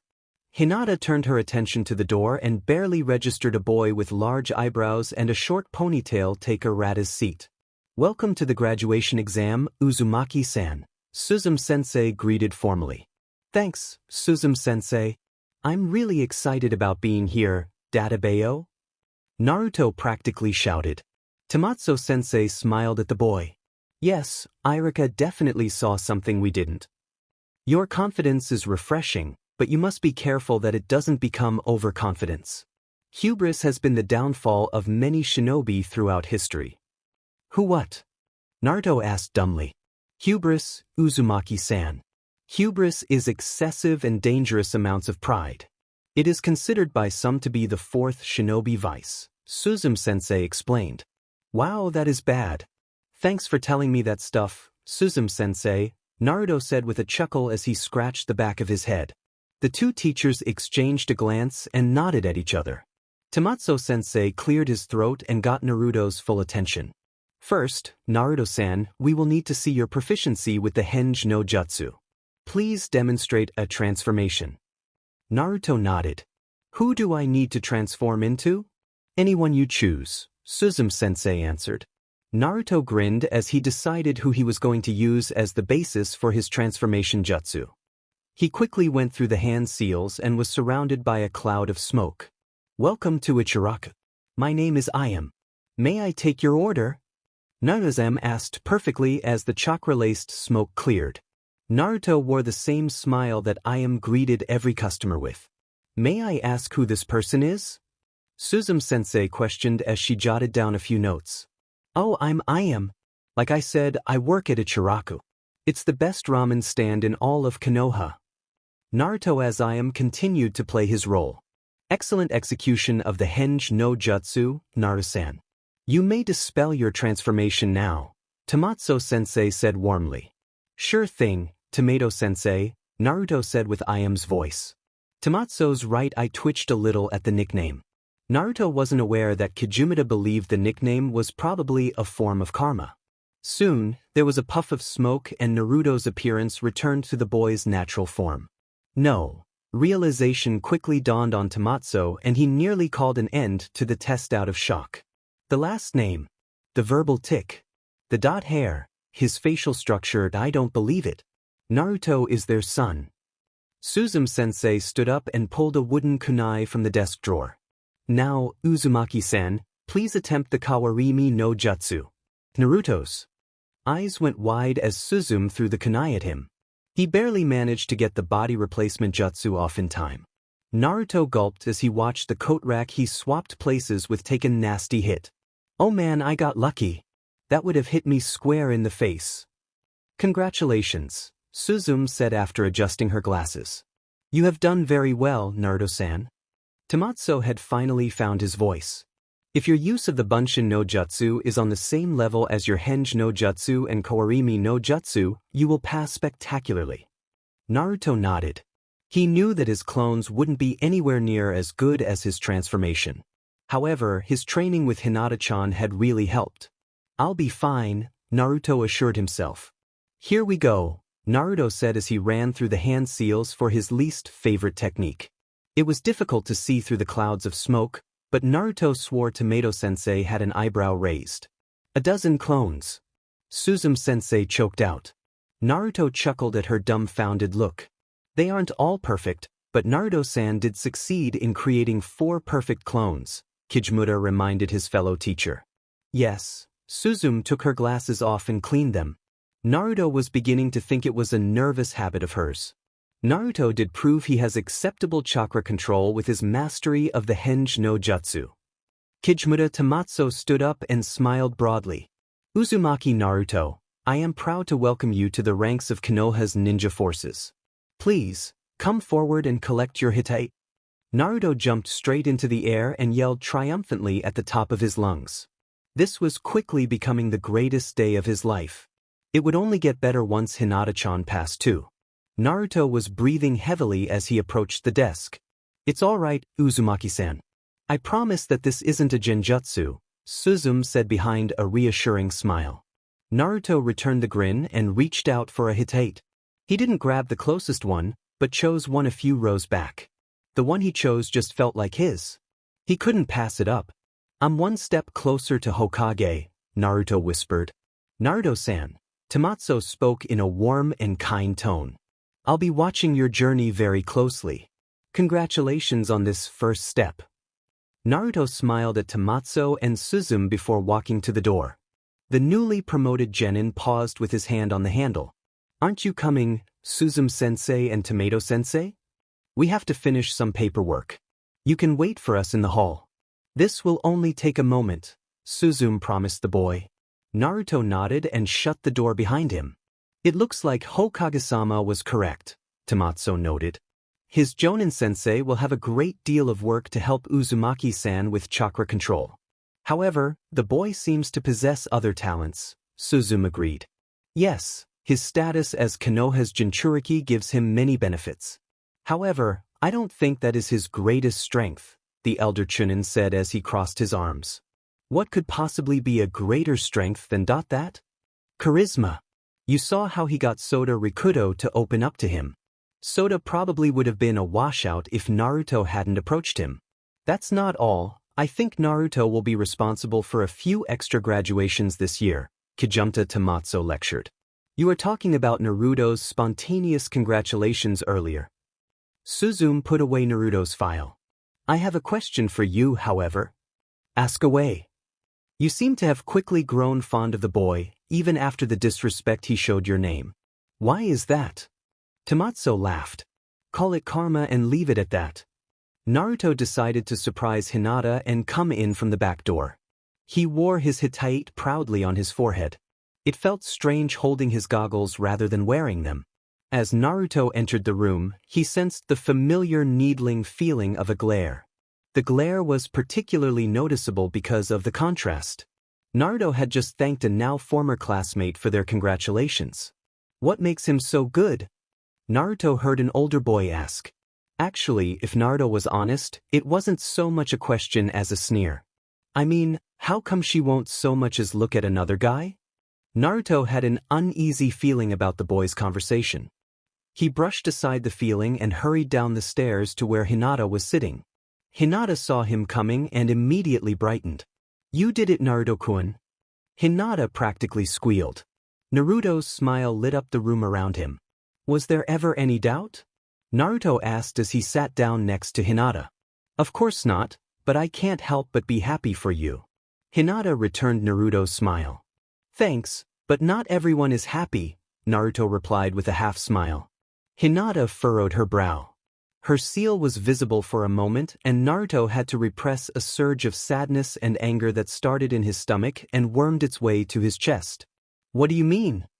Naruto thumbed in the general direction of the guy who had sneered at him earlier. "That guy seemed pretty set off at me for something." "Byakugan," Hinata whispered. "Oh, Ogura Arita? I think he's a bit jealous of you passing. He seemed quite nervous when he tried to talk to me." "He talked to you?" Naruto wasn't exactly thrilled by that thought. "Arita-san didn't do much talking, truthfully. I actually felt very rude after he left. I did almost all of the talking and he seemed even more nervous after he left." Hinata chewed her lip guiltily. "That's it?"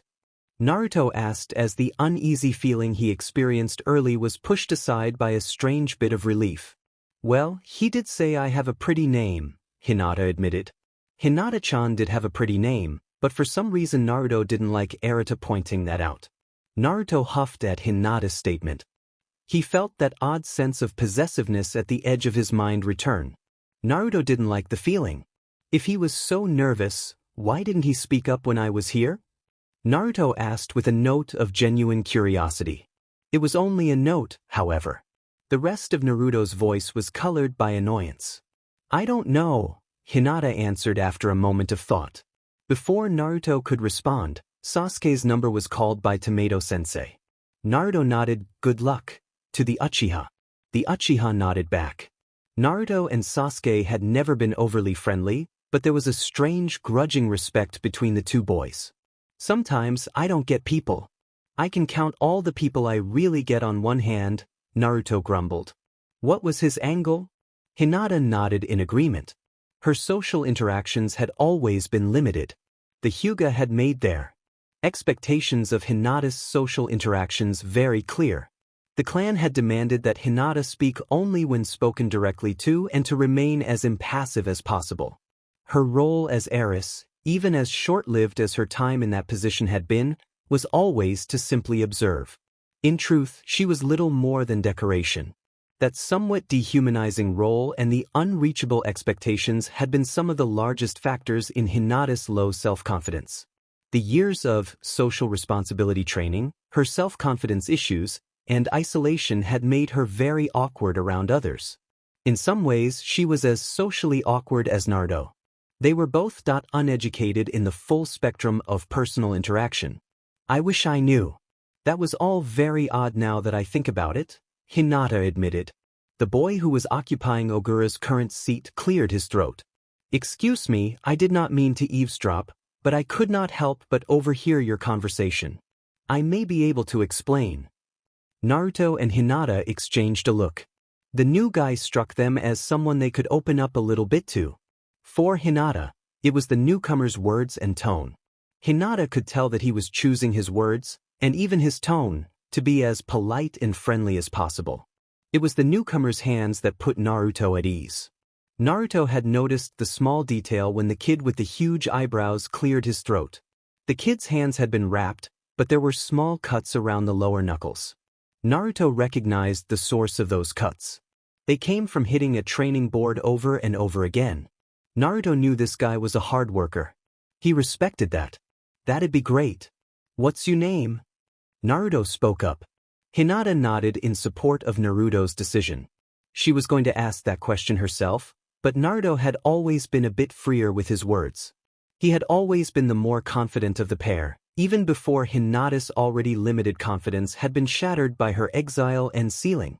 Though, I am beginning to believe in myself more now than I ever have, Hinata admitted to herself. My name is Rock Lee, the now-named young man said excitedly. May I ask your names so that we may be properly introduced? It is nice to meet you, Rock Lee. I am Hinata. Hinata properly introduced herself. She knew that Rock Lee had heard her name during the conversation with Arata, but would return Lee's courtesy. Hinata was surprised by how polite Lee was being. Uzumaki Naruto. Naruto introduced himself to Lee with as much enthusiasm as he introduced himself to everyone. However, the enthusiasm was a bit more natural than usual. He was also shocked that there was someone that could rival Hinata for title of the world's most polite person. It is nice to meet you both. As I was saying, Arata-san's actions are actually simple to explain, Lee said. He held his left hand at shoulder level with the index finger pointing towards the ceiling to accentuate his point. He was attracted to Hinata's youthful flames. Arata-san believed he had a better chance of capturing Hinata's attention during your brief separation from each other. Naruto grimaced at Lee's explanation. There was a part of him that wanted to go up and yell at Arata, but that part was outweighed by several facts. The first was Naruto was a ninja now. Arata was still a civilian, and abuse of civilians by ninja was a very serious crime. Second, he remembered how stern Suzume-sensei had been in warning off Niji. He had been glad for Suzume-sensei stepping in, but he knew that she'd step in to stop Naruto too. She might even take away my Hitai 8. Naruto thought in a paradoxically calming panic. He cast a quick glance at Hinata and saw the look of shock on her face. That also helped calm Naruto down a bit.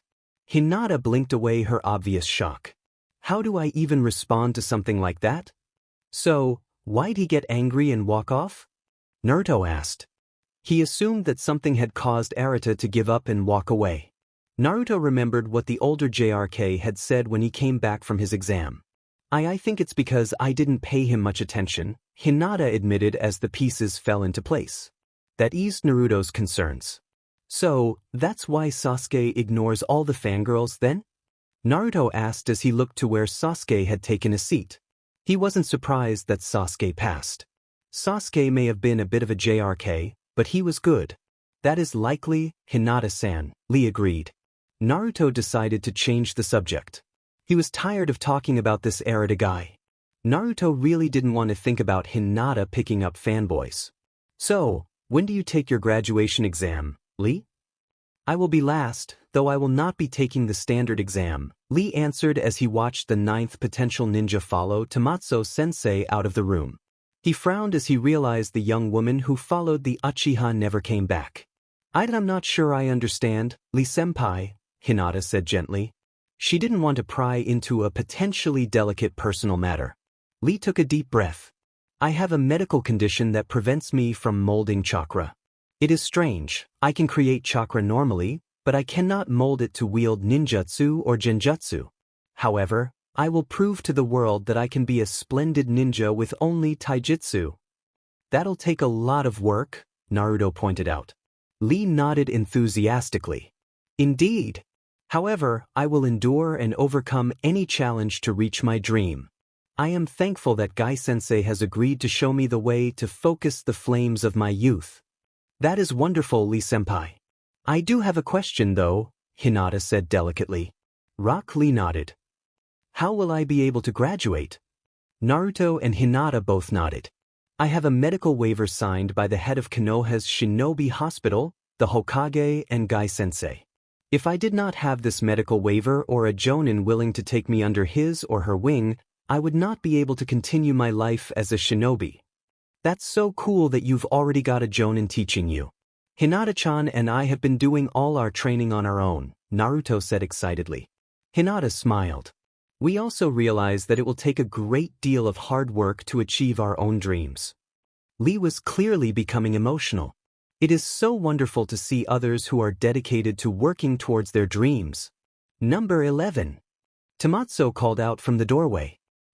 Sure thing, Lee, Naruto said with a smile. He turned his attention to Hinata. It's almost your turn. You'll be a ninja in a few minutes. I'm nervous but excited, Hinata confessed. Naruto laughed and waved off Hinata's concerns. You've got nothing to be nervous about, Hinata-chan.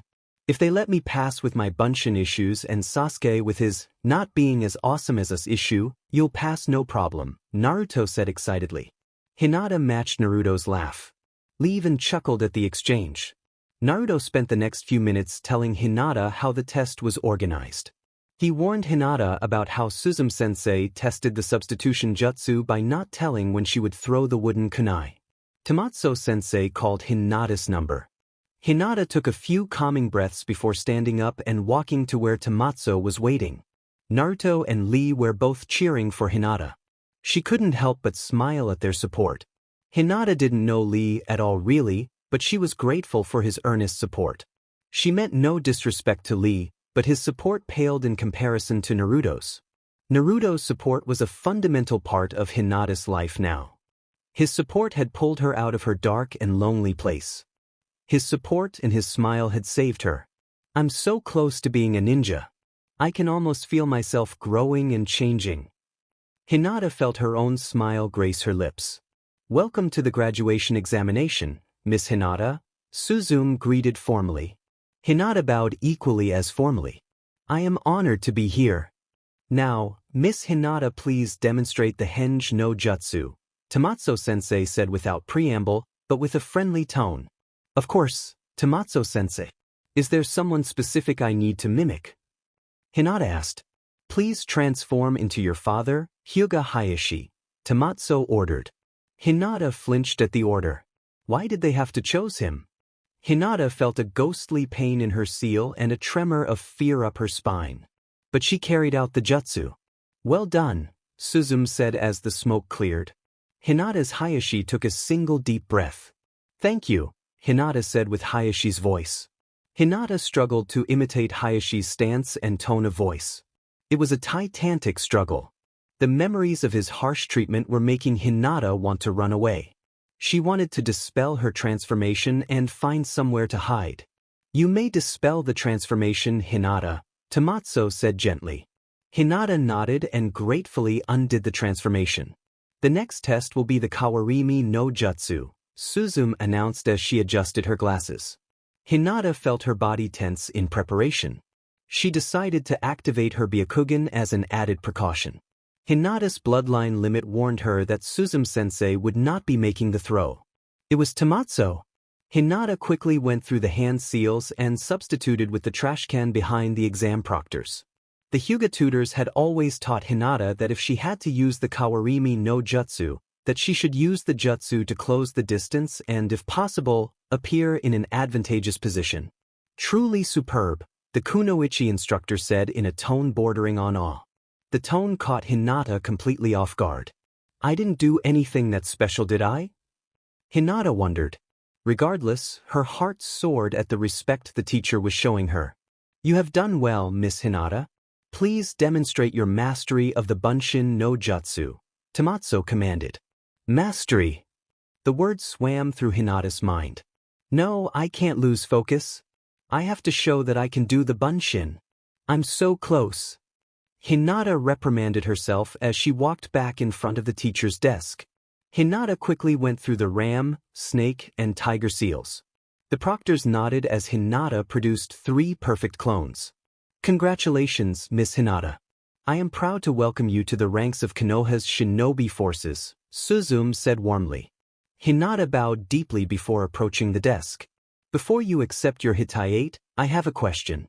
This will not affect your graduation in any way, Kijimura assured Hinata. The young woman froze a few steps away from the desk. What is it, Tamatsu-sensei? Hinata asked with a hint of nervousness. How has the application of the Hyuga clan's seal affected your Byakugan? Hinata swallowed. It was difficult to speak of her seal and abandonment to complete strangers. I thought I lost a bit of clarity on the edges of my vision for a while. I have begun to recover. Do you know the precise range of your vision? Suzume asked. Not specifically. I think it is around a mile, Hinata admitted. Tamatsu made a few notes on Hinata's file. Your Jonin-sensei will be instructed to give a thorough evaluation of your Byakugan's range and abilities, Tamatsu revealed. Of course, Hinata said respectfully. She would be grateful for any assistance with her bloodline. Hinata was truly proud to have the Byakugan. Hinata accepted the hitaiate that Tamatsu-sensei offered and tied it around her neck. You aren't putting it around your forehead? Suzume asked in shock. I will not hide. Hinata's announcement was almost a whisper, but it was very brave.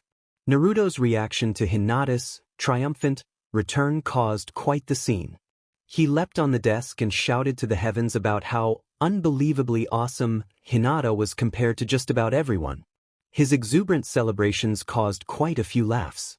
However, there were some who considered Naruto to either be a foolish child or a potentially dangerous wild card. Tomato-sensei calmed down Naruto far faster than anyone expected. Naruto-san, I am glad you are pleased by your friend's graduation, but could you please celebrate on your own time? There are others who wish for the same opportunity to graduate that you and Miss Hinata have enjoyed, Tamatsu calmly explained. Naruto sheepishly apologized and sat back down. After several minutes, the attention had faded away from Naruto and he was growing bored. Nay, Hinata-chan, how many more people are left? Naruto pouted. I'm not sure, Naruto-kun. Suzume-sensei did just call 28. I have to admit. Hinata trailed off at the end of her observation. What? Naruto asked as he rested his chin on the edge of the desk. I really want to go find Irika-sensei and tell him we passed, Hinata said with a smile. Suddenly her stomach growled and Naruto laughed. And you want to eat? Naruto pointed out. Hinata was mortified. Despite her loss of social standing, she was still a very proper and polite young woman. Weiss, I was too nervous to eat a very big breakfast this morning. Naruto shook his head, which was a very odd action due to his face's position. I tried to tell you we didn't have a thing to worry about. Hinata just sighed and put her hands in her lap. This was taking much longer than expected. Eventually, number 36 was called and Lee rose from his seat. Good luck with whatever they ask you to do, Lee. Naruto shouted and waved. Yes, good luck, Lee-senpai, Hinata agreed. Lee saluted both of them enthusiastically. Lee's test was very short and he soon rejoined the graduates proudly wearing his hitaiate. Tamatsu and Suzume stood at the front of the classroom and gave a rousing speech congratulating and warning the class for stepping into the shinobi world. They spoke of the hardships they would face, but assured them that they would always have their future teammates and fellow Konoha shinobi to support them. Now for your first order from a superior officer. All genin are to report back to this room at 8 a.m. Wednesday morning for team assignment. Dismissed. Tamatsu shouted with authority. A chorus of "yes, sirs" followed the pronouncement. It was quickly followed by excited cheering by all the ninja who had passed. The students filed out the classroom, but ran off towards the exit as soon as they were clear of the classroom door. Naruto, Hinata, and Lee hung back from the crowd. "Aren't you going outside with everyone else?" Naruto asked Lee. "No, Guy-sensei told me he would meet me in the hall," Lee explained. Naruto was about to ask about Lee's parents, but Hinata gently grabbed his wrist. The question died on Naruto's lips. Hinata-chan probably noticed something. She's really good at that, Naruto thought. "Lee." A voice boomed down the hall and a shadowed figure flew through an opened window. "You passed." "I did. All of my hard work and youthful determination paid off." Lee bowed and shouted. Naruto and Hinata's jaws dropped. Whatever they had been expecting, this certainly wasn't it. Lita was talking to a very large turtle. Holy crap! Lee's sensei is some kind of ninja turtle. Naruto screamed and pointed a finger at the sight in front of him. "Not exactly." A second voice boomed. A smoke screen quickly appeared on top of the turtle and another large figure emerged. He was clearly a veteran ninja. Naruto and Hinata quickly deduced that the tall man wearing a green spandex suit, flak jacket, and orange leg warmers was Guy-sensei. "I am Konoha's sublime green beast of prey and eternal rival to the infuriatingly hip Hatake Kakashi, Might Guy." "And nice to meet you, Guy-sensei," Hinata said nervously. Naruto leaned in close to Hinata. "Hinata-chan, don't get his attention. His eyebrows might smother us to death." "Don't be rude," Hinata whispered back as she elbowed Naruto gently in the side. "Lee, it seems you have made some youthful friends," Guy exclaimed and put a comforting but firm hand on his student's shoulder. "Yes, Guy-sensei. May I introduce you to Uzumaki, Naruto, and Hinata," Lee said excitedly. "They burn with the flames of youth just as we do." Naruto's bottom lip twitched a bit. Lee had suddenly put a great deal of emphasis on youth. Guy smiled brightly and Hinata and Naruto swore they saw a ping of light on one of Guy's incisors. "That is fantastic. Now, you have officially become a shinobi of Konoha and I may now legally take you as my apprentice. As such, I can give you this sublime article of clothing that will stoke the flames of your youth into a roaring inferno." Lee had a look of anticipation Naruto could only compare to the look he had when he found out he was going to Ichiraku for the second time. Guy reached into his flak jacket and pulled out a storage scroll. The look of wonder on Lee's face continued to grow. Guy, dramatically, unsealed the scroll and revealed a smaller, but otherwise identical, green spandex suit. "Lee, I cannot tell you how long I have waited for the day I could share the wonders of the suit with another," Guy exclaimed and was visibly bawling. "Guy-sensei." Lee started to cry as well. The student and teacher embraced and started to alternate each other's names. "You know, it's actually kinda nice how huggy they are and all," Naruto said thoughtfully. Hinata turned her attention to Naruto and simply stared in open-mouth shock at her best friend. "What?" Hinata barely managed to ask. Naruto simply shrugged. Hinata started to push Naruto down the hall. "Lee-senpai, Guy-sensei, we will leave you to your private moment. We have a lot to do. There are people we need to tell about our graduation and, training." "Yes, training." Somehow, Guy was standing behind Naruto and Hinata. He put both his hands on Hinata and Naruto's shoulders. "Thank you for your considerate feelings. Now go. Straight into the setting sun. Train until you become geniuses of hard work." Lee was taking notes while weeping at the passion in Guy-sensei's voice. Thanks," Naruto said dumbly. "Let's get started with that training. With warm-up run." "Marvelous idea. Run and let all see the brilliance of your hard work." Guy commended the two other genin. He didn't have to tell Hinata or Naruto twice. They bolted down the hall without a second look. Eventually, Naruto and Hinata came to a halt outside of Irika's classroom. What was that? Naruto barely managed to ask before he burst out laughing. Did not be like that? Hinata tried to scold Naruto for his reaction to Guy-sensei and Lee, but she couldn't help but laugh alongside Naruto. Let's show off to Irika-sensei and then go get some food, Naruto said after calming down a bit. Hinata nodded and they entered the classroom. Irika was sitting at his desk grading some papers. Irika-sensei! We did it! Naruto shouted as he ran towards Irika's desk. Hinata followed quickly behind. Irika looked up with a huge smile and hurried towards Naruto and Hinata. I'm so proud of both of you, Irika said as he hugged Naruto. He gave Hinata a proud smile and nodded at the girl. Thank you, Irika-sensei, Hinata said politely. Would you like to join us for lunch? I'd love to, but Ayam-chan surprised me with lunch earlier, Irika confessed with a blush. Oh man, we missed Ino's reaction, didn't we? Naruto lamented his luck. Ino's reaction was unique, Irika admitted. Ayam wants to thank you for your discretion, Naruto. Naruto laughed nervously. Hinata smiled because she knew Naruto was relieved he was going to be spared the horrors of the ladle. I'm sure we'll all see you two later, Irika said somewhat cryptically. Naruto and Hinata simply smiled and told their teacher how much they would like that before running off. They were very hungry. As the two newly promoted genin weaved through the excited crowd of genin and parents, Naruto started to. We did it! He shouted as he jumped in the air. Hinata laughed along with Naruto. So, where should we celebrate? Hinata asked in between giggles. Not sure, but I vote to eat it at our spot, Naruto said with a shrug. We never did get food from that new place, Sayuri's, Hinata mentioned offhandedly. Naruto chuckled nervously. Yeah, sorry about that. He had kinda promised to pick up food from there. Instead, he had accidentally blown himself up botching a fire release technique. I'm just glad you weren't killed. I still remember the doctors talking about how shocked they were that you healed at all, Hinata finished in a whisper. Naruto's shoulders slumped. I'm really sorry. I hate seeing you scared or hurt. Everything worked out in the end. Let's focus on graduating. Hinata finished in a chipper tone. So, how'd your exam go? Naruto rested both his hands on top of his head. The henge was difficult, Hinata confessed. They asked me to transform into my father.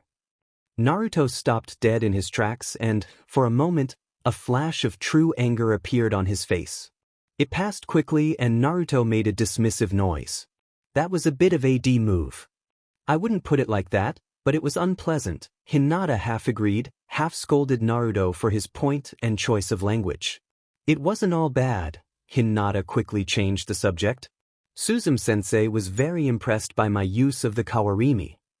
Oh. Naruto's tone was one of expectation.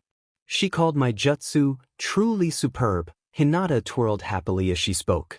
I've never heard anyone other than you be so impressed by something I've done that it was nice. Glad to see other people are starting to realize just how freaking awesome you are. I was afraid I'd have to start going around and beating sense into people, Naruto announced with bravado. Thank you, Naruto-kun, Hinata managed to say in between giggles. Hinata could easily see Naruto going around Konoha challenging anyone he came across to a fight if they didn't agree with his opinion of her. How was your exam? Oh, I totally aced it like you did. They were shocked by how good my I am transformation was. Then my demonstration of the Bunshin rocked. I really need to figure out some way to pay you back for all that kick-ass training. There's no way I'd be a ninja right now without your help. It probably would have taken me a long time to get the Bunshin down. Oh, there's more. Tomato-sensei said he'd be watching my journey very closely. I think we found someone who realizes that we'll be Hokage one day. Naruto rambled excitedly. The pair eventually reached Sayuri's and entered the restaurant. Welcome to Sayuri's. A waitress greeted warmly. Thank you, Hinata said with a bow. Naruto whistled as he looked around the restaurant. This place is nice. I now have another reason to regret blowing myself up with that jutsu. Hinata shot a disapproving look at Naruto joking about his accident with Katen, Hiden. That had been one of the scariest moments of her life. She couldn't imagine her life without Naruto. He had become such an integral part of her life very quickly. The thought of losing him hurt more than she could put into words. Would you like to eat in?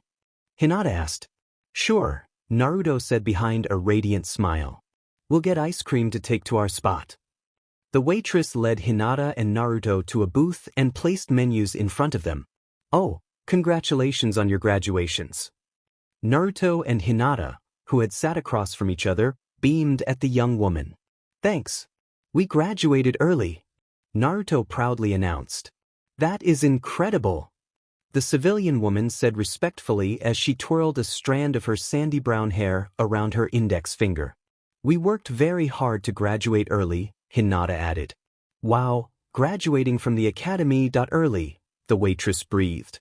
Do you need more time to decide on your orders? Naruto and Hinata exchanged a look. We'd like to order our drinks now, but we'll need a little time to decide on food, Hinata said politely. What would you like? Green tea, Hinata answered. Milk if you've got it, Naruto responded. All right, I'll get your drinks and be right back. I'm Ran if you need anything, the recently introduced Ran said in a chipper tone of voice. Naruto and Hinata sat in a comfortable silence while waiting for Ran to return with their drinks. The waitress returned swiftly and placed down the orders, starting with Hinata's. Hinata took the opportunity to ask about Ran's shoes.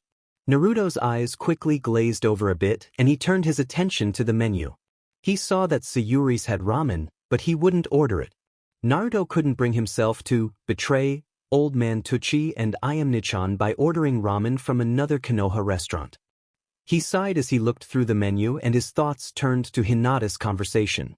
Naruto was thrilled that Hinata was growing in confidence every day and was feeling more comfortable around other people. It was just that Naruto had forgotten that Hinata sometimes acted like every other girl. Or maybe she's never had the chance to act normal. The Hyuga kinda are pricks, Naruto thought to himself and looked up. Hinata was becoming so carefree. Naruto was having fun just being around her. Naruto was hit by the sudden realization that Hinata's hair was growing out. When Naruto and Hinata had first met, Hinata's hair was pretty short. It's still pretty, I just wonder what it would look like really long, Naruto thought before realizing the direction of his thoughts and quickly using the menu to hide the heat in his face. Thank you for that, Ran-san. Hinata spoke warmly and Naruto could practically see her smile through the menu. Have you made a decision on your meal? Ran asked. I'll have chicken omurice, Hinata answered. Ran wrote down Hinata's order. And you, sir? Naruto beamed. He had never been called sir before. It was a good feeling. Yeah, I'll have an okonomiyaki. That test must have made you hungry, Ran teased. What would you like in it? Dashi or water? And what kind of extra? Pork, mochi, or squid? Naruto looked up and saw Hinata make a face when Ran mentioned squid. Huh, Hinata-chan must not like squid or something. Oh well, it wasn't like I was going to order that anyway. Squid can't compete with pork. I'll have it with dashi and pork. I'll be back in a bit. Ran announced happily and went to the kitchen to tell the cook Naruto and Hinata's orders. Nay, Hinata-chan, Naruto said to get Hinata's attention. Yes, Naruto-kun? Hinata asked. Didn't look thrilled when Ran-san asked if I wanted squid. Naruto teased his friend a little. Hinata shuddered. I don't like foods like squid. What else would you put in that category? Naruto's natural curiosity had taken over. Things like prawn, shrimp, and crab disgust me. Well, anything that is served whole-bodied like that. EW. Hinata shuddered as she thought of her most hated foods. Sorry. Naruto laughed as he apologized. I don't think I've ever seen you get so worked up about anything. I promise, as your best friend, roommate and soon-to-be teammate, that I will protect you from the horrors of crab and anything just torched and thrown on a plate. Thank you, Naruto-kun. Hinata couldn't help but smile at Naruto's theatrical answer. So, what don't you like to eat? Uncooked vegetables, Naruto answered quickly and definitively. Chuji once dared me to eat an entire raw zucchini. Zucchini, Hinata corrected. Yeah, that nasty thing. Naruto accepted Hinata's correction. I totally ate it all, 'cause I'm awesome, but holy crap, it was nasty. The conversation quickly shifted to more pleasant fare. The two ninja were happily talking about possibly repainting their apartment when their meal arrived. Naruto and Hinata savored their meal. They had never splurged like this before. Even when she was still Hyuga, Hinata had never eaten a very extravagant meal. The Hyuga were refined and actually had a very strict dietary code. The Hyuga strove for balance and harmony. Hinata had to fight back a snort at that thought. I am truly becoming more like Naruto. The clan claims to be seeking harmony, but they only create a horrible system of inequality. Hinata thought angrily. It was an odd feeling, but the distance of time was allowing her to take a different view of her situation. Hinata shook off the dark thoughts surrounding the Hyuga and thought about how much freedom she was now experiencing. If she truly wanted, she could even try one of the 5 pungent skis. Hinata wasn't sure why onions, scallions, chives, leeks, and garlic were taboo in the Hyuga clan. She had asked Ko about the skis, but he had only said that they caused bad breath and had other, undesirable qualities. Hinata's former tutor had refused to divulge any details because Hinata was too young for such knowledge. Wow, this is really good. Naruto shouted as he ate his food. Hinata nodded. It is good. We'll definitely have to come here more often. Naruto agreed with several enthusiastic nods as he continued to demolish his meal. The two ninja finished their meal and relaxed in the booth for a few moments before asking Ran for the check. They paid and left a good tip.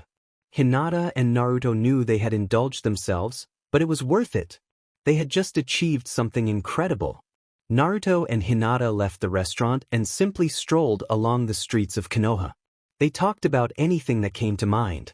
The conversation wandered from what their friends in the academy were doing to what plants they would buy after completing a few missions to their favorite colors. After a while, they reached their spot. Naruto and Hinata had gotten an ice cream cone each. Naruto took a deep breath before deciding to say something that had been bugging him all day. Hey, Hinata, your hair's been getting longer, Naruto pointed out. I know, I was planning on cutting it soon, Hinata said as she played with a strand that framed her cheek. Naruto's eyes went wide in shock. Hinata wanted to cut her hair? The idea of Hinata cutting her hair reverberated down to his very blood as an almost criminal offense. But your hair is, like, the single most amazing and pretty thing ever, anywhere. I mean, your hair would be like the first Hokage of hair if you let it get long. Naruto blurted out in a panic. Hinata's eyes suddenly grew very wide as well. And my hair is pretty? Your everything is pretty, Naruto said in a tone that made it clear that he believed he was simply stating the obvious. I mean, someone would have to be blind or an idiot not to notice. Naruto felt a twinge in the back of his mind, but ignored it. He was more focused on how red Hinata was getting. Naruto started to become worried when the redness didn't go away. Oh crap. It's like the time I called her my warrior princess. What do I do? Thanks that so I should let my hair grow to a Heim cut? Hinata squeaked out. That's a great idea. I mean, you're already my warrior princess and all. That haircut was totally made for you, Naruto said excitedly. He had been beaming, but soon realized what he had said. I did it again. What was I thinking? Naruto thought in a panic. Hinata swooned. He did it again. I'm his warrior princess. Why does my heart race and my head get so light whenever he says that? You okay, Hinata-chan? Naruto asked in concern as he grabbed Hinata's shoulder to steady her. I'm wonderful, Hinata thought but didn't say. She was confused and feeling lightheaded, but it was anything but unpleasant. Okay, maybe we should go home. Yeah, let's go home, Naruto agreed. The two made their way home. It was passed in possibly the most awkward silence that had ever existed between the two young people. They reached their shared apartment and both were craving some form of activity and distraction. Hey, Hinata-chan, Naruto said a bit hesitantly. Hinata looked over to her roommate and pet her head to the side. That tone was very unusual for Naruto. Yes, Naruto-kun? I think we need to clean up the apartment. I mean, we haven't exactly kept up with it while preparing for the graduation exam, Naruto pointed out. That's a good idea, Hinata agreed. Naruto and Hinata quickly agreed to divide the tasks. Naruto would clean the bathroom and take out the burnable trash. Hinata vacuumed and would clean out the fridge. It took some time, but eventually the apartment was cleaned. More importantly, Naruto and Hinata had filed away their confused feelings and achieved a sense of normalcy. Naruto was sitting on the edge of the bed with a tired, but natural grin on his face. Hinata had taken a spot on the sofa and also sported a pleased smile. "This place feels better," Naruto sighed. "I'd feel better with a bath," Hinata admitted. Naruto blushed slightly, but nodded.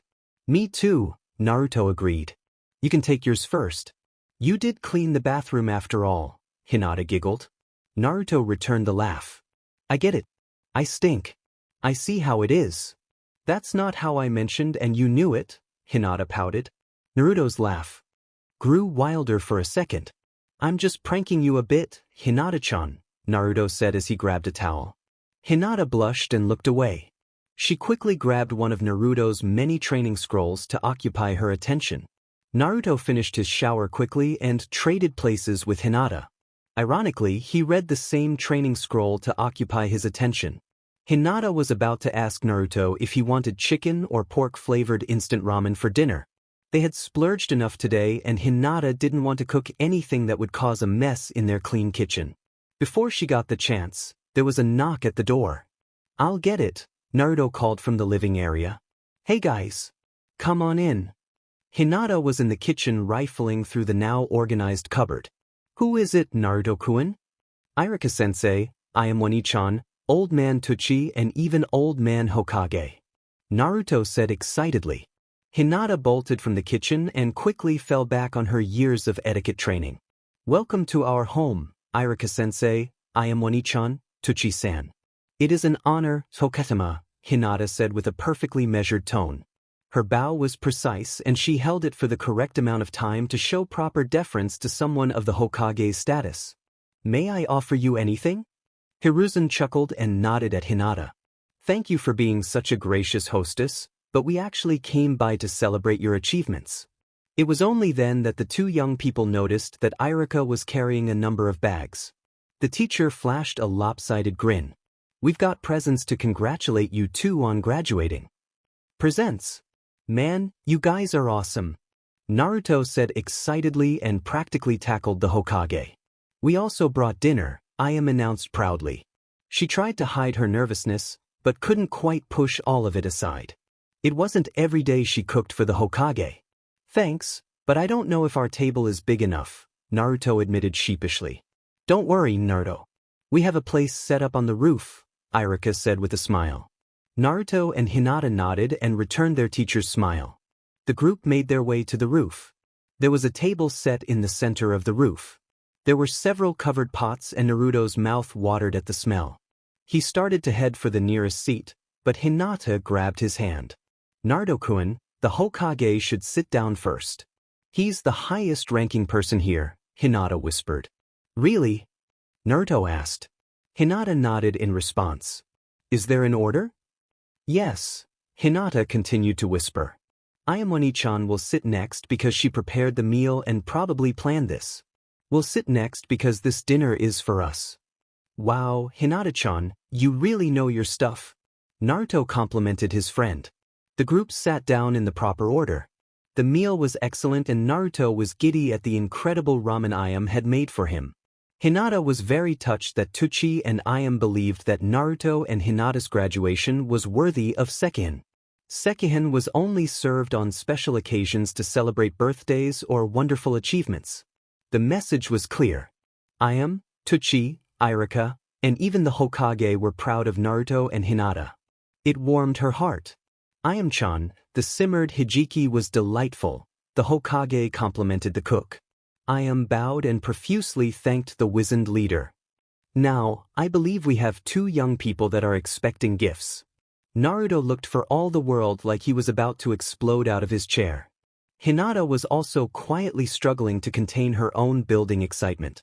"Why don't you begin, Hokage-sama?" Irika suggested respectfully.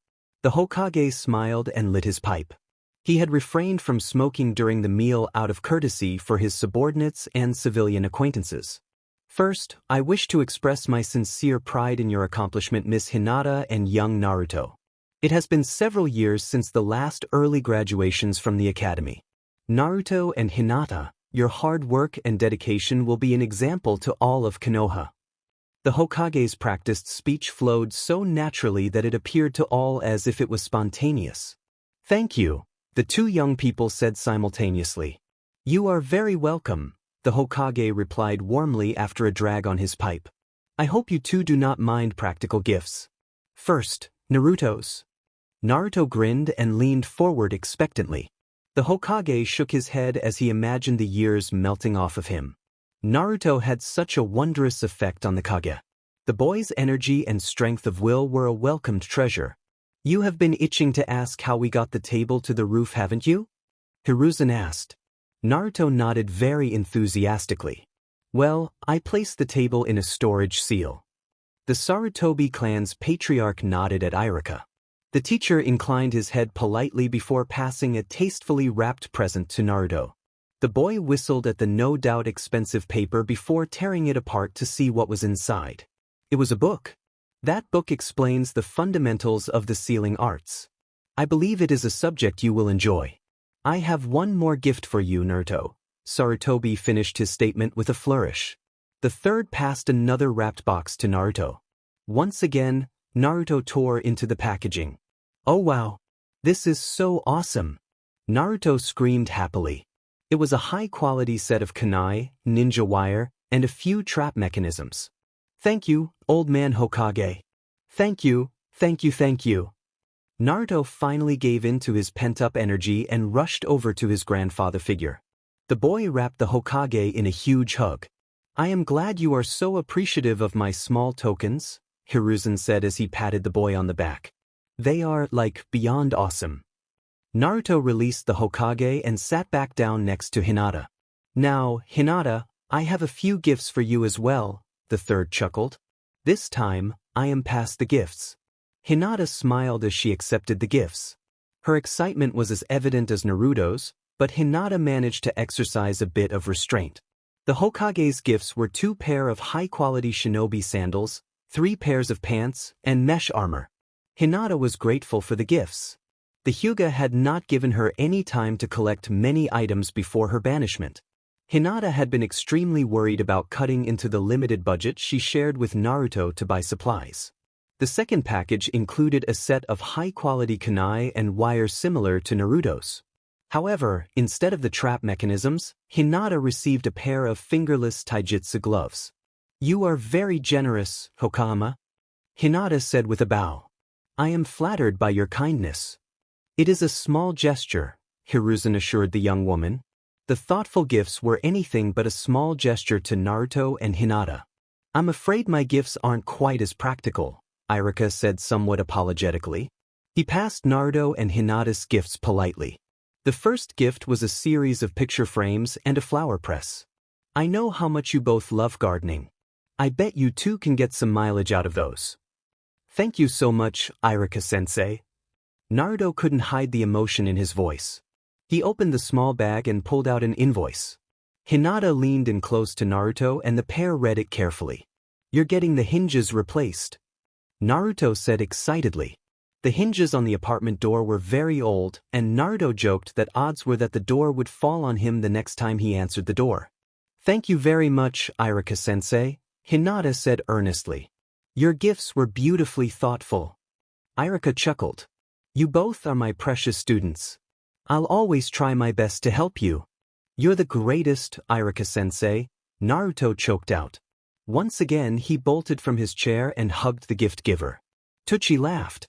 My gift wouldn't fit in a bag. Hinata and Naruto perked up at that. Tsuchi smiled as he captured the two children's attention. As long as Ichiraku's is open, you two will always get a discount. In addition, my door will always be opened. If you need anything, I'll be there to help in any way I can. You two have had it rough and I want to help you move on to smoother times. Thanks, old man, Naruto said softly as he repeated his enthusiastic hugging. Hinata was equally touched. I've got gifts as well, I am happily revealed. The men wanted to purchase these, but I put my foot down. Ayam got up from her seat and delicately carried her boxes over to her two young friends. Hinata had an inkling of what Ayam had gotten Naruto and herself. She was very excited as she thought about what was hiding behind the wrapping paper. Hinata actually beat Naruto in opening the box. Hinata's breath caught in her throat. Ayam had purchased a lovely, almost pearly, white kimono with a diamond pattern line with purple on each sleeve. The obi was a very delicate shade of lavender. It was lovely, and Hinata was hoping that an occasion that called for such formal clothing would come up soon. I might just put it on one day at home just to wear it, Hinata blushed at the thought. Naruto smiled as he opened his box to reveal his own formal kimono. Wow, I bet I'd look like a badass in this. Naruto imagined himself wearing the black Haori overcoat and black and navy blue hakama pants, carrying an extremely awesome katana. I can't wait for an excuse to take pictures of you two wearing those.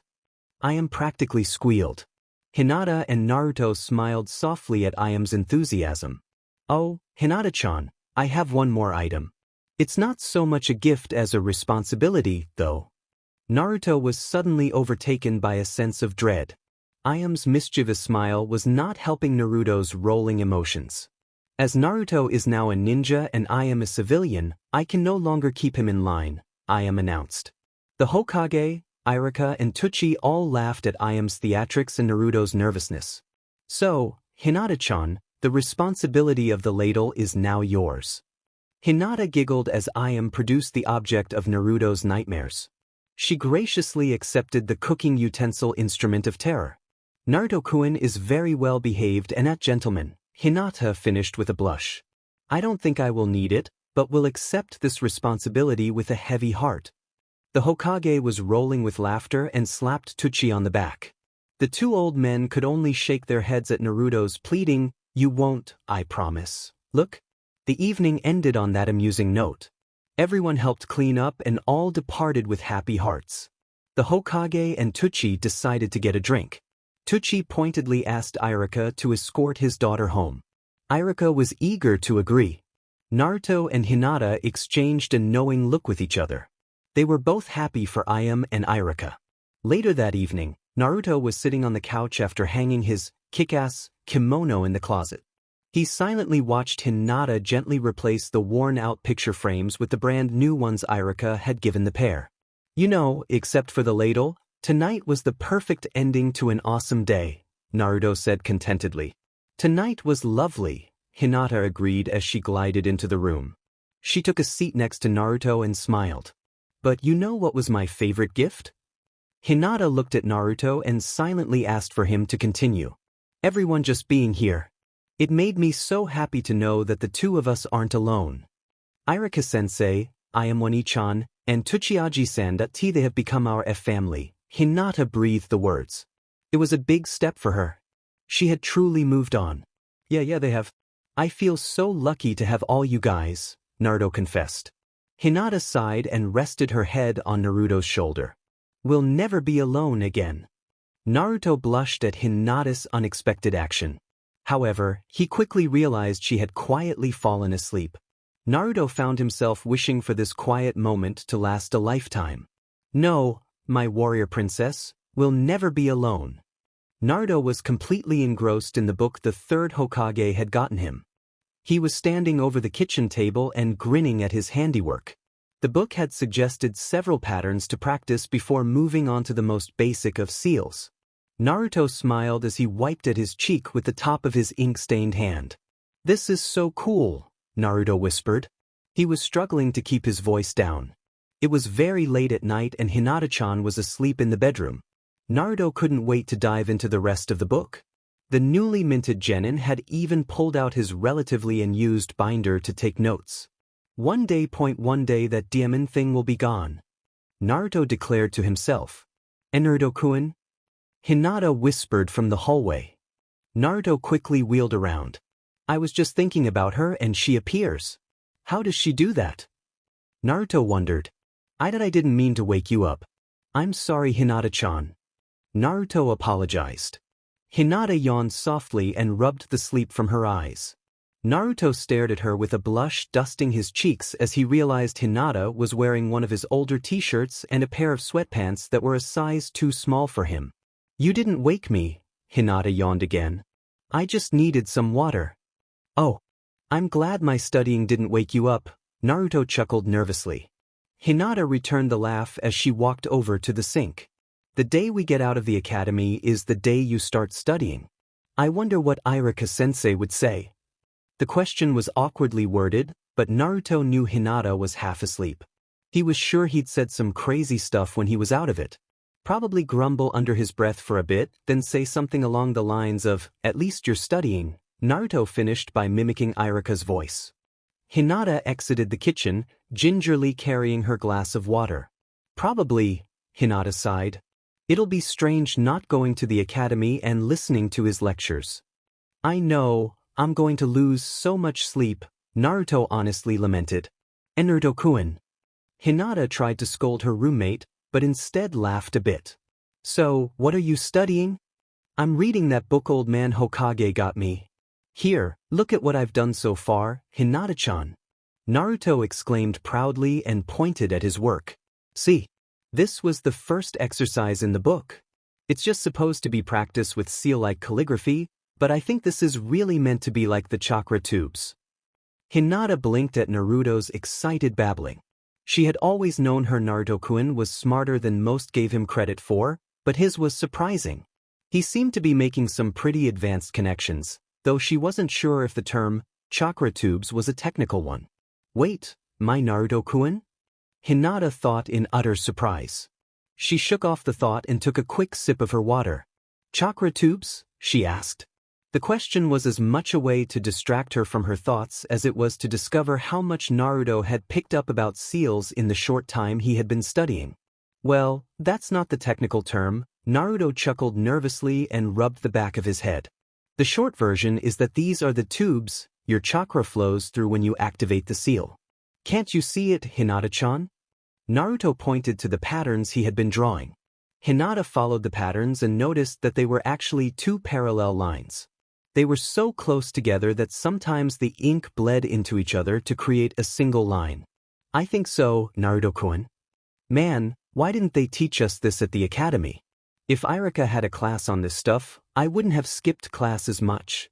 "This seems to be a very advanced school of jutsu, Naruto-kun," Hinata pointed out. "I guess. Maybe it's just because I'm awesome, but working with seals just seems so not natural," Naruto confessed. "I'm sure you'd be awesome at this too. I mean, you're great at pretty much everything." "Thank you, Naruto-kun." Hinata's voice was warm despite her drowsiness. "I'm going back to bed. Good night." "Good night, Hinata-chan," Naruto replied warmly. He took a deep breath before turning back to his book. Okay, Chapter 4, The Medium of the Seal Must. Irika and Mizuki were sitting at their desks waiting for the school day to begin. The quiet moment before the ruckus of the arriving students was always one of both men's favorite parts of the day. "So, how was your night with Tsubaki-san?"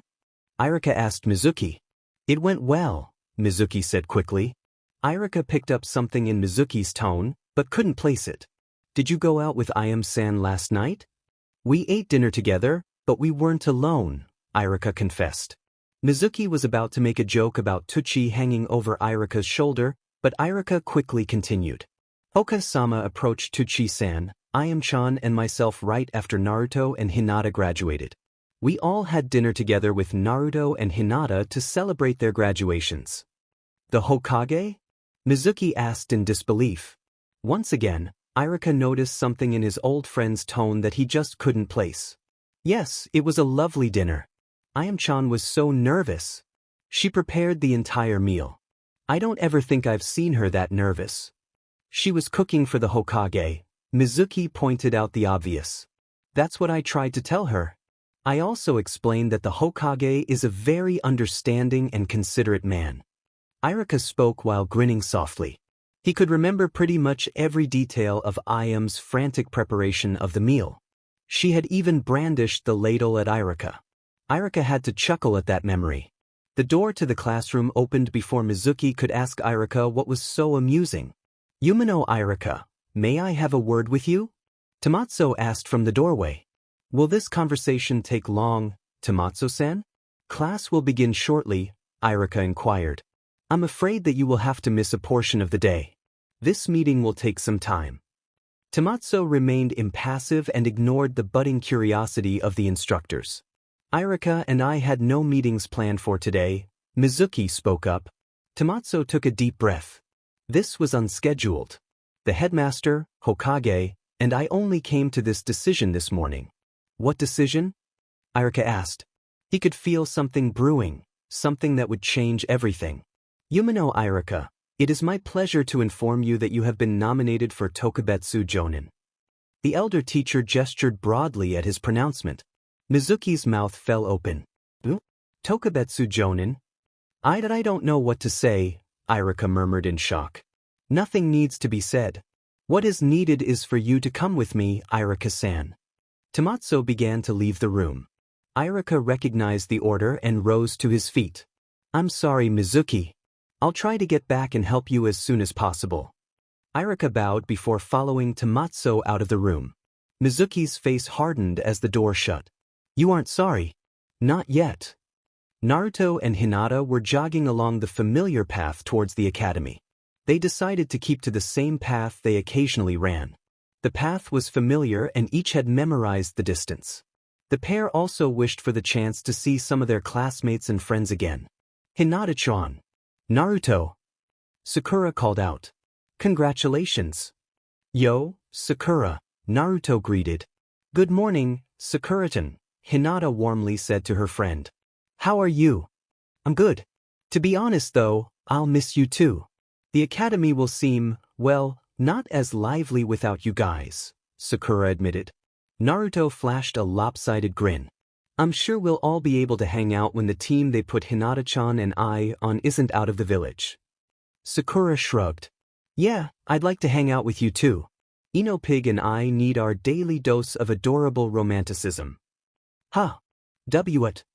Naruto and Hinata sputtered at the same time. See, that was cute, I'll miss that, Sakura sighed. Where is Ino-chan, Sakura-chan? Hinata asked to change the subject. Oh, she had to help with some clan stuff this morning.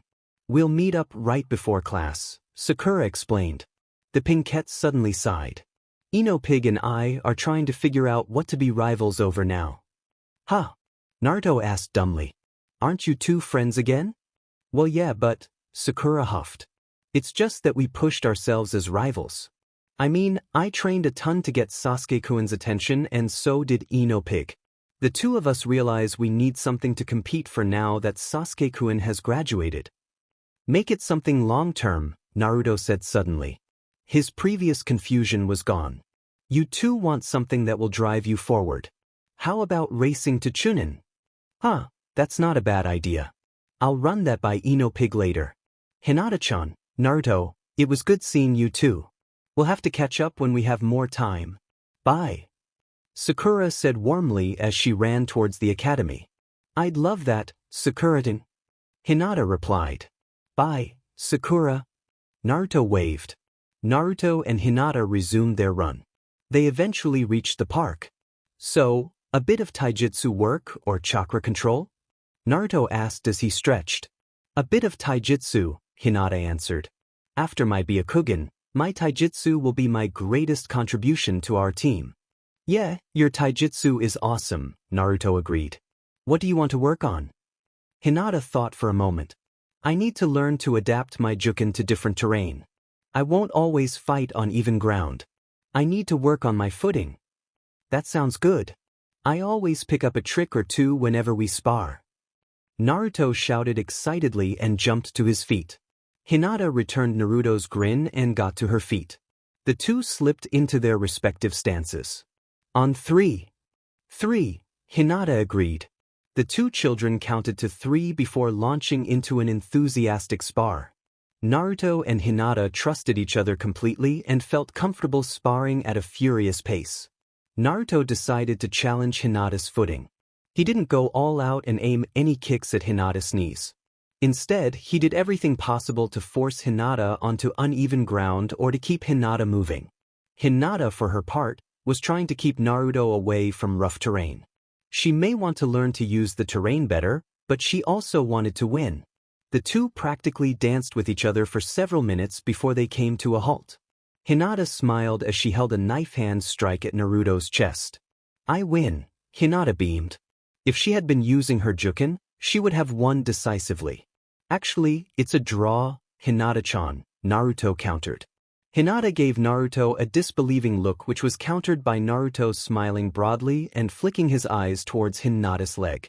Hinata followed Naruto's eyes. Naruto's fist was in a fist about 2 inches from her thigh. If I had a kunai. Hinata shook her head. Naruto-kun, you are very sneaky. Hinata's tone had no disapproval. They were shinobi.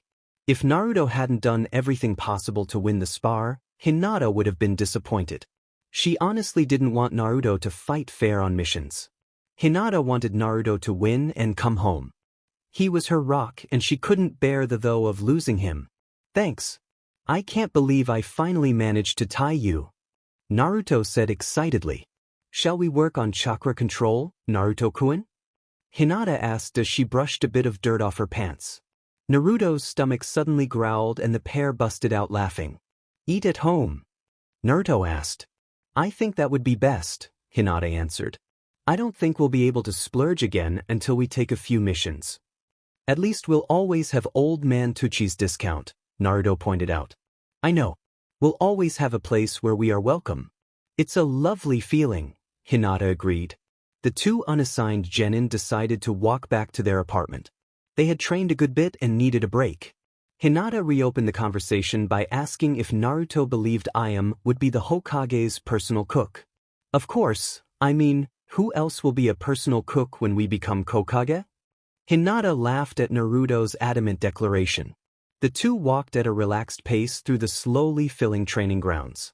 Hinata paused and took the time to smell some flowers that Naruto didn't recognize. Don't worry about it, Hinata-chan. They are pretty flowers, and who knows when we'll have a chance to be this relaxed again. Naruto preempted Hinata's apology. Hinata smiled. Thank you, Naruto-kun. You're welcome. Want to play tag? Naruto suddenly asked. Hinata giggled and nodded her head in agreement. Cool. You're it? Naruto-kun. Hinata cried out in surprise. Naruto took off running towards their shared apartment. First one home gets to wear the hat on the first day. Naruto shouted over his shoulder. Hinata laughed at her treasured friend's antics and took off after him. Naruto barely managed to beat Hinata back to the apartment. Hinata was disappointed that she had lost, but was pleased with her improvements. The two slipped inside and ate some of the leftovers they had in the refrigerator. Ayam had really gone overboard with the amount of food she had made. However, Naruto and Hinata would never complain. They were extremely grateful for the kind gesture.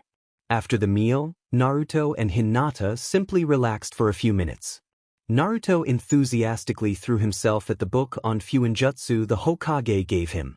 Hinata was practicing with her Byakugan. She was trying to track a single stray cat as it made its way through a nearby alley. The cat eventually became bored and fell asleep on a sunny windowsill. Hinata deactivated her Byakugan and rose from her meditative stance. She was very pleased with her endurance and progress. Hinata was suddenly struck by a realization and checked the small closet where their supplies were stored. I'm still not used to this long hair, Hinata thought to herself. I do like how it looks though. She moved aside a bucket filled with cleaning supplies and checked her basket of shampoo and other bath supplies. Hinata picked up the shampoo and felt the weight. Naruto-kun, I'm almost out of shampoo, Hinata called out. Want me to come with you? I mean, if you need anything other than shampoo, I can help carry it, Naruto responded from the kitchen. Hinata blushed at the realization that Naruto knew her that well. It gave her a warm feeling in her heart. She had never been so accepted and understood by anyone before. All I need is shampoo. I'll just run to the shop and be right back, Hinata answered. Naruto leaned back in his chair and looked around the corner. Okay, I'll be here when you get back. Thank you, Hinata said breathlessly. She knew it was more than just a casual promise that he'd simply be at the kitchen table excitedly studying the sealing arts. It was a deeper promise that he would be there for her.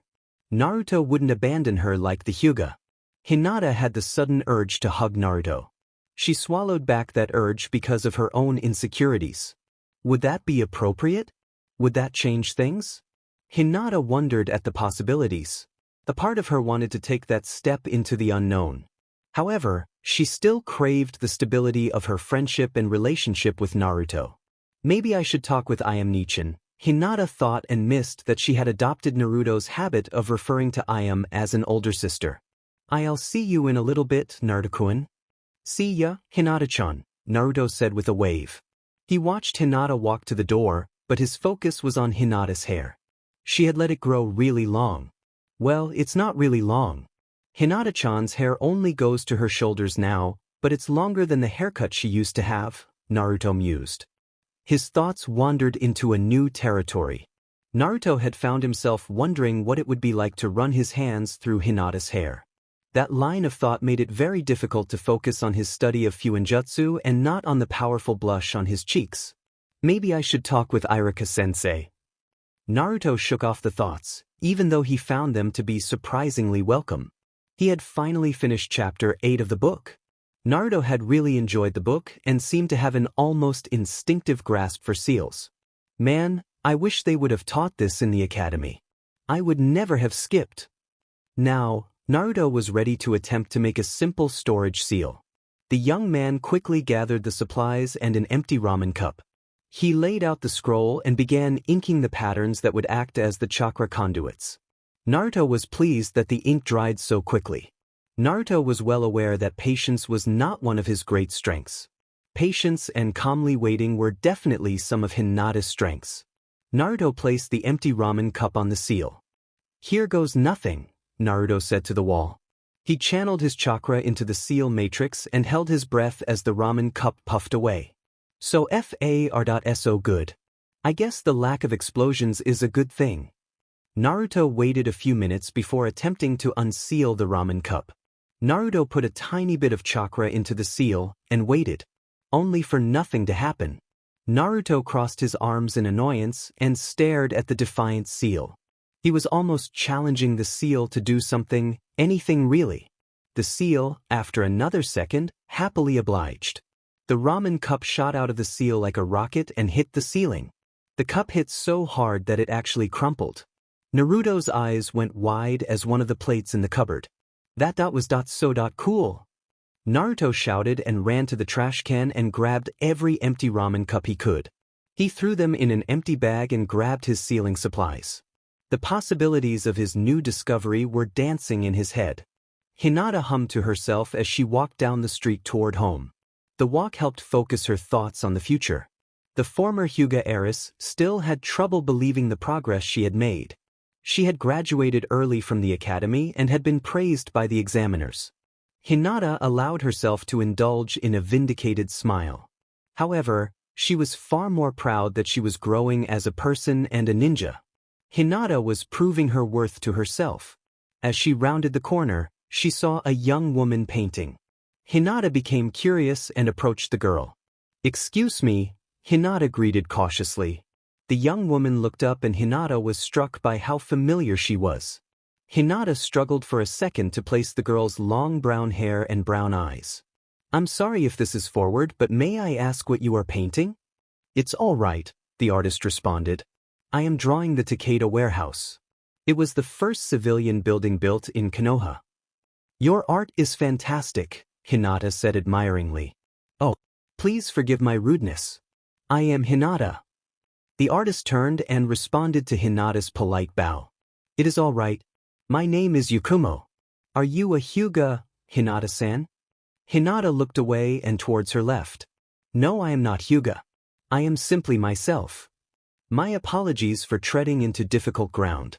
How long have you been a ninja?" Yakumo apologized and quickly shifted the subject to Hinata's Hitayate.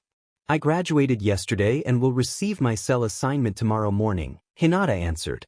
Yakumo looked at Hinata excitedly. Kurenai-sensei mentioned that an academy student named Rock Lee was graduating this week. They say that he is trying to prove that he can succeed as a shinobi using only one of the 3 shinobi arts. Lee-senpai did graduate yesterday, Hinata answered quickly. Yakumo's sudden enthusiasm had caught her off guard. He wants to prove that he can be a successful ninja with only taijutsu. So that it can be done. Yakumo said mostly to herself. Did he mention how he got approval for graduation? Before Hinata could answer, Yakumo calmed herself. I'm sorry. I just became very excited. My clan was made aware of Rock Lee, and it gave us all hope that I could become a ninja as well. I am sure Lee-senpai would be delighted to hear that he has inspired you, Hinata said neutrally. She knew that delighted might be a bit tame. Lee-senpai would probably be beyond ecstatic and claim Yakumo's hope as a victory for youth. Hinata-san, I know we just met up, but could I ask a favor of you? Yakumo asked breathlessly. Hinata knew that favors should never be given lightly. However, she had a pretty firm idea of what the favor would be. Of course, Yakumo-san. The next time you speak with Rock Lee, could you tell him how much hope he has given my clan? Yakumo asked nervously. I would be happy to, Yakumo-san. Lee-senpai would be honored to learn of how he has inspired the Kurama clan, Hinata responded. How did you recognize my clan? Yakumo was very impressed. Hinata pointed to Yakumo's easel. The symbol on the hinges, it's the symbol of the Kurama clan. I was tutored in detail about all the major clans of Konoha when I was still a Hyuga. Yakumo felt her mood brighten again. The Hyuga consider us a major clan. You are very observant, Hinata-san. I am sure you will be a fantastic shinobi.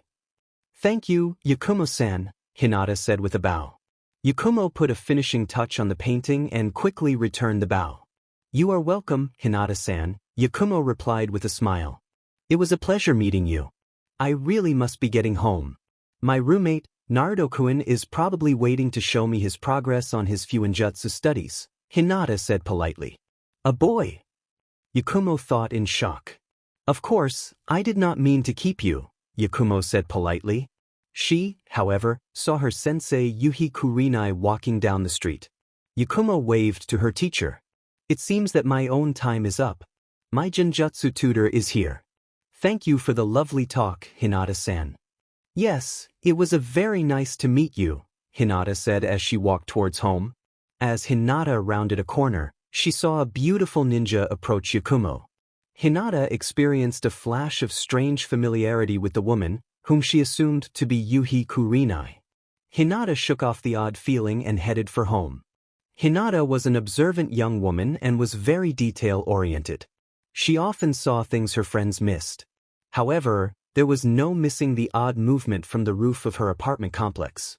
Hinata instinctively knew Naruto was involved. Her instincts were rewarded a heartbeat later by Naruto's shouting. This is so cool. Hinata shook her head at Naruto's excited shout.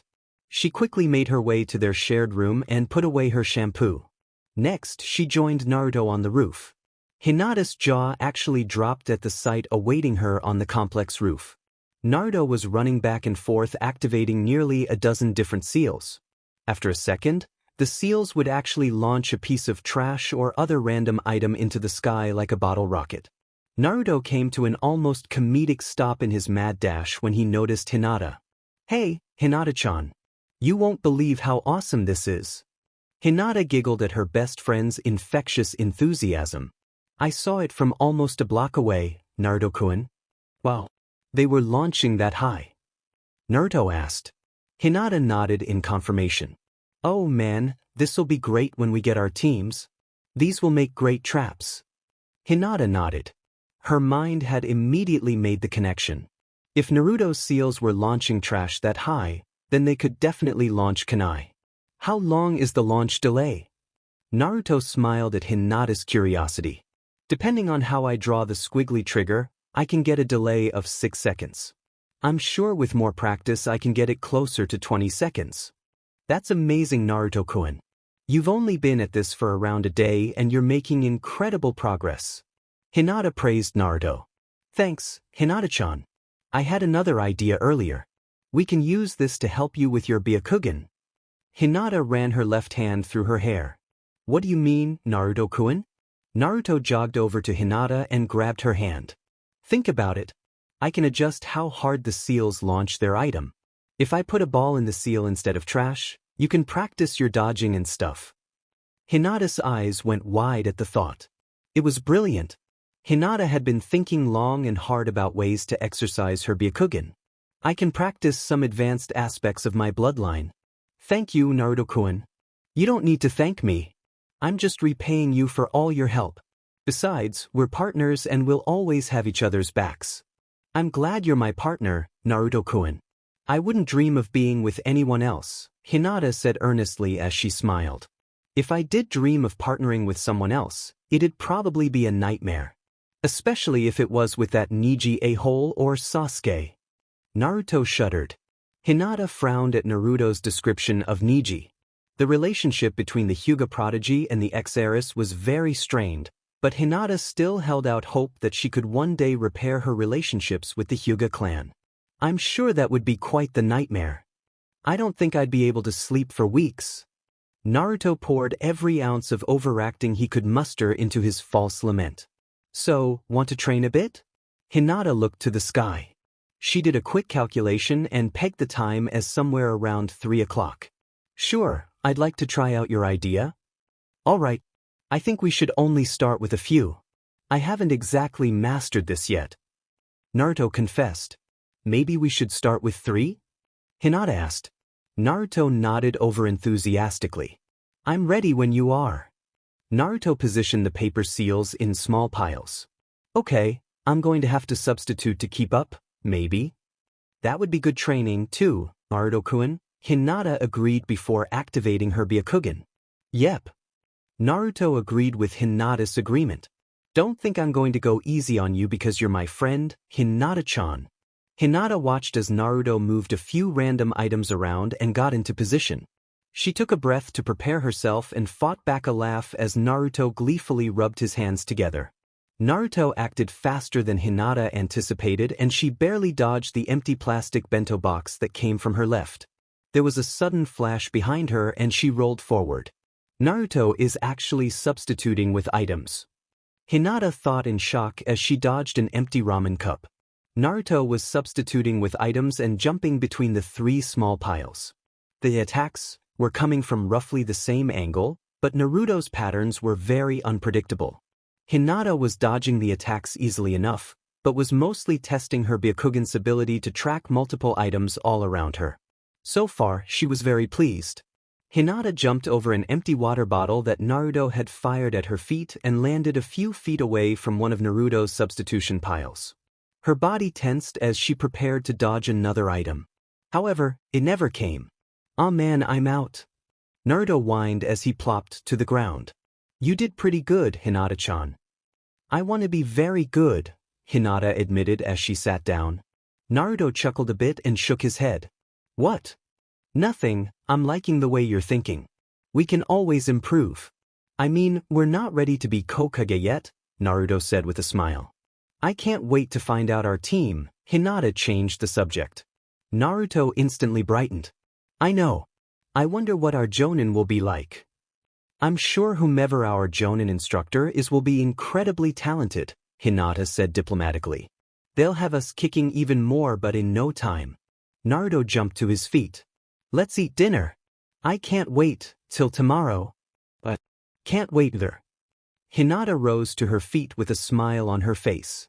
"We are taking a huge step forward." The conversation turned to whatever came to the 2 young people's minds. At first, it was the standard fare.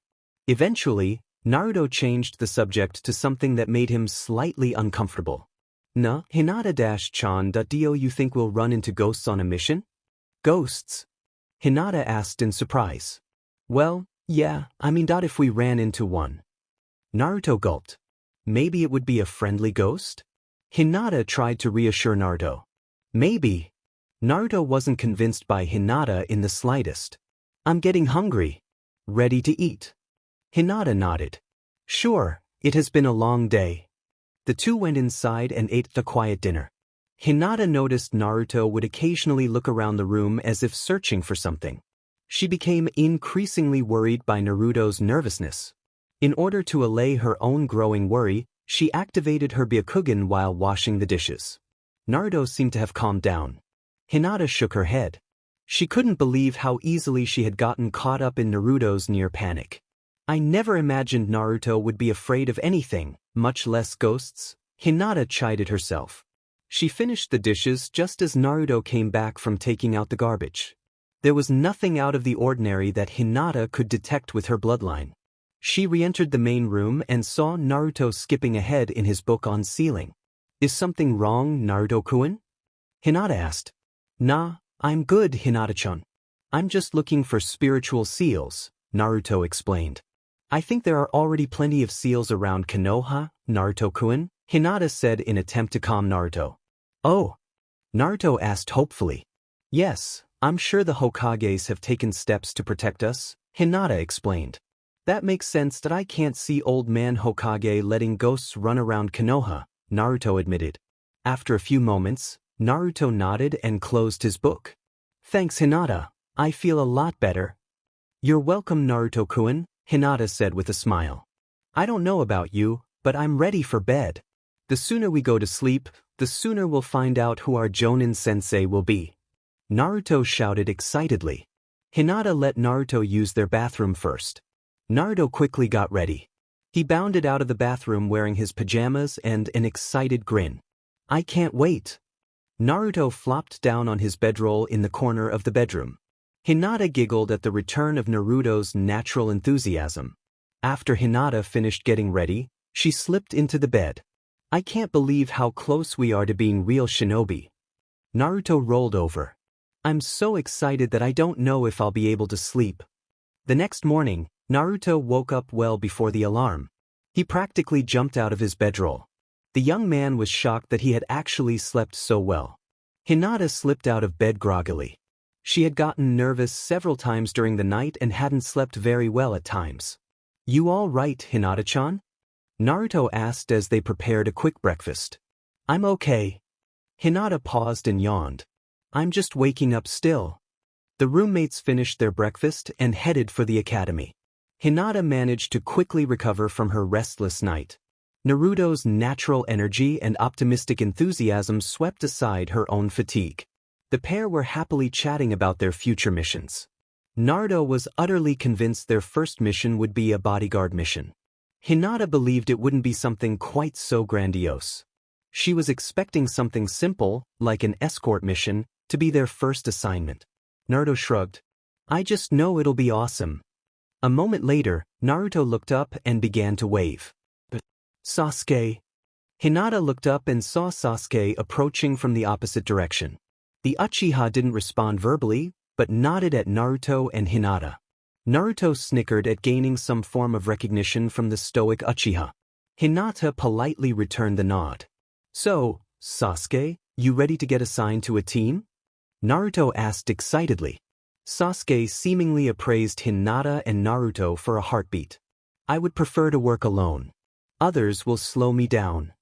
Naruto and Hinata exchanged a look. What are you talking about?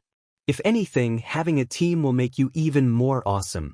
I mean, I would have never graduated early if it wasn't for Hinata-chan. Naruto-kun is right, Sasuke-san, Hinata said in support of Naruto. I would have never recovered from my situation if it wasn't for Naruto. I've never received any help, Sasuke countered. The last Uchiha stuffed his hands into his pockets and kept walking towards the academy. You've never asked for any, Naruto pointed out. Most of the girls in the class would have loved to have helped you. Would you have? Sasuke asked Naruto. He turned to Hinata. And what about you, Hyuga? Naruto's face hardened when Sasuke called Hinata a Hyuga. I would have. If you would have asked that, I would have tried to help you, Hinata answered. So you say, Sasuke said neutrally. He didn't wait for Naruto and Hinata to respond and simply walked away. Wow, I've seen him almost every day for a long time and I still can't believe that he can be angry almost all the time, Naruto scoffed. I feel sorry for him, Hinata said sadly. He never lets anyone help him. He'll be on a team soon. I think he'll be all right, Naruto said with a shrug. Old man Hokage will probably put him with us. Do you think so? Hinata asked in surprise. She hadn't really thought about being on the same team as Sasuke. Hinata had quietly hoped to be on a team with someone like Tenten. Well, we're all the same age. How could they not want a team of geniuses in the same cell? Naruto countered. True, Hinata admitted. She was a bit unsure of Naruto's declaration that she was a genius. Hinata knew that title belonged to people like Neji, Sasuke, and Naruto. Naruto is just a different kind of genius. His genius is his charisma, Hinata thought to herself. And when Sasuke awakens his Sharingan, our cell would have 2 dojutsu. Huh? Naruto asked. I know you've got the Byakugan, but what does Sasuke have? Sasuke-san hasn't awakened his yet, but the Uchiha clan was famous for their Sharingan, Hinata explained. The Shari what? Naruto asked after flashing a quick glance to the nearest clock. One of the 3 great dojutsus. I don't know much about it, but rumors say it allows its wielders to instantly copy jutsus, Hinata explained patiently. Oh, not cool. That's cheating. Naruto hissed accusingly. Hinata giggled at Naruto's vehemence as they entered the classroom. There were only a few prospective genin already there. Tenten waved as she saw Naruto and Hinata enter the room. The 2 younger genin returned the wave and headed to where she was sitting. The others in the room were Sasuke, Neji, and 3 former civilians neither Naruto nor Hinata recognized. Hey you two, Tenten said with a smile. Good morning, Tenten-senpai, Hinata greeted warmly. What's up, Tenten? Naruto asked as he sat down. I'm just excited to finally become a real kunoichi. Tenten managed to avoid squealing in excitement barely. We're all one step closer to our dreams. How could we not be excited? Naruto asked. Tenten laughed. Good point. A few more of the recently graduated genin filtered in while Tenten, Naruto, and Hinata were talking. The influx didn't put a dent in the trio's relaxed conversation. However, the next arrival made a grand entrance. Good morning, my most youthful friends and colleagues. Rock Lee announced proudly. He noticed Hinata, Naruto, and by association Tenten. Might Guy's apprentice bounded down the stairs and joined his friends. As Lee was heading towards the other 3 young people, Naruto leaned in close to the girls. He's actually wearing it. Hinata nodded and whispered back. We shouldn't be surprised, Naruto-kun. Lee-senpai does idolize Guy-sensei. Wait, do you mean there is actually a second person in Konoha who dresses like that? Tenten asked. Add about 15 years to Lee and you've got Guy-sensei, Naruto pointed out. Naruto and Hinata had both taken to calling Might Guy-sensei out of respect for his position as a jonin. I don't think I can say much. I went through a phase when I was 6 where I dressed like Tsunade for a few months, Tenten admitted. Lee smiled broadly at his friends as he reached their spot in the middle of the class. Good morning, Naruto-san and Hinata-san. Lee flashed a thumbs up and a radiant grin. Mornin' Lee, Naruto said with a lopsided grin. Good morning, Lee-senpai. Hinata returned the greeting with a polite bow. It is a fantastic morning indeed. Today, we begin our journey as marvelous shinobi of the leaf. Lee took a seat. Hello, Tenten-san. I apologize that I didn't greet you properly. Don't worry about it, Lee-sen. Tenten verbally waved off Lee's apology. The chatter filling the room quickly died as the door near the teacher's desk finally opened. Tamatsu-sensei entered the classroom and appraised the assembled genin. Good, you all arrived promptly. You followed orders. This is a very good start to your careers. I am proud of all of you. This class has great promise. Several of you have overcome incredible adversity to reach this point. All of you, though, have worked hard and dedicated many years of struggle to become genin. I'll spare you the usual talk of bringing honor and glory to Konoha, the Hokage, and your clans and families. You are all exceptional and don't need to be reminded of something so basic. Besides, most of you have heard me ramble too much over the years anyway. Tamatsu finished. Most of the older genin laughed at their teacher's joke. Besides, Tamatsu drew out the word. You're more interested in the information in this folder. The sensei held up a manila folder. The entire group of young people leaned forward expectantly. Tamatsu didn't say a word and chuckled as the classroom filled with expectant energy. Team 1 will be Nishio Bunko, Takei Daika, and Morisu Yukio. Naruto groaned as the next team also was not his team. Team 3 is Hagane Tenten, Adachi Nobu, and Shio Katsu, Tamazzo announced. I hope your team is a successful one, Tenten-senpai, Hinata whispered. Thanks, Hinata-chan, Tenten said warmly. She chose the familiar honorific. Tenten was starting to like the younger girl. We'll have to hang out later. It'll be nice to hang out with a fellow serious kunoichi. Tenten thought to herself. The small group ignored the next team because no one heard their name.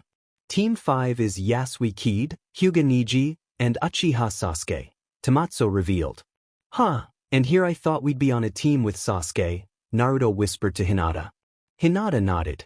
I am surprised as well. It does look like the Hokage wants a team with a Byakugan and Sharingan, though. You called it, Naruto acknowledged. Teams 6, 7, and 8 were announced and the only name Naruto recognized was Ogura Arata. He was on Team 7. There was no way Naruto would have wanted to be trapped on Team 7. Naruto knew that arguing with your teammate wasn't exactly the best way to impress your Jonin sensei. Finally, Team 9. Tamazzo paused dramatically. Hyuga Hinata, Rock Lee, and Uzumaki Naruto. Congratulations to all of you. 27 is an absolutely fantastic number of graduates, and I am confident that you will serve Konoha with honor. Your Jonin sensei will arrive shortly. Take this time to get together with your teams. I will pray for your successes. Tamazzo bowed to the assembled ninja. Naruto and all the others bowed back. Sasuke and Niji, however, barely inclined their head. The older teacher smiled at the young shinobi before exiting the classroom. In the shuffle, Uzumaki Naruto smiled. He was one step closer. Naruto, Hinata, and Lee had moved to sit with each other. Hinata's and Naruto's grins had not left their faces. They could not have hoped for a better team. Lee's permanent smile seemed even brighter than usual. So, when do you think Guy-sensei will show up? Naruto asked Lee. Guy-sensei believes in being very prompt, Naruto-san. I assure you that he will be here shortly. Rock Lee said enthusiastically. I can't wait to start training. Naruto said excitedly. Hinata smiled along with her teammates. I am also excited for this new opportunity. The instant Hinata finished her optimistic declaration, the door to the classroom was nearly torn from its hinges. A green blur burst into the room. Naruto and Hinata noticed that Lee had a look of joy that was unlike anything the two had seen. Team 9, I am my Guy. Please follow me. Guy finished with a thumbs up. Lee bolted from his seat. We're not going to have to wear one of the suits, are we? Hinata whispered to Naruto. Naruto gulped. Don't even joke like that. The roommates steeled themselves and followed their new teammate and Jonin instructor out of the classroom. Might Guy led Team 9 to a nearby training hall. The Genin saw 3 seats and were given permission to sit by Guy. Congratulations on making it this far. Might Guy said with his natural enthusiasm after turning to face the Genin with a flourish. It is a proud Konoha tradition for Genin teams to give a brief introduction. So, let us begin with names, hobbies, goals for the future, and... Guy paused and rubbed his chin. Naruto, Lee, and Hinata waited almost with bated breath for Guy to come up with a final choice. Favorite food? Lee's hand shot up. Guy-sensei. Yes, Lee. The Jonin asked. May I begin? Lee asked quickly. Guy flashed a thumbs up and Lee lowered his hand. My name is Rock Lee. My hobbies are discovering new ways to master taijutsu. My dream for the future is to show the entire world that it is possible to be a splendid ninja without ninjutsu or genjutsu. It is impossible to dislike food, but I particularly enjoy medium spicy curry pilaf. I am sure that with hard work and dedication that you can make your dreams a reality. Guy nodded. Now, miss, would you care to go next? Hinata nodded. I am Hinata, she said firmly. My number 1 hobby is flower pressing. My dream for the future is to become a world-famous medical ninja. I also want to be Naruto-kun's Koka. My favorite food is definitely cinnamon rolls. Might Guy had been briefed on Hinata's situation. Thus, he was not surprised when his kunoichi charge did not give a clan or familial name.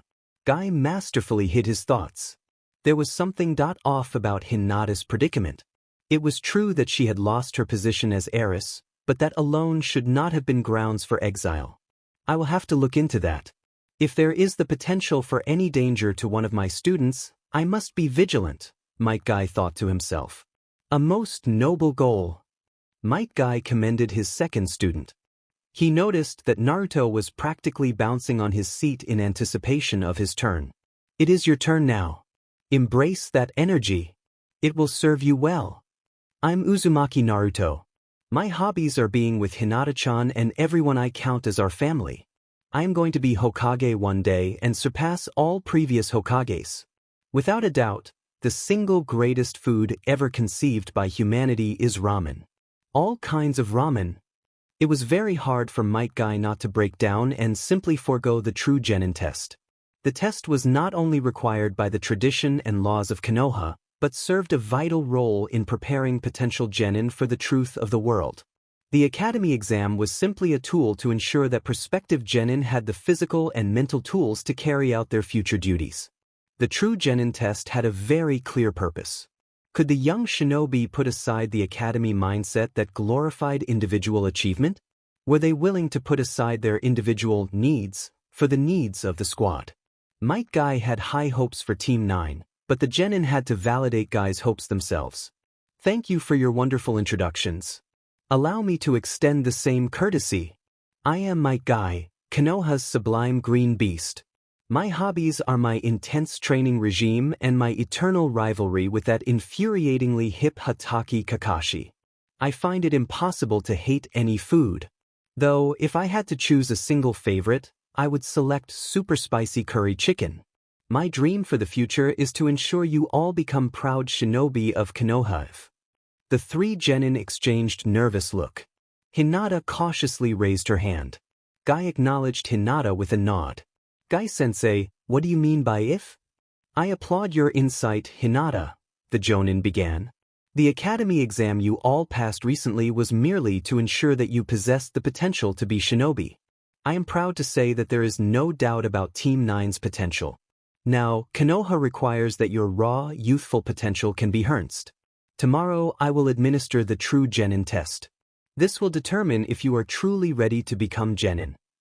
But we all worked so hard to graduate. Naruto blurted out. What good would sending us back to the academy do? Might Guy held up a hand to prevent Naruto from beginning an undoubtedly impassioned rant. It is a safeguard. Many academy graduates aren't ready to face the rigors of actual shinobi missions.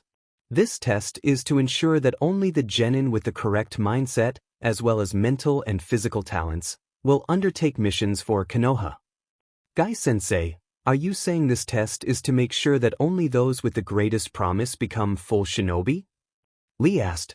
Your attitude and insight are truly remarkable.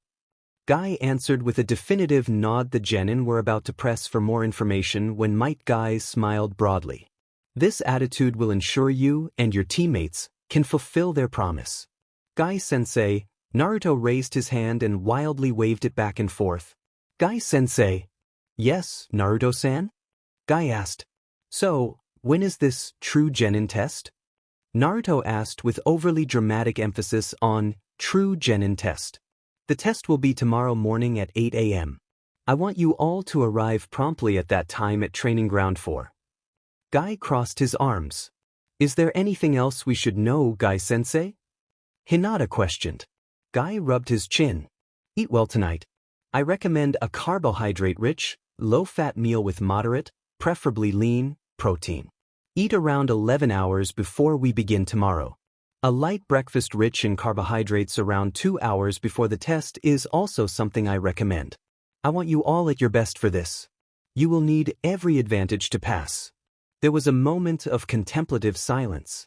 Any other questions? Naruto, Lee, and Hinata shook their heads. Guy nodded once. Very well, I will see you tomorrow to decide your fates as shinobi. The three genin rose to their feet and bowed to their, hopefully permanent, sensei. Naruto turned to Lee and Hinata. Hey, you guys want to head somewhere so we can start planning about this? It sounds like a big deal. I believe it is a bit more than a big deal, Naruto-kun, Hinata said quietly. She was shocked by how much Naruto was underplaying the importance of Gai-sensei's test. Yes, Hinata-san is correct. This is one of the defining moments of our careers and lives. We must be steadfast and prepared to succeed. Lee's voice rose with conviction as he spoke. I know. That's why we have to get ready for it now. I'm thinking that we need to find out what each other is really good at and start thinking about plans and stuff. I mean, I couldn't pull off a prank without planning things out. This is a bit more serious than a prank. The other two members of Team 9 nodded in agreement. Naruto led the way back into the academy. On a whim, they passed by the classroom where the team announcements were made. This is unacceptable, Niji hissed through the door. How can any responsible jonin be this late? Team 9 paused just out of sight. They heard someone, almost certainly Sasuke, grunt in disapproval. And maybe he was delayed by a mission? The kunoichi of Niji and Sasuke's team asked nervously. Hinata and Naruto could feel the glare the girl received from the two prodigies. Team 9 didn't want to cause any problems, but quietly hoped that Team 5 could work out any issues they may have. They moved on quickly and exited the academy. Naruto decided to lead them to a picnic table and they sat down. So, who wants to start? Lee and Hinata exchanged a look. Naruto-san, what shall we discuss? Well, basic skills and such, Naruto started. I'm good with traps and I've figured out this really cool thing I can do with seals. Lee caught on and, I am learning some amazing taijutsu techniques from Gai-sensei. I have the Byakugan and the basics of gentle fist, Hinata said mostly to Lee. So, what are you planning, Naruto-san? Lee questioned. I have an idea, but without knowing what this test is. Naruto groaned. Let's see if we can track down Irika-sensei. Naruto-kun, we just got here, Hinata pointed out. She refrained from mentioning they only gave the most basic information about each other's abilities. Naruto chuckled nervously and rubbed the back of his head. I'm just trying to make sure we succeed. There's no way I'm going to let you two go back to the academy if I can do anything about it. Naruto pounded his fist into his other palm as he made his declaration. Naruto-san, do you know where Irika-sensei is? Lee asked. Ayame-san probably knows, Naruto replied. Hinata giggled. I am craving some ramen. Lee had a feeling he stumbled into an addiction. One, to his budding horror, was likely mutually enabled. Irika listened attentively to the headmaster, the Hokage, and Tamatsu-senpai. The headmaster, an elderly jonin who lost an arm in the Third Great Shinobi War, concluded his contributions to the meeting by praising both Tamatsu and Irika's dedication to the future of Konoha. The Hokage gave the headmaster and Tamatsu a nod as permission to leave. Tamatsu rose after the headmaster. Tamatsu and Irika exchanged a respectful look. Hiruzen was silent for a moment as he refilled his pipe.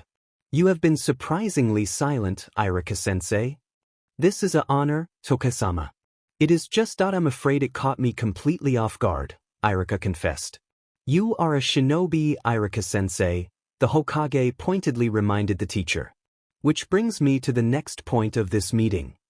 Irika instinctively sat straighter and directed his entire focus on the god of shinobi. The Hokage pulled a ledger from a drawer and, with deliberate slowness, opened it.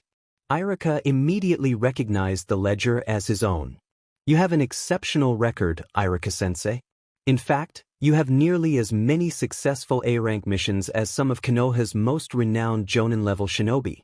However, it has been over 2 years since your last mission beyond the walls of Konoha, the Hokage said. I have been teaching, Toke-sama, Irika said nervously, and doing an exceptional job. You would not be here if we had any concerns about your abilities in the classroom. Tokubetsu Jonin is quite the honor. However, the long length between your missions is a concern. Sarutobi puffed on his pipe after he finished his point. I assume I am being reassigned, temporarily, to the active roster? Irika asked, somewhat unnecessarily. He already knew the answer. Temporarily, the academy cannot afford to be without one of its finest teachers for long. Tomorrow, you are to report for mission assignment. It will be a simple C rank, but of course, you will receive other missions of varying ranks. You have only been nominated for promotion. Irika-sensei, you must earn it, Hiruzen said definitively. Yes, sir, the teacher responded to the order. The Hokage chuckled to himself. You are dismissed, Yumino-san. I am sure there are several people you will wish to inform of your change in status. Irika blushed. Well, a couple. He also noted the change in how the Hokage addressed him. It was a way of reminding Irika that he was not a teacher at the moment. He was a shinobi again. There were different expectations and rules. Irika would have to quickly return to that core of violence within himself. Hiruzen's chuckle became a full-blown laugh. I am sure Ayam-chan will appreciate the new increase in your income. Trust me, Yumino-san, she will eventually appreciate a change of pace. Thank you, Hokage-sama. Irika bowed after standing. Sarutobi nodded in response and refocused on the other paperwork for the day. Irika exited the Hokage's residence and decided that he really needed some ramen and Tuchi's awamori. Might Guy was jogging towards the Hokage's tower to hand in his preliminary assessment of his genin cell with a broad smile on his face. He was very optimistic about his apprentice's two teammates. As he rounded a corner, he noticed that his eternal rival was finally heading for the academy. Kakashi. Good afternoon, Guy greeted his friend and rival. Yo, Kakashi said neutrally. You've already met your team? Yes. I already had faith in Lee, but Naruto and Hinata have an admirable youthful fire, Guy boasted and flashed his rival a thumbs up. Might Guy suddenly became serious. I hope you are still not angry about the team assignments. Kakashi stopped. I'm not angry anymore, he paused and sighed. I'm just disappointed that I won't be able to fulfill my debt to Sensei. I am sure you will have many opportunities, my friend, the taijutsu specialist said solemnly. Thanks, Guy. I've got to go see what this latest crop of genin is like. Kakashi grumbled. Guy nodded, but frowned. He had a feeling Kakashi would take out his frustrations about the team selections and his other deep-seated issues on Team 5. I have heard that Hyuga Niji and Uchiha Sasuke are supremely talented, Guy said with as much positivity as he could muster. Kakashi shrugged, clearly he still was not thrilled with the team assignments, and said his goodbyes. Might Guy could only sigh and resumed his trek to the Hokage's tower. Excuse me, Guy-san, a voice called out to Guy. The sublime green beast of prey was beginning to wonder if there was some kind of unyouthful conspiracy to prevent him from delivering his report. May I help you? Might said as he turned to face the voice. He recognized the man as Yumino Irika. I was curious as to how Naruto and Hinata were doing, Irika said sheepishly. Might Guy smiled broadly. They are doing excellent. I have high hopes for all of Team 9. I'm glad to hear that. You wouldn't happen to know where they are, would you? Irika asked. I am afraid not. They left with my precious apprentice Rock Lee to discuss the true genin test. Guy looked towards the Hokage's office. He was concerned his record of punctuality would be damaged by all the delays. Knowing Naruto and Hinata, they dragged Lee to a Chiraku ramen, Irika said with a laugh. I was heading that way myself. Guy-san, I think you have a team of incredible potential. The Jonin smiled at the teacher and nodded. The two parted ways and Might Guy quickly entered the Hokage's tower. He paused in front of the office of the Hokage's and knocked. Enter, the Hokage ordered. Guy obeyed and entered with a smile. Hiruzen looked up and returned the grin. Ah, Might Guy. It is good to see that at least some of my Jonin are punctual. Naruto sighed along with Ayam. So, you haven't seen Irika-sensei at all?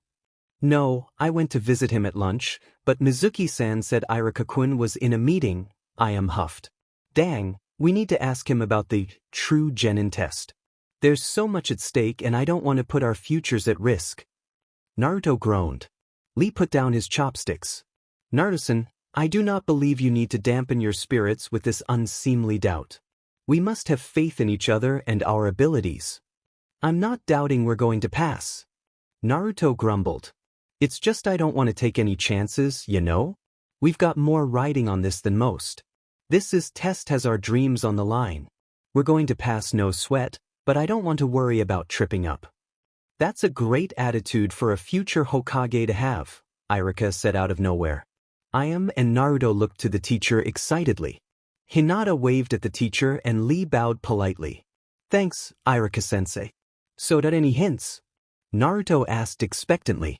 Irika shook his head. Just one, Team 9. Trust in each other. Irika ruffled Naruto's hair. Tucci had emerged from the back. Irika nodded at the ramen chef. Would you mind if I had a private word with your daughter? If any other man in Konoha asked, I'd throw a cleaver or two at them. I ask that you two don't take too long. Tucci crossed his arms and shot the couple a pointed look. We'll be back before the second lunch rush, I promised her father. The aspiring chef and shinobi teacher quickly excused themselves and headed for a quiet place to talk. Lee and Hinata turned towards Naruto. The pair could tell Naruto was forming an idea. Naruto tapped his chopsticks against his bowl as he finalized his thoughts.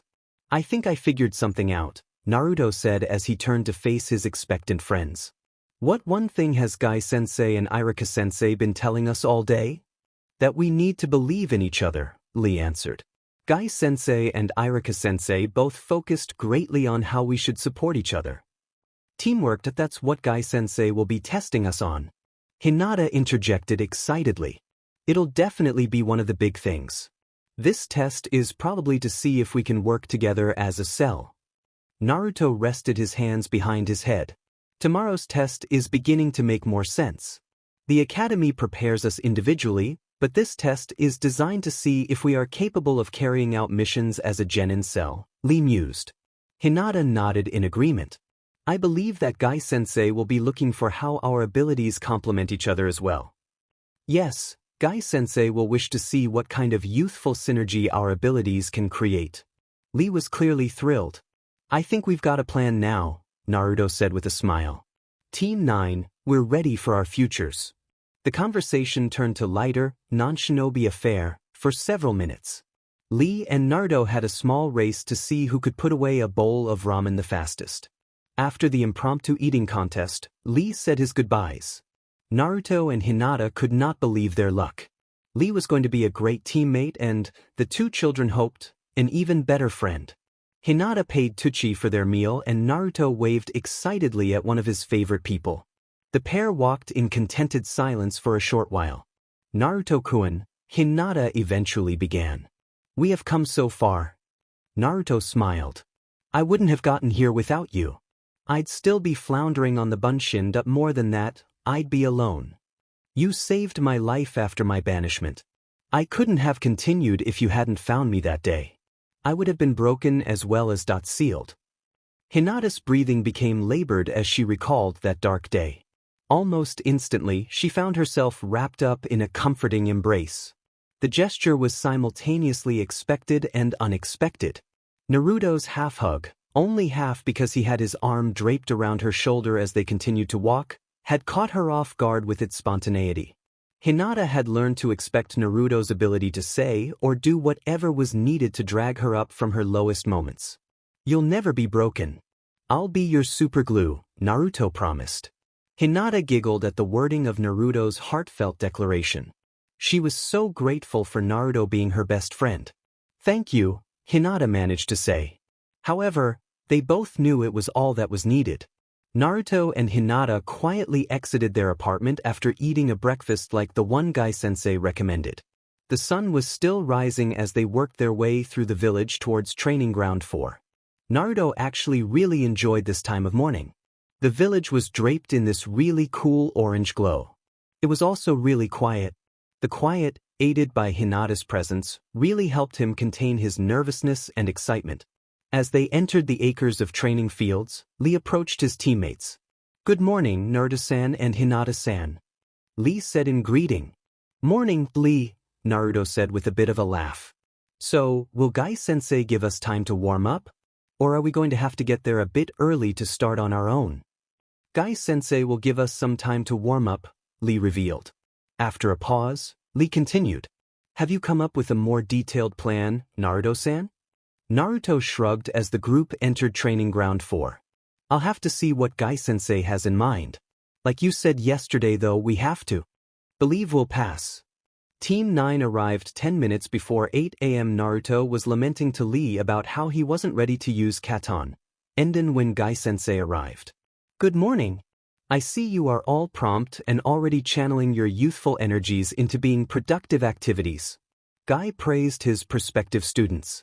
Now, I must apologize for this. Naruto, Lee, and Hinata had no time to react when Guy-sensei disappeared. The next thing Team 9 knew, Guy was standing a few feet away and he had their Hitayatish. Your test is simple. In order to pass, you must retrieve your Hitayatish. That's not fair. Naruto blurted out. Fair or unfair, it is the test, Guy replied. In the center of Training Ground 4 is a dead oak. There are 2 keys in a storage scroll. Those keys will unlock the chests that hold your Hitayash. The chests with your Hitayatish are located on a small sandbar in the stream that separates this training ground from Training Ground 6. Only those who recover their Hitayatish will pass. I will also be trying to delay and stop you from achieving your objectives. But Hinata started to question Guy's test. All teams were made up of 3 shinobi. How was this test possible? No buts. You have 4 hours. Might Guy declared before he disappeared via a body flicker. This is going to be a challenge, Naruto groaned. The good news is, Guy won't be going all out against us. I have a plan, but I'll need 10 minutes. 10 minutes for what? Lee asked nervously. To make some seals to cover you too. The test is still going to be about teamwork. Let's stick to what Irika-sensei and Guy-sensei said yesterday. Naruto pulled out some of his supplies and began producing a few of his launcher seals. Do you have a plan, Naruto-kun? Hinata asked. Absolutely, Hinata-chan. We've got to get to the dead oak. You two's greatest strengths are your taijutsu. I'm good with seals and traps, which won't help much until we get to the dead oak. My launcher seals will provide some long-range support while you keep Guy-sensei busy.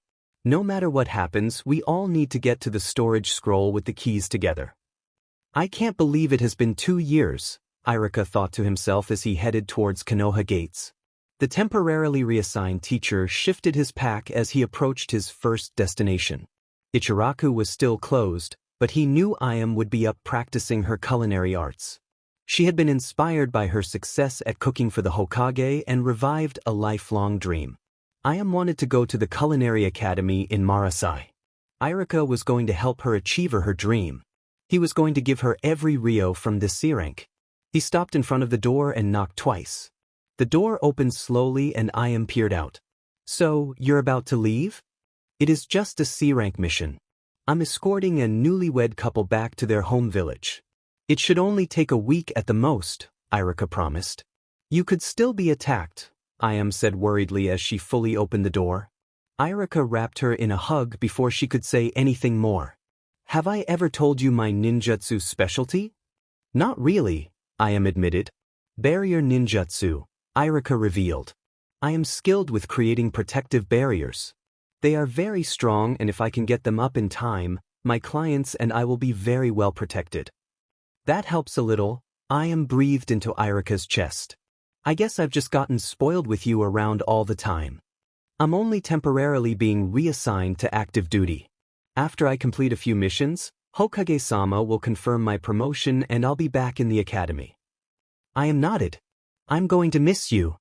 Me too, Irika agreed quietly. I'll be right back, Ayam said as she slipped away.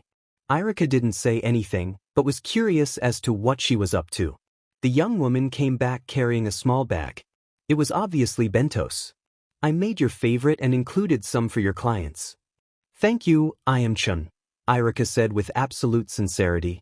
If you want to thank me, come back safe, Ayam sniffled. She was incredibly nervous. Nothing in heaven or on earth will prevent that, Irika said confidently. I must meet my clients. Besides, the sooner I leave the sooner I can get back. Be safe, Ayam said quickly. In a moment of boldness, she gave Irika a quick kiss on the lips. For luck. With that, I could handle an S-ranked mission, Irika lightly joked. I should only be gone a few days. Ayam watched Irika leave after a few more goodbyes. She quickly returned to preparing Ichiraku for opening. Her father joined her after a few minutes. Tucci listened politely to his daughter ramble for most of the morning.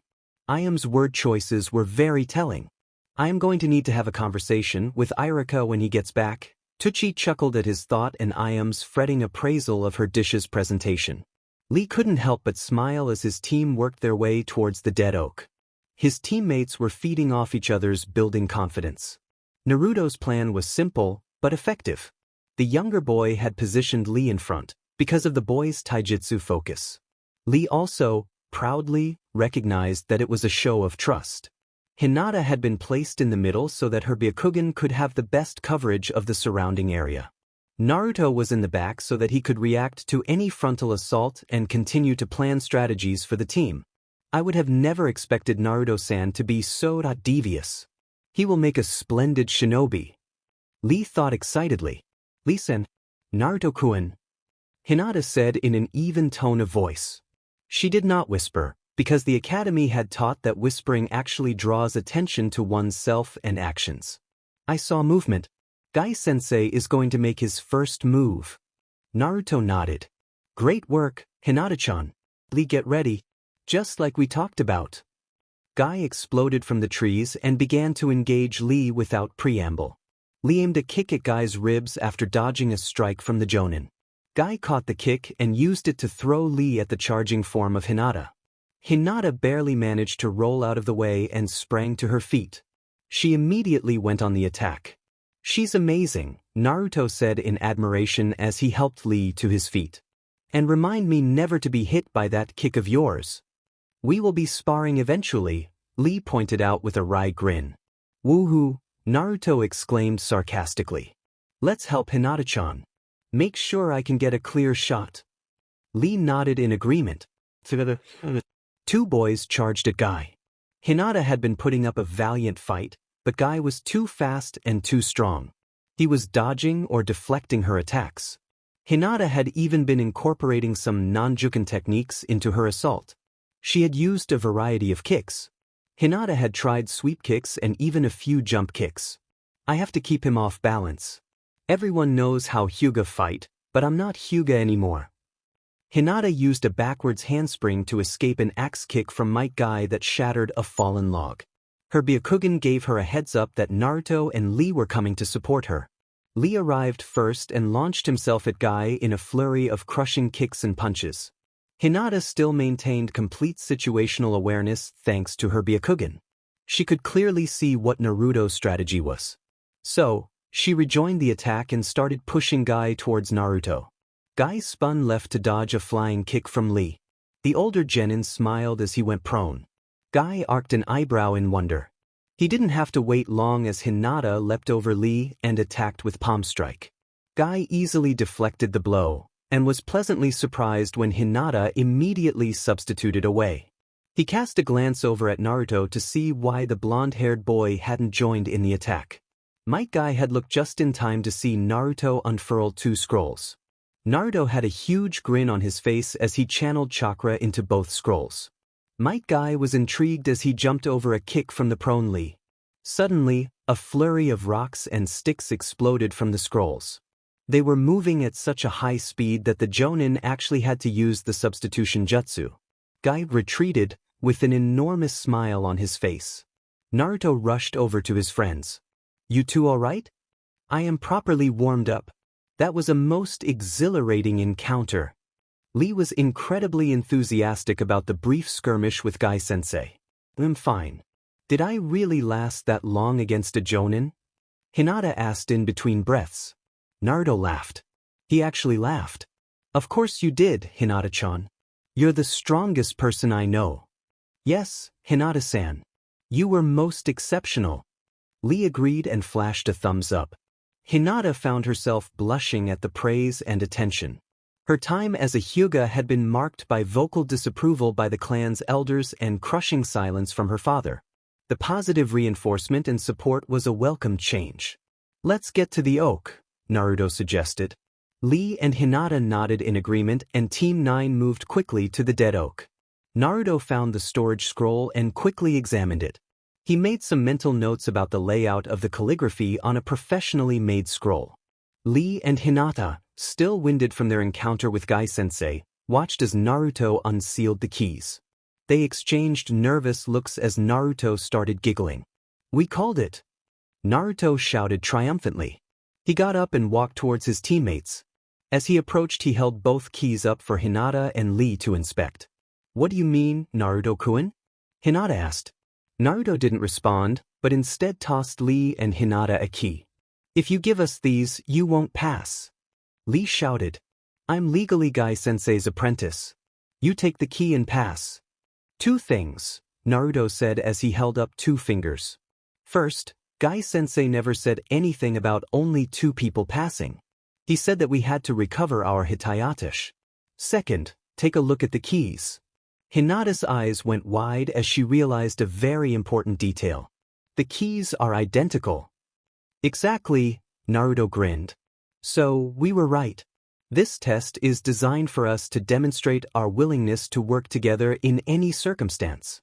Lee said in amazement. "Heck yeah, buddy." Naruto held out his fist. Lee grinned and bumped Naruto's outstretched fist with his own. "I wonder if any of the other teams have figured it out?" Hinata wondered out loud. Yasui keyed balled her hands into tight fists. She couldn't handle this.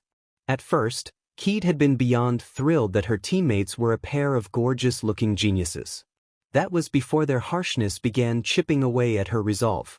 Kakashi-sensei's impossible test had nearly caused her to throw up, despite her empty stomach.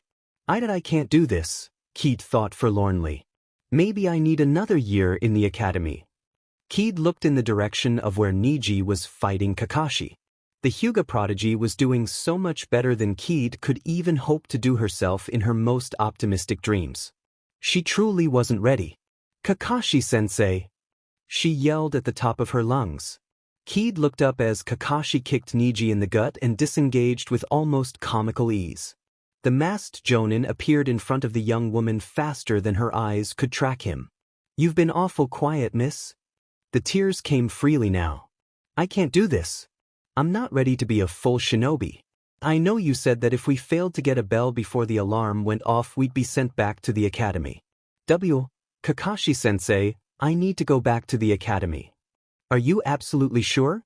"I want to make sure this isn't a spur-of-the-moment decision," Kakashi pressed. "I'm absolutely sure. Not ready, and I don't think I could work with Sasuke-san and Niji-san." Keed wiped away a few of her tears. "Then this test is over. A shinobi must be aware of all the variables in a mission, especially their own self," Kakashi said sagely. He then patted Keed on the head. "Good luck next year. I read your reports. I think you have some potential, but I will still need your Hitai-8." "Thank you, Kakashi-sensei. I wish I could have had a chance to learn from you." "You are a legend according to my dad," Keed said and was feeling a bit better even as she handed over her Hitai-8.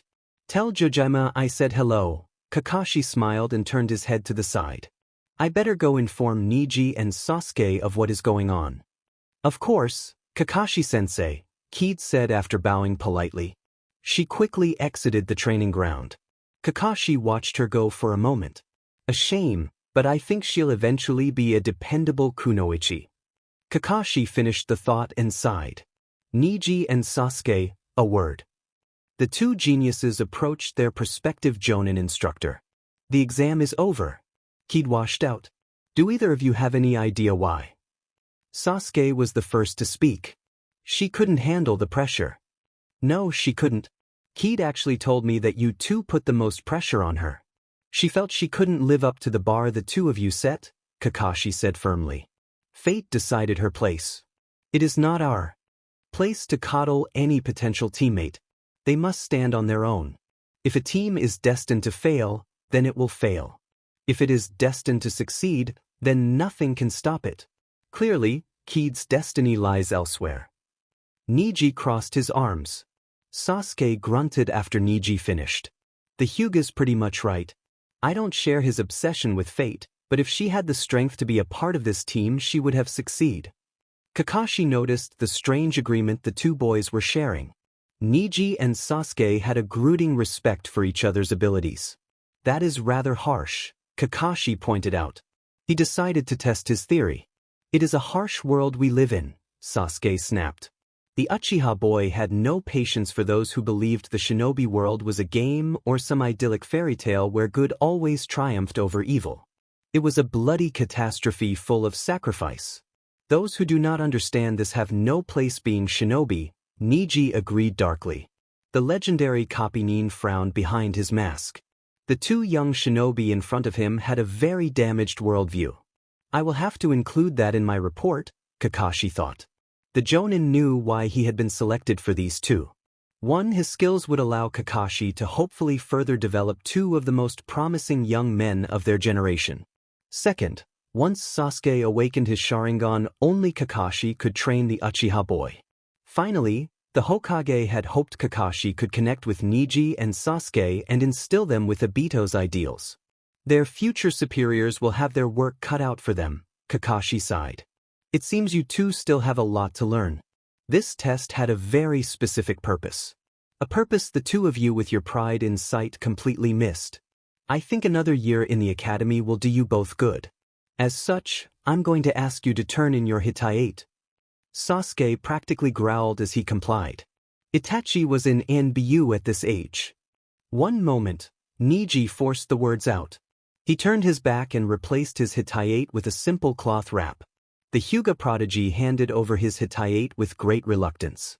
You two are dismissed, Kakashi said neutrally before disappearing in a swirl of leaves. Niji and Sasuke exchanged a harsh glance and stormed off. The weight of their failure was unbearable. Tenten pulled herself into the tree. She was trying to figure out the point of the exam. Her absolutely terrifying Jonin-sensei had informed Team 3 their test was to collect a scroll with some important information and bring it to him. It had sounded easy enough at first, but then the Jonin had started playing mind games with them. Katsu and Nobu had scattered as soon as the word had been given. Tenten had stared in shock at the Jonin. Marino Ibiki only responded by flashing a sadistic grin. She had taken off after that. Tenten had first found Nobu. Tenten's goal had been to gather her team and act like a team. Nobu had blown Tenten's mind in the worst way, unfortunately. He had straight up asked her if she was Ibiki's plant. He hadn't even called Ibiki-sensei. Ibiki had followed Tenten and launched an attack. Tenten and Nobu had fought together for a short time, but the boy had decided to save his own skin and fled. Ibiki had faded into the woods. Tenten checked her stocks of sealed weapons and thought about her encounter with Katsu. It had gone well at first. They had agreed to go to where Ibiki-sensei had said the scroll would be. Katsu had run over to the scroll's location and had gasped in shock. Tenten got him to stop cursing quickly enough to explain what had happened. Ibiki had taken the scroll. Tenten let a few choice words fly as Ibiki decided to make another appearance. She and Katsu had covered each other's retreat and decided to separate for a while. It had been Tenten's plan. She had slipped a note into Katsu's pack telling him where to meet her. Ugh, I can't believe Ibiki-sensei gave us such incomplete information. How can we succeed in a mission if we've got horrible intelligence? Tenten lamented. The shinobi world is cruel and information is life, Ibiki said from the other side of the tree. Tenten paled at the Jonin's sudden appearance. She quickly stood up and unscrolled a kanabo. Going for a powerful weapon to offset your disadvantages. That would be the correct course of action. If you had room to swing, girl. Tenten ignored Ibiki's helpful jab and swung the heavy club in the direction of Ibiki's voice. The Jonin laughed as he used the tree as cover. He noticed at the last second that there was an explosive tag active on the kanabo. Ibiki wasn't laughing as he substituted away. The infamous head of Konoha's torture and interrogation division was smiling. What an interesting girl. Team 9 had moved on after Naruto had created a few more scrolls and checked their trump cards. Lee, Hinata, and Naruto were all confident about the coming part of the test. They were fully expecting Guy to launch an attack at any moment. It was a bit nerve-wracking that Guy hadn't made an appearance since the Dead Oak. All right, Hinata-chan and Lee, the plan's straightforward. We pull this off, we pass. Naruto spoke carefully. I am ready, Naruto-san. Lee nodded to demonstrate his eagerness. Hinata took a calming breath. The excitement and tension was almost too much. We can do this. The sandbar and the chests were clearly visible. Team 9 paused at the edge of the tree line. Hinata-chan, where is Guy-sensei? Hinata centered herself at the core of her vision. Guy-sensei is hiding in the trees. I think he's watching us. Well, this is a test and he does need to see how awesome we are, Naruto pointed out with a grin. I think it's time to really show him. Team 9 exploded from the forest in a triangle formation. They kept the formation tight to minimize the chances of Guy-sensei landing in the middle and ending their charge before it began. They made it to the edge of the stream when Might Guy arrived with a mighty shout of dynamic entry. Naruto barely managed to dodge the attack, but Guy landed in a crouch that allowed him to quickly counter Hinata's opening attack. Lee immediately launched into a ferocious assault to support Hinata. Guy managed to grab his leg and flipped Lee quite easily. Excellent cooperation. Thanks. Have some more. Naruto shouted as he jumped into the taijutsu fray. Naruto knew his taijutsu wasn't the strongest. In fact, compared to Hinata-chan and Rock Lee, it was downright amateurish. However, it forced Guy to focus on him for a bit. My Guy was impressed. His earlier belief that he could have passed Team 9 at their meeting had been validated. However, he was having a blast watching and countering the sublime teamwork of his students. Team 9 was strong in their taijutsu, even Naruto. Guy already knew that Lee was a polished taijutsu specialist with unlimited potential. Hinata had learned a great deal of the fearsome Juken of the Hyuga before her mysterious exile. She also had excellent chakra control and good reserves. Naruto, due to his status as Jinchuriki and an Uzumaki, had incredible physical and chakra reserves. Might Guy was also aware of Naruto's botched attempt to a Keton, Enden. Naruto was also dabbling in Fuinjutsu. This team had the potential to be incredibly balanced. He's kicking out butts. Trump cards. Naruto shouted and brought Guy out of his mental notes. Might Guy had just jumped over a sweep kick from Hinata and spun out of the way of a pair of axe kicks from the boys. Suddenly, he was bombarded by several stones launching out of the Lee and Hinata's hands. Naruto had also used his malfunctioning storage seals to bombard the Jonin with even larger stones. Guy's grin began a full-blown bright enough to blind someone's smile. The attack was so inventive. He didn't even have time to perform the substitution jutsu. So, Might Guy simply smashed all the stones. Except for the ones that were launched by Bunshins. The phantom stones caused Guy to overextend just a hair. However, that seemed to be part of the plan as Lee and Hinata made a break for the chests. Naruto was continuing to bombard Might Guy with debris launched from his seals.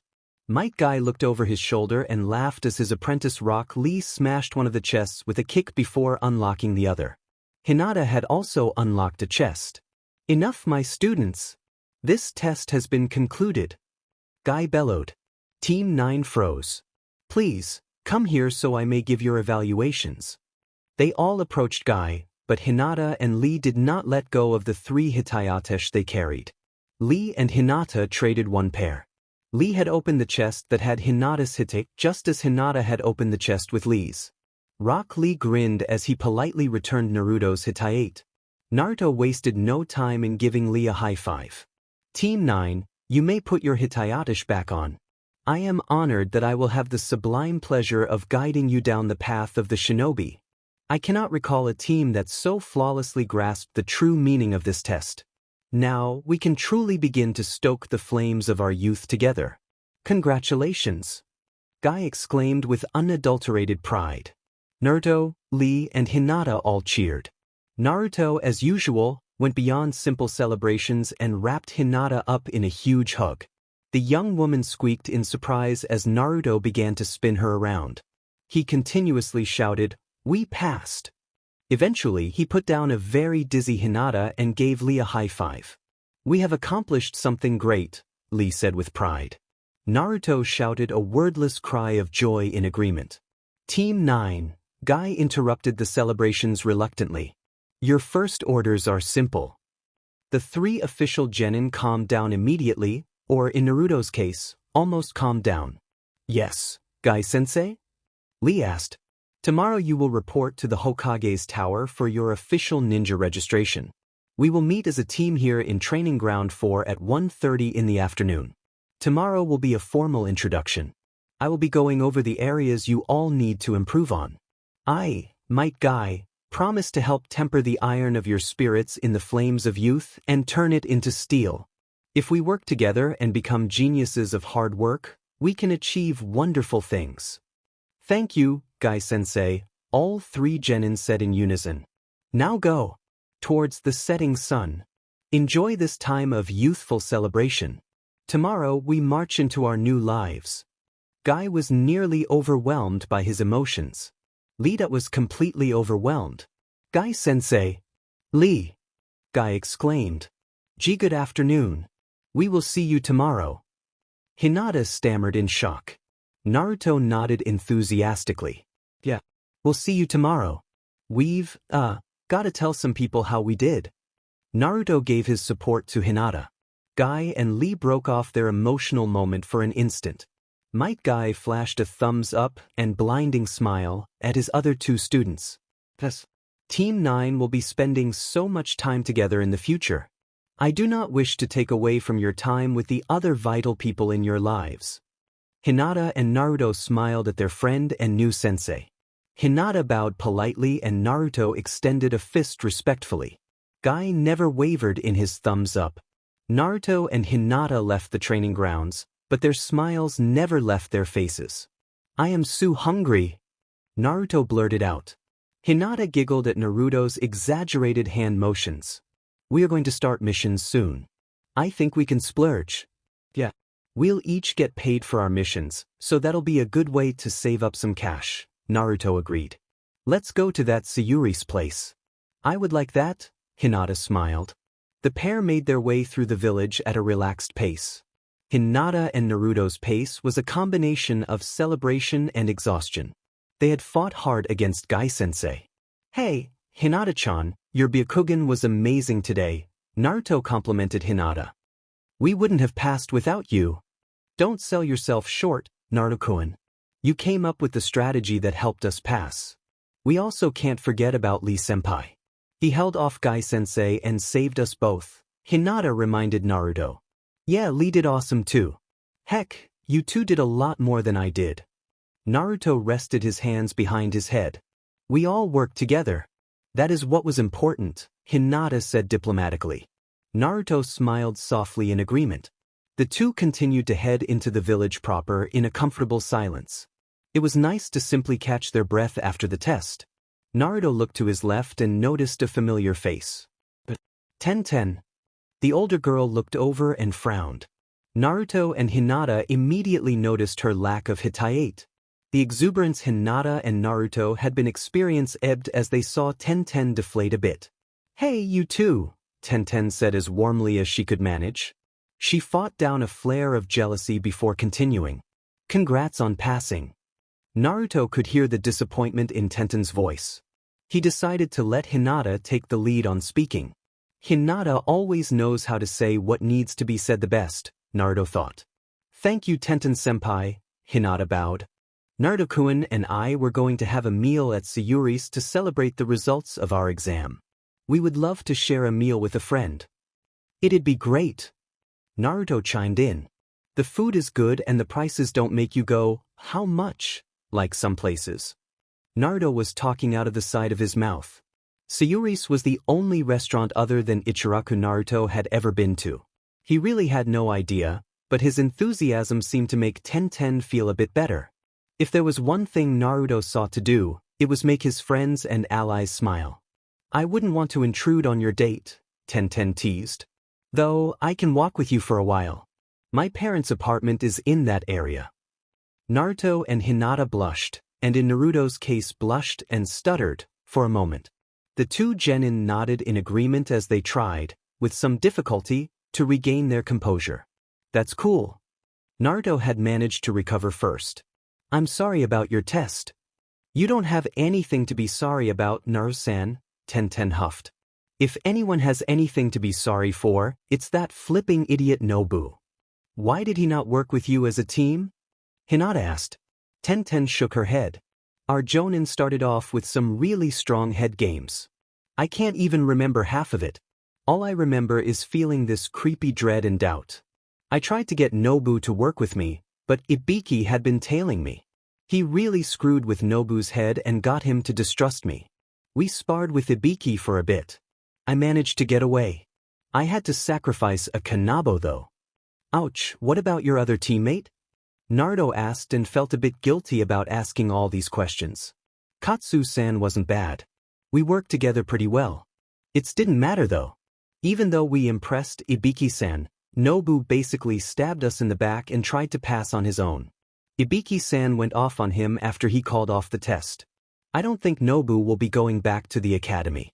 At least, Ibiki-san had good things to say about Katsu and I. You know what's the worst part? Tenten grumbled. Hinata chewed her lip.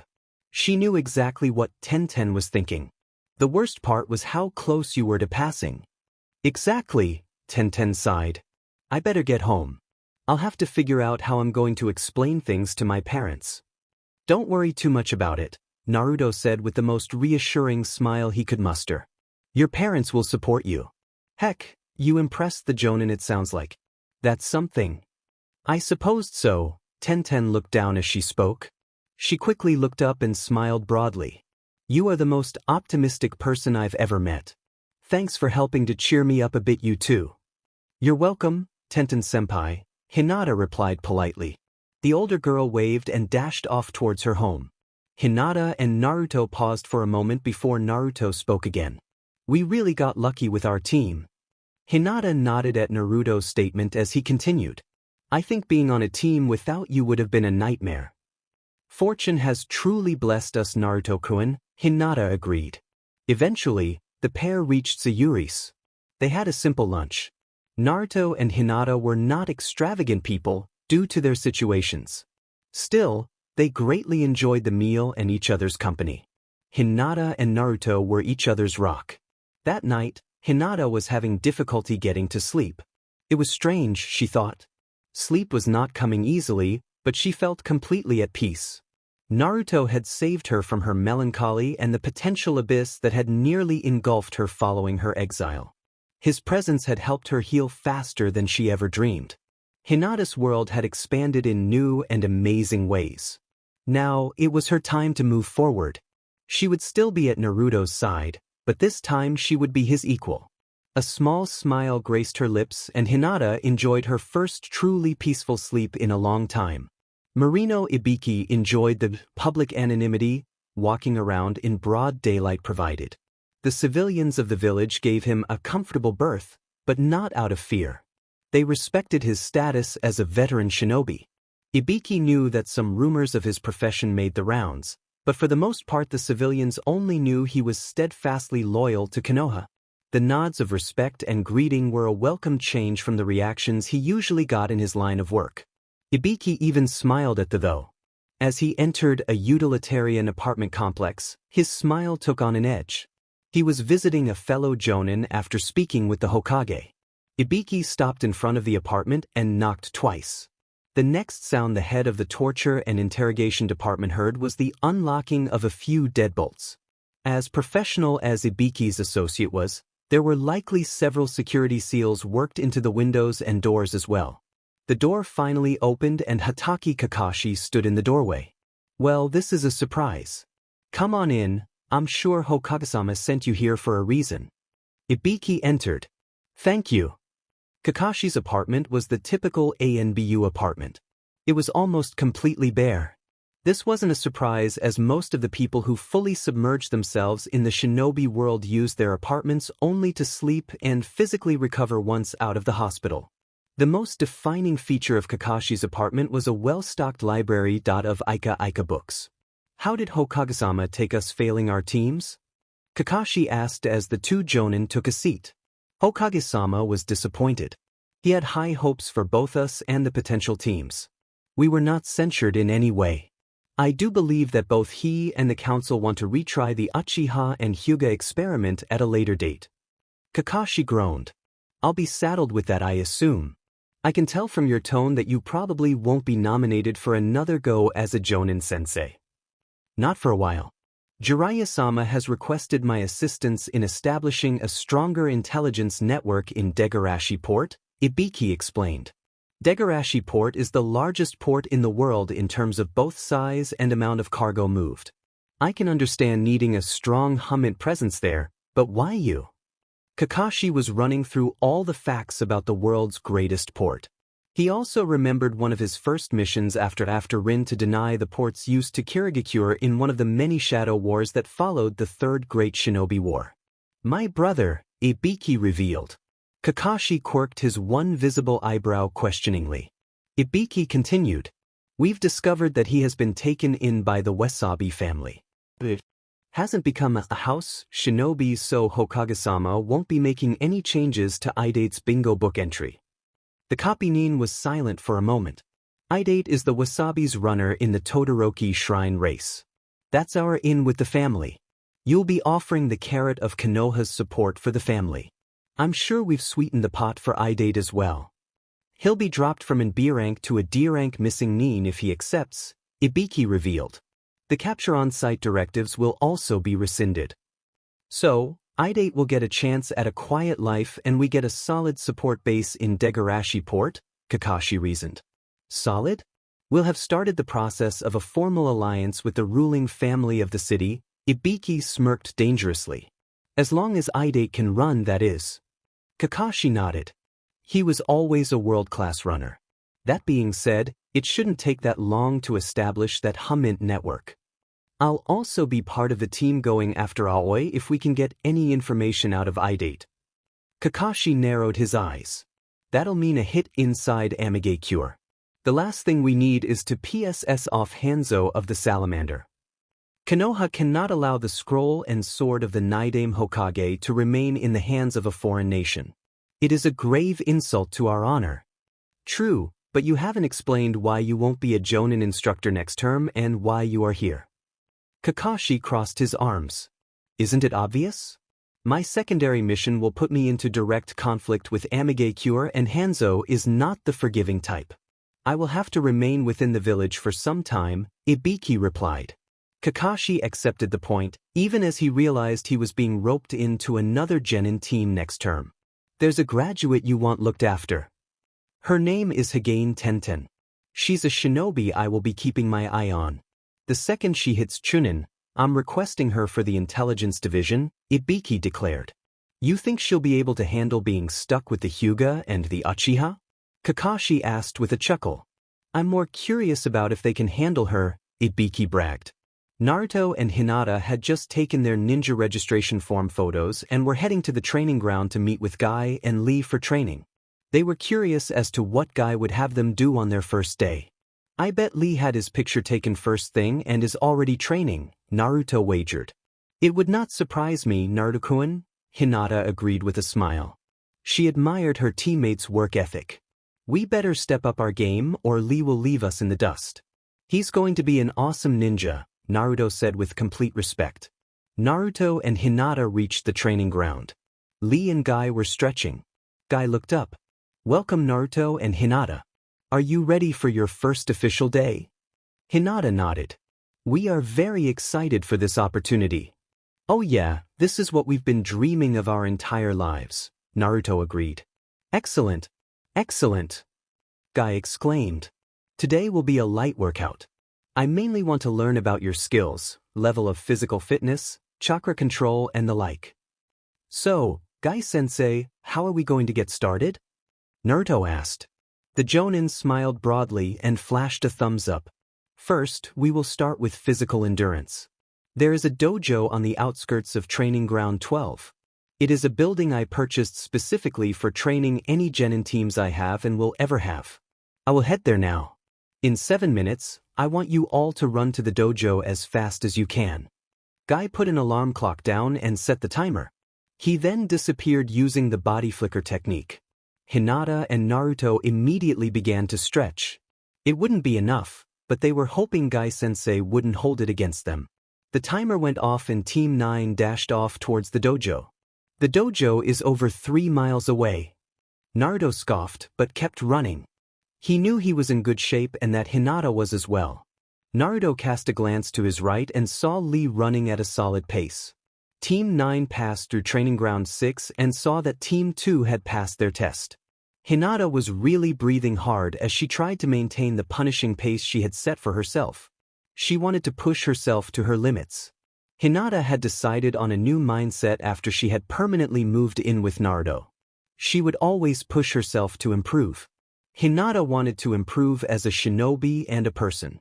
This was a small step, but a step nonetheless. The ground became rocky and uneven as they neared the dojo. Team 9 was forced to slow down just a bit. Lee managed to pull ahead and broke out into a sprint as the dojo came into view. Naruto and Hinata did not want to lose face with Guy-sensei and also broke out into a sprint. The two younger genin practically collapsed as they entered the dojo. Guy clicked his stopwatch. "Excellent, your 5K times are very good. Naruto, you had a time of 19 hours 56 minutes and 34 seconds and Hinata your time was 19:58. This speaks well of your endurance. Our training will help improve your physical conditioning to new heights. Before we truly being, I want all of you to take a cool-down walk. Walk around the dojo for about 6 minutes and be sure to practice regular breathing. Go ahead and get started so we may begin the true training." "I haven't run that fast for that long ever," Naruto forced out between breaths. "We'll get better, Naruto-kun," Hinata assured Naruto. The cool-down passed quickly as they caught up to Lee. Team 9 approached Guy-sensei and bowed. Might Guy returned the bow and instructed his team to stretch as he explained his plan. "Today, we will start with a light spar so that I may critique your taijutsu and other abilities. I want to learn your skills, weaknesses, and potential before we start on missions," Guy explained. "To ensure fairness, I will ask that you all draw straws. That will determine order." Team 9 drew straws. The order would be Hinata first followed by Lee and Naruto. "Excellent. Lee, while I work with Hinata, please show Naruto around the dojo." Lee bowed deeply. "I will be honored, Guy-sensei." As the boys began their tour, Guy turned his attention back to Hinata. "Now, I want to critique your taijutsu. Obviously, I do not know the workings of Gentle Fist, so I cannot help you with the advanced techniques. I do know a great deal about taijutsu. Our goals will be to refine your Gentle Fist. In the future, you may be the founder of an entirely new taijutsu style." Hinata's face lit up at the thought. An entirely new taijutsu style? Shall we begin, Guy-sensei? My Guy slipped into a Goken stance and grinned broadly. "Whenever you are ready." Hinata ran through the familiar hand seals and reveled in the complete change of perception that signaled the activation of her bloodline limit. She slipped into a basic Gentle Fist stance and charged Guy head-on. Guy avoided the first flurry of attacks. He had deftly sidestepped Hinata's assault and took in her stance. It was solid for someone her age. The openings were small enough that most of the opposition Hinata would face could not effectively exploit. Hinata's motions were also controlled and efficient. The Hyuga considered this a failure? There had to be something more, Guy thought. He decided to take a swing at Hinata and launched into a very lazy combo. Hinata easily avoided the first by twisting out of the way. She transitioned the spin into a block of Guy's second punch. The spin continued and allowed her to avoid the final punch and launch a counterattack. The attack was a simple roundhouse kick, but it would have been a very solid attack against most opponents. That was instinctive and natural. Impressive, Guy observed. The sensei and the student sparred for a few more minutes. I believe I have enough for an assessment. That's enough, Hinata, Guy said warmly. Hinata eased out of her stance and bowed. The genin was in awe of her sensei. He wasn't even winded while Hinata was having trouble fighting the urge to flop down and just sit. I have a few questions. Why, sensei? Hinata asked between breaths. Do you know any ninjutsu beyond the Academy 3? Also, have you any genjutsu knowledge beyond the basics of breaking a genjutsu's hold over you? Before my banishment. Hinata had to pause. She had recovered greatly from her emotional trauma, but the subject of her banishment from the Hyuga was still a raw and delicate subject for a young woman. Ko-senpai had begun to teach me the basics of the Hakusho. Thank you for the information, Guy said with a bow. I will have a training regime prepared by the time we meet tomorrow. If you would be so kind as to retrieve Naruto and Lee for me. Hinata returned the bow. She didn't have to activate her Byakugan to find Naruto and Lee. All Hinata had to do was follow the sound of the two boys' voices. Lee and Naruto were wildly discussing how to incorporate seals into the team's arsenal of awesomeness, as Naruto so eloquently put it. Hinata walked around the row of training dummies and noticed that Naruto had rearranged several of them. "Look at it this way, Lee," Naruto said with a grin. "These poor schmucks, from Kirigakure or wherever, round the corner. The first guy hits the pressure-triggered seals.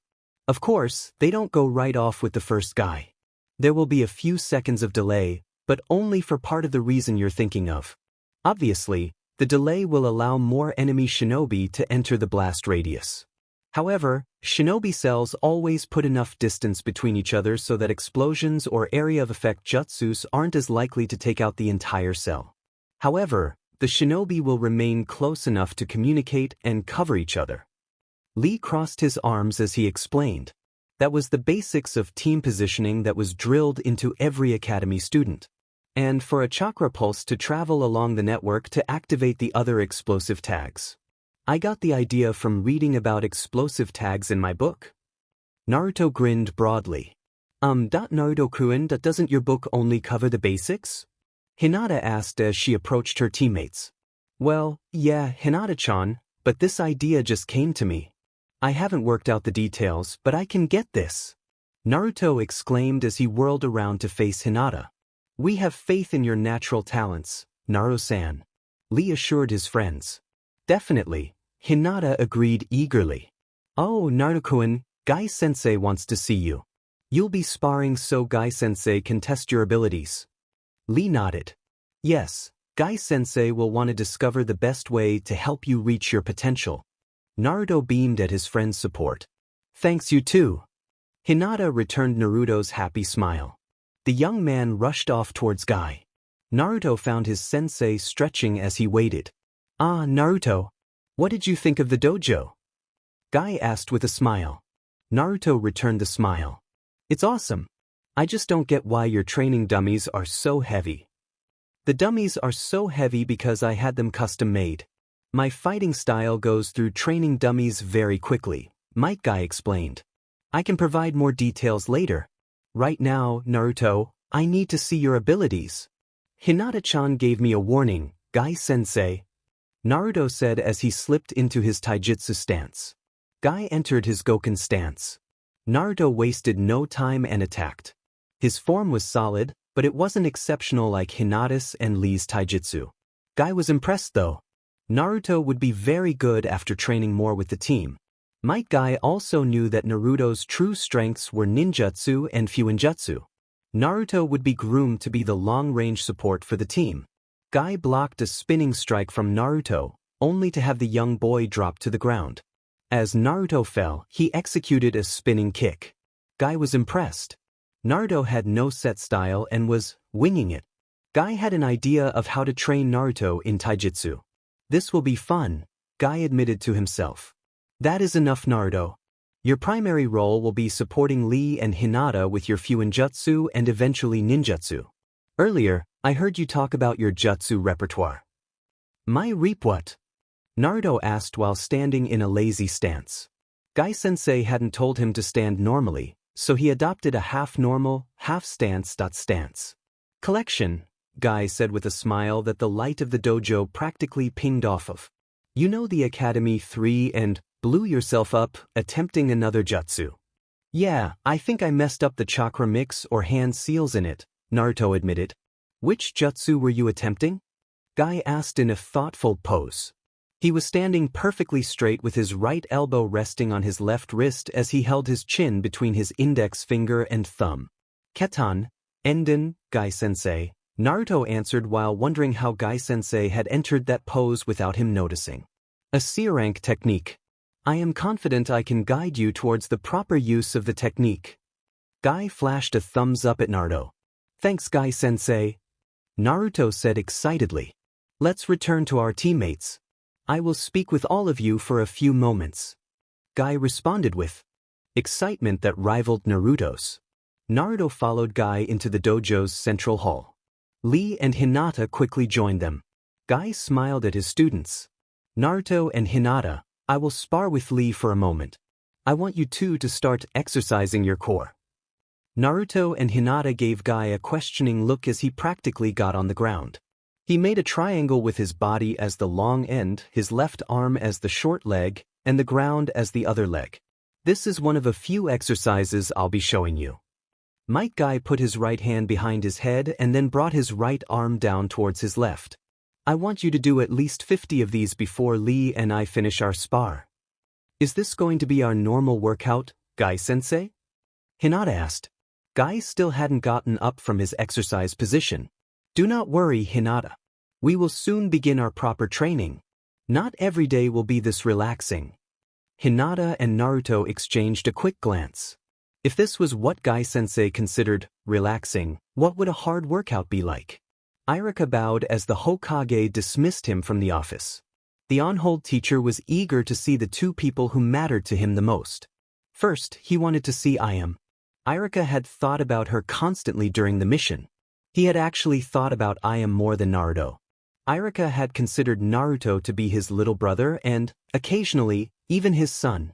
Irika would never stop worrying about Naruto, but the teacher knew he had to have faith in Naruto. Besides, Might Guy is very reliable and will help bring out all of Naruto's potential, Irika assured himself. Naruto and Hinata are in good hands. The Chunin flicked his eyes towards the bank. He had a little to deposit for himself after the clients had given him a bonus. Irika had desperately tried to dissuade the newlyweds, but the two had been so impressed by how the highwayman had surrendered at the mere sight of Irika's flak jacket. The groom had paid Irika on the spot. It had thoroughly embarrassed the teacher. Irika smiled as he approached the bank. It was good to be home. Suddenly, his heart caught in his throat. Ayam-chan. The aspiring chef looked up in surprise before running up to Irika. You're already back.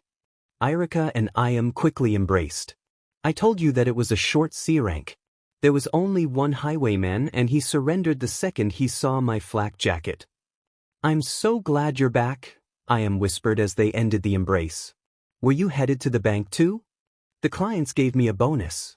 I actually want to talk about that with you. How soon do you need to be back to the stand? Irika questioned.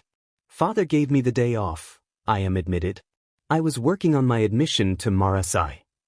That's actually what I wanted to talk about, Irika confessed. We can talk about it over lunch if you haven't eaten. Ayam nodded. I'd like that. The couple went to a nearby cafe. Ayam immediately asked about Irika's mission. Irika revealed that the C rank was completed so quickly because the clients had a wagon. The highwayman, as Irika had previously mentioned, had fled like a flushed game bird the second he had seen Irika's flak jacket. He ran screaming something about, "Don't eat my soul." I think the poor man was scared of genjutsu. Irika leaned back in his chair and smiled. I can't blame him, Ayam breathed.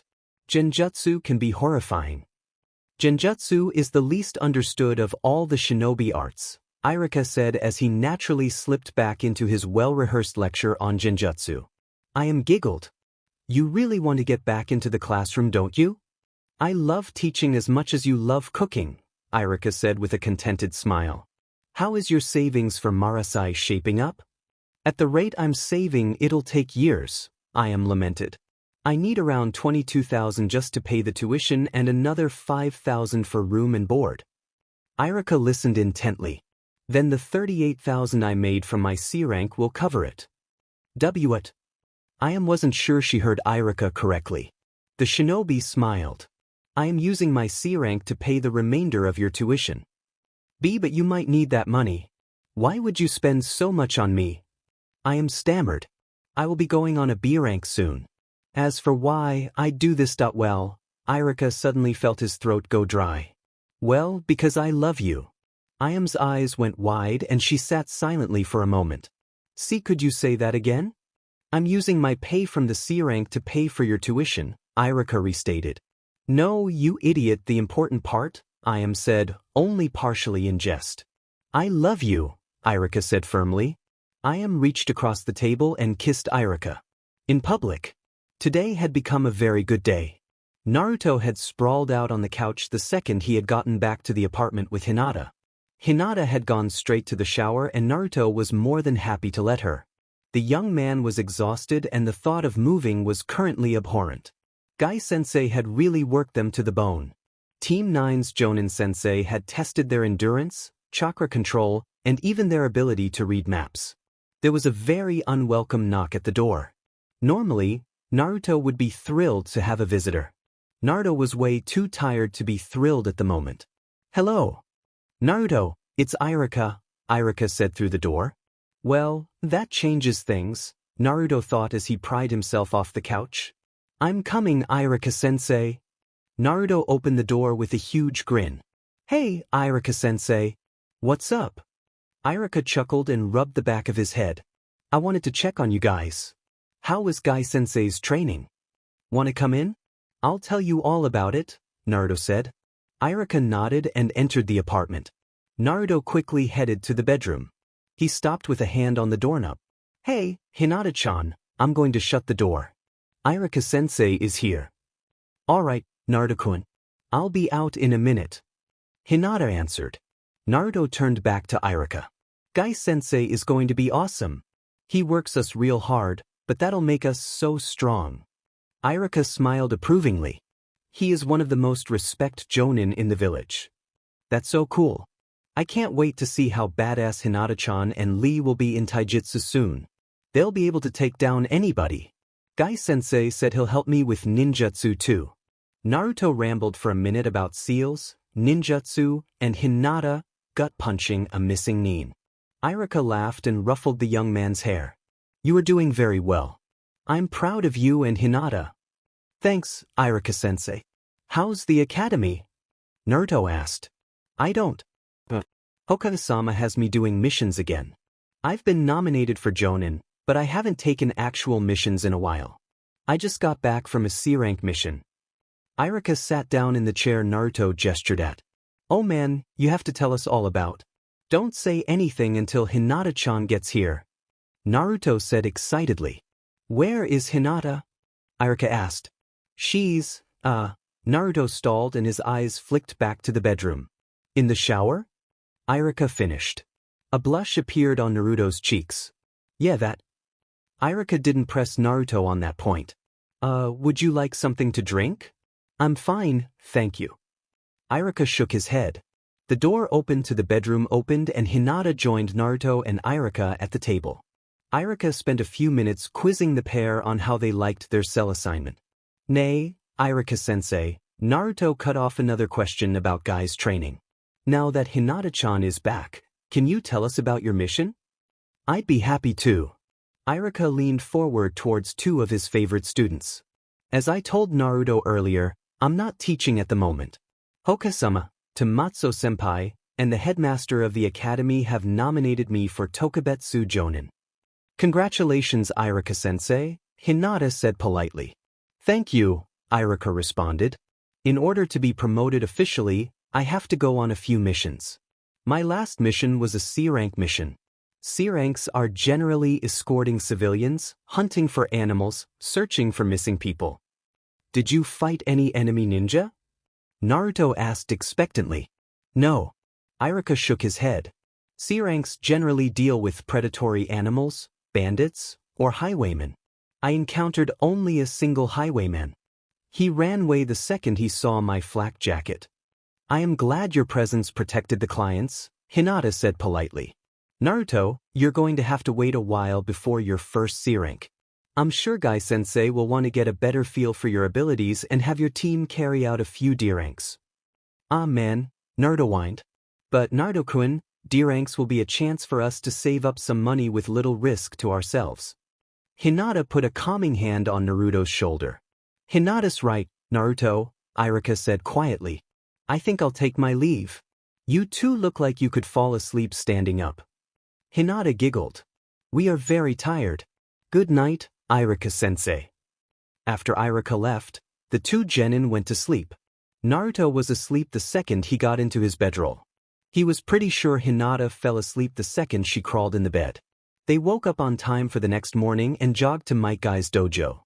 Naruto and Hinata were proud that they had arrived a full 15 minutes before the scheduled time. Naruto's jaw dropped as Hinata pushed open the dojo's door. Lee was already doing a jump rope exercise. He looks like he's been here an hour. It's only 7:30 in the morning. Hinata and Naruto jumped a bit as Guy put his hand on their shoulders. Don't worry, my precious students. Lee has only been here 20 minutes. I am very impressed by your own punctuality. We're eager to get started, Guy-sensei, Hinata responded diplomatically. Excellent. I am pleased that you jogged from your home. I want you to take a while to stretch a bit before we get started. Guy instructed. He left Naruto and Hinata to their own devices and went over to Lee. Lee, it is time to work on your blocking and dodging. Follow me. Guy motioned excitedly and led Lee to a section of the dojo. Guy and Lee stopped in front of 3 strange devices arranged in a vague triangle. The devices had arms of various lengths, and Hinata noticed gears at the bottom. Lee got in the middle of the triangle and Guy pulled a lever. The 3 pillars started spinning and Lee began blocking, jumping over, or dodging the arms. That's not actually really cool, Naruto admitted. Ingenious, Hinata agreed. Guy approached Naruto and Hinata with a grin on his face. I am glad you approve. You will be ready for that level soon. Today, however, I have specific exercises prepared for each of you. First, Hinata. Follow me. Guy said excitedly. Hinata rose to her feet and bowed. Naruto followed suit. What about me, Guy-sensei? Naruto asked. Eager to train. Excellent, Naruto. While I walk Hinata through her exercise, I want you to practice the leaf concentration exercise. You have proven you can use the single leaf. This time, I want you to extend your arms. Naruto gave Guy a confused look for a moment before doing as instructed. Guy held a leaf at the tips of both of Naruto's middle fingers. Do you want me to hold the leaves using my chakra? Of course, Naruto. Guy said proudly. As Naruto held the leaves in place, Guy placed one on his forehead. Remember, the goal of this exercise is not to simply hold the leaves in place but to spin them. Naruto was focusing intently on his exercise, and thus he did not speak. Instead, he nodded sharply and redoubled his focus. Hinata felt a small smile grace her lips as she watched Naruto's determined efforts. She quickly turned to follow Guy to her exercise. The station was a raised circular track. Once again, Hinata noticed that it was motorized. Guy-sensei, may I ask a question about your equipment? Of course, Hinata. A shinobi must train more than just the body. Hinata smiled at Guy's encouragement to speak her mind. Where do you get all this equipment? It all seems very complex. Might Guy extended his arm and gave a very enthusiastic thumbs up. I built it all myself. It is a great way to train the mental energies that produce chakra while helping to prepare the way to train the physical energies as well. I had no idea Guy-sensei was so multi-talented, Hinata thought. Amazing, Guy-sensei. What kind of training will I be doing at this station? I did some reading last night. As you are no doubt aware, the Hyuga jealously guard the secrets of Juken. I cannot help you with true Juken, but I can help you adapt the principles of Juken to other similar styles. In Fu Ronghui's writings on the world's great taijutsu styles, it is theorized that Juken and Pakwa share a common origin, Guy explained. Hinata was amazed at her sensei's knowledge. Furthermore, the thought of creating a new style was enticing. I am ready to being, Guy-sensei. You will start with circle walking. Pakwa is a highly mobile style. Juken is designed to utterly devastate an individual opponent. Pakwa is more suited to multiple opponents. Circle walking was originally designed to help a practitioner's situational awareness. You possess the Byakugan and already have fantastic awareness. For you, circle walking will be a way to minimize the chances of you being surrounded. Hinata blinked at the detailed explanation. Can you provide a scroll on this taijutsu style? Absolutely. Before we begin, I want you to copy my stance. The stance for circle walking is different from your standard Juken stance. Guy slipped into stance that at first seemed awkward to Hinata. The foot placement was too horizontal and narrow. Though it makes sense. It is designed for circular movement. Juken is designed for unsteady advance, Hinata thought to herself. After several minutes and multiple corrections, Guy told Hinata she was ready to begin circle walking.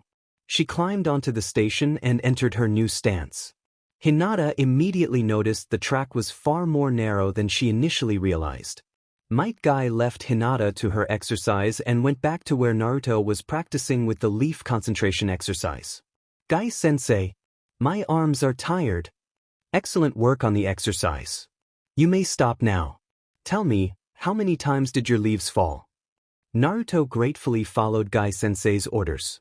Well, the ones on my fingers dropped 3 times. It mostly because I was holding them out straight for so long. Very good. Take a moment to stretch. I will go over your role in Team 9, Guy commented. Naruto was thrilled to hear the details of how he would be part of the team. You have a very important role, Nano. Lee and Hinata are both taijutsu specialists. Your role will be to support and protect their advances with ninjutsu and fuinjutsu. I will not neglect your taijutsu, but our primary focus will be on making you a splendid ninjutsu specialist. That's awesome. I bet you'll be able to help me with my fuinjutsu, too. Naruto exclaimed. Guy shook his head. Somewhat. Fuinjutsu is a rare art and you are truly blessed to have such an instinctive grasp of the art. However, you cannot neglect your practice and training in that or any other ninja art. Yes, Guy-sensei.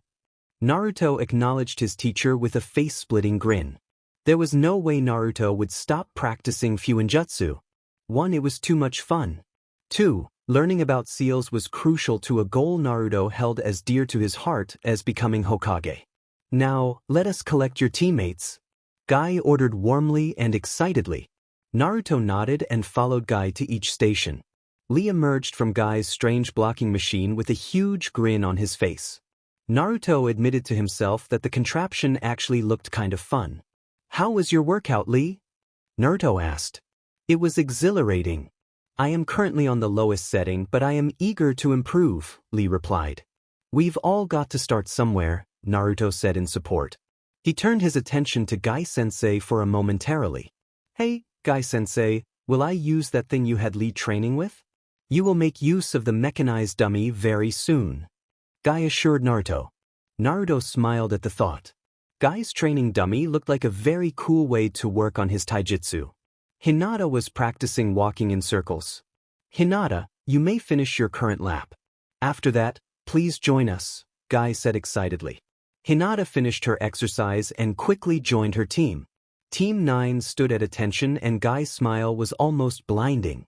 So far you have all done excellent work. Our next exercise is about working in the field. We won't be doing a mission just yet, but this will prepare you for when we begin them. Naruto and Hinata were disappointed that Guy wasn't going to start them on missions, but they didn't want to press their sensei too soon. Guy led the genin out of the dojo to one of Konoha's many training grounds.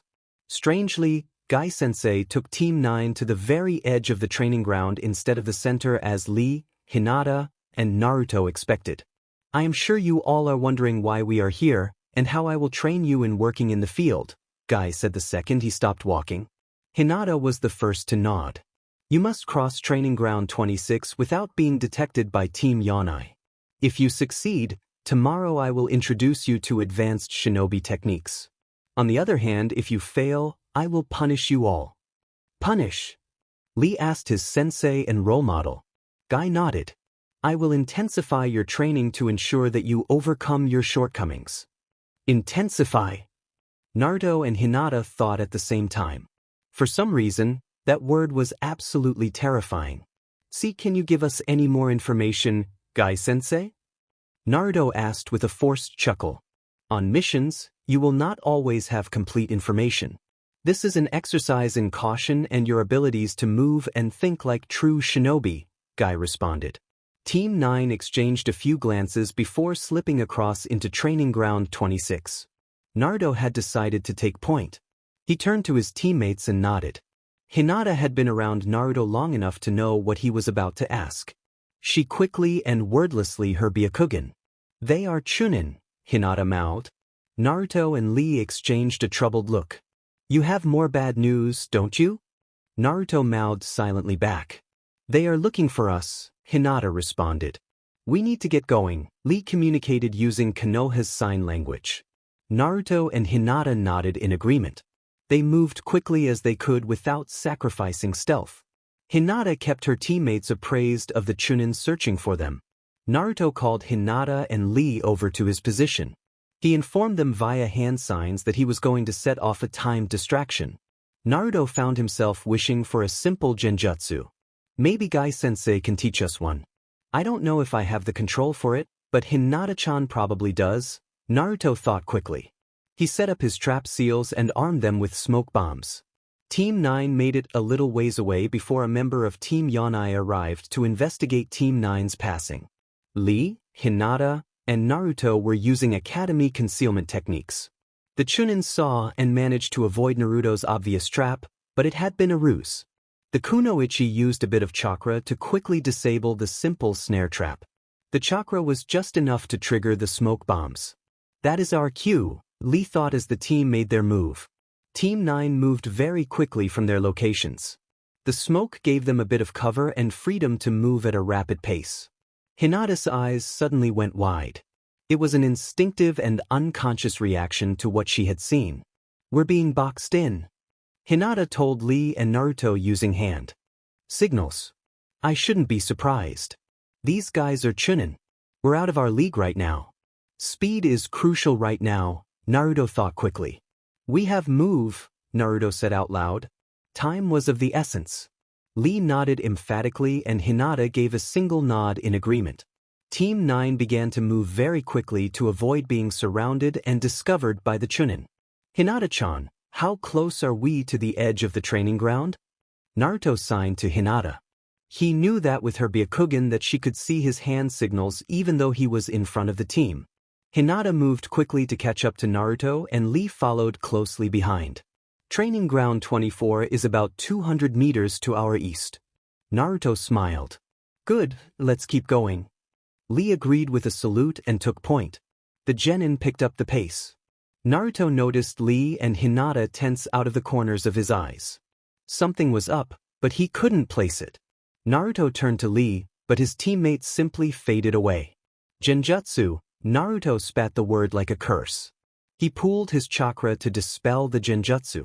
His first attempt was sloopy, but Naruto pumped enough chakra into the attempt to succeed. Naruto's perception unraveled and was restored to a more natural state. He frowned at the first thing he truly saw. Hinata was sitting around the ground pouting with one of the Chunin behind her. Naruto, despite his disappointment, was impressed and almost enamored by the mix of determination, disappointment, and drive dancing across her face. Naruto flashed an apologetic smile at Hinata. He was well aware that Hinata had probably tried to warn him and Lee about the genjutsu, but the boys had already fallen prey to the illusion. Naruto turned his attention to Lee, who was wearing his disappointment on his green spandex sleeves. Don't feel too bad, kids, one of the Chunin said with a soft smile. That was a multi-layered genjutsu. Even with the young lady defeating the first layer almost instantly, you all couldn't have broken free fast enough. You're not the ones who will have to have their training intensified by Guy-sensei, Naruto grumbled.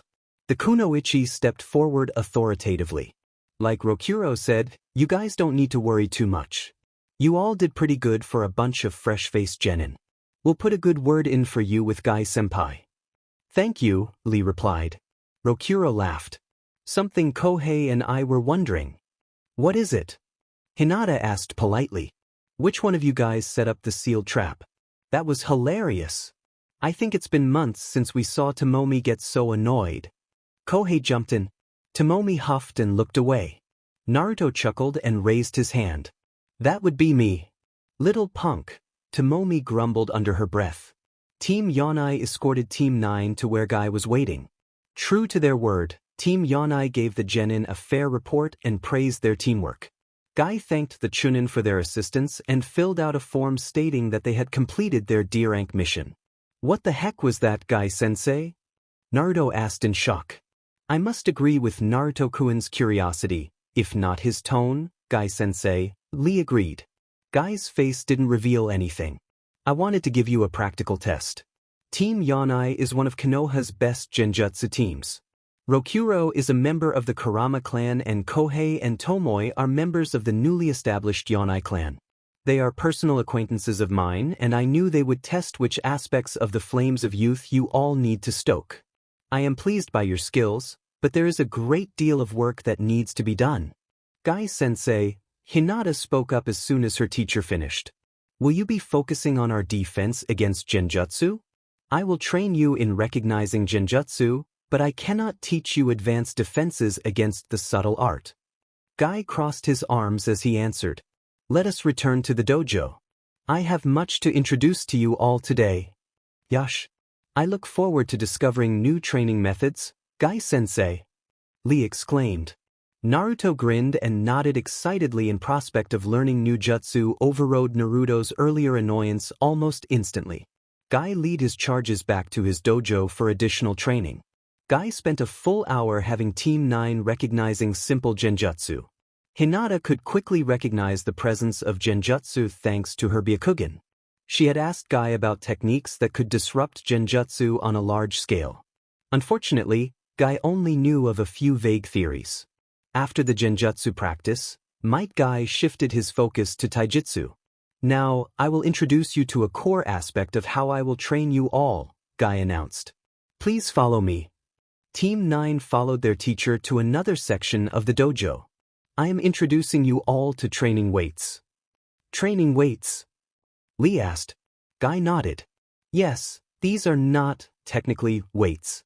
In truth, they are based on seals to simulate weight. Naruto's eyes lit up like Guy had given him a Chunin vest for his birthday. Naruto struggled to contain his excitement and continued to listen to Guy-sensei. I want you to start out on the level that I set for you, Guy instructed. Lee and Hinata graciously agreed. Naruto agreed as well, but Guy gave him a pointed look. Naruto, I know you are a budding Fuinjutsu expert. You can study these seals, but you are expressly forbidden from altering them in any way. Naruto deflated a bit at Guy's command. I understand, Guy-sensei. Before I give you the weights, I want to go over the other rules regarding their use. Team 9 perked up as Guy continued to instruct them. Traditional training weights and the weight seals are a very useful tool, but they can cause very severe damage if they are overused. So, in order to prevent injuries, you are to only wear them for 8 hours a day. As you continue to progress as shinobi, I may allow you to wear them for longer periods of time. I am eager to being this new type of training, Guy-sensei. Lee's excitement and anticipation were bubbling over. Good. I will give you the weights now.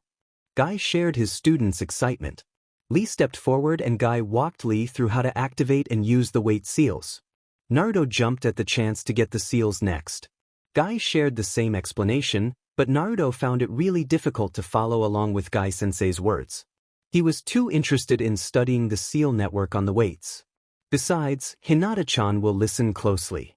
Naruto reminded himself as he inspected the chakra conduits on the weights. Hinata, for her part, was thinking about genjutsu. Her chakra reserves weren't large enough for her to focus on ninjutsu, but her control was excellent. Genjutsu could be a great tool in her arsenal. She thought back to her encounter with Yakumo. Yakumo's clan, the Kurama, renowned for their mastery of genjutsu. Maybe I can get Yakumo to help us. Hinata thought at first, but she doubted Team 9 would have much opportunity to meet with Yakumo given Guy's intense training. Hinata, please come here. I will walk you through the weights now, Guy said patiently. Hinata obliged and paid close attention to Guy's instructions. She put on the weights and nearly lost her balance. Now, we shall go to the final stage of today's training. I want you to take some time to move around and get a bit used to your new weights. Hinata, Lee, and Naruto spent the next few minutes simply getting used to the new weight. It was a challenge at first, but they quickly learned to at least move somewhat normally. After a few moments, Guy-sensei called them back to his location. The next activity was focus mitt training. Guy worked with Lee because Guy was more familiar with Lee's fighting style. Hinata and Naruto worked together because of their own familiarity with each other. Naruto, I know you are not used to the weights, but you must continue to execute your kicks sharply. You cannot slack off. Restart the exercise. I know it is hard, but if you are to be Hokage one day, you can never settle for good enough. Guy admonished Naruto as he began to let his technique suffer. Naruto nodded forlornly as he started over. The young man had never worked this hard in his life. "Yuta can do it, Naruto-kun," Hinata tiredly cheered on her best friend. She was probably as physically exhausted as Naruto, but she continued to support him. Hinata admired the fact that Naruto's second effort was even better than his first. Naruto would never give up. Hinata desperately wanted to be able to emulate that. Guy ordered the partners to switch positions. Naruto was quick to encourage Hinata to keep pushing through her exhaustion and aching muscles even as he struggled to hold the focus mitts up. Hinata feed off Naruto's encouragement and finished the exercise with Guy only calling her to keep the effort up once. "Excellent work, my students," Guy said happily. "We are finished for the day." Naruto managed to smile once at Hinata before theatrically collapsing to the ground in a heap of exhaustion and overacting. Hinata giggled at the antics. Lee smiled broadly at Naruto's attempt at humor.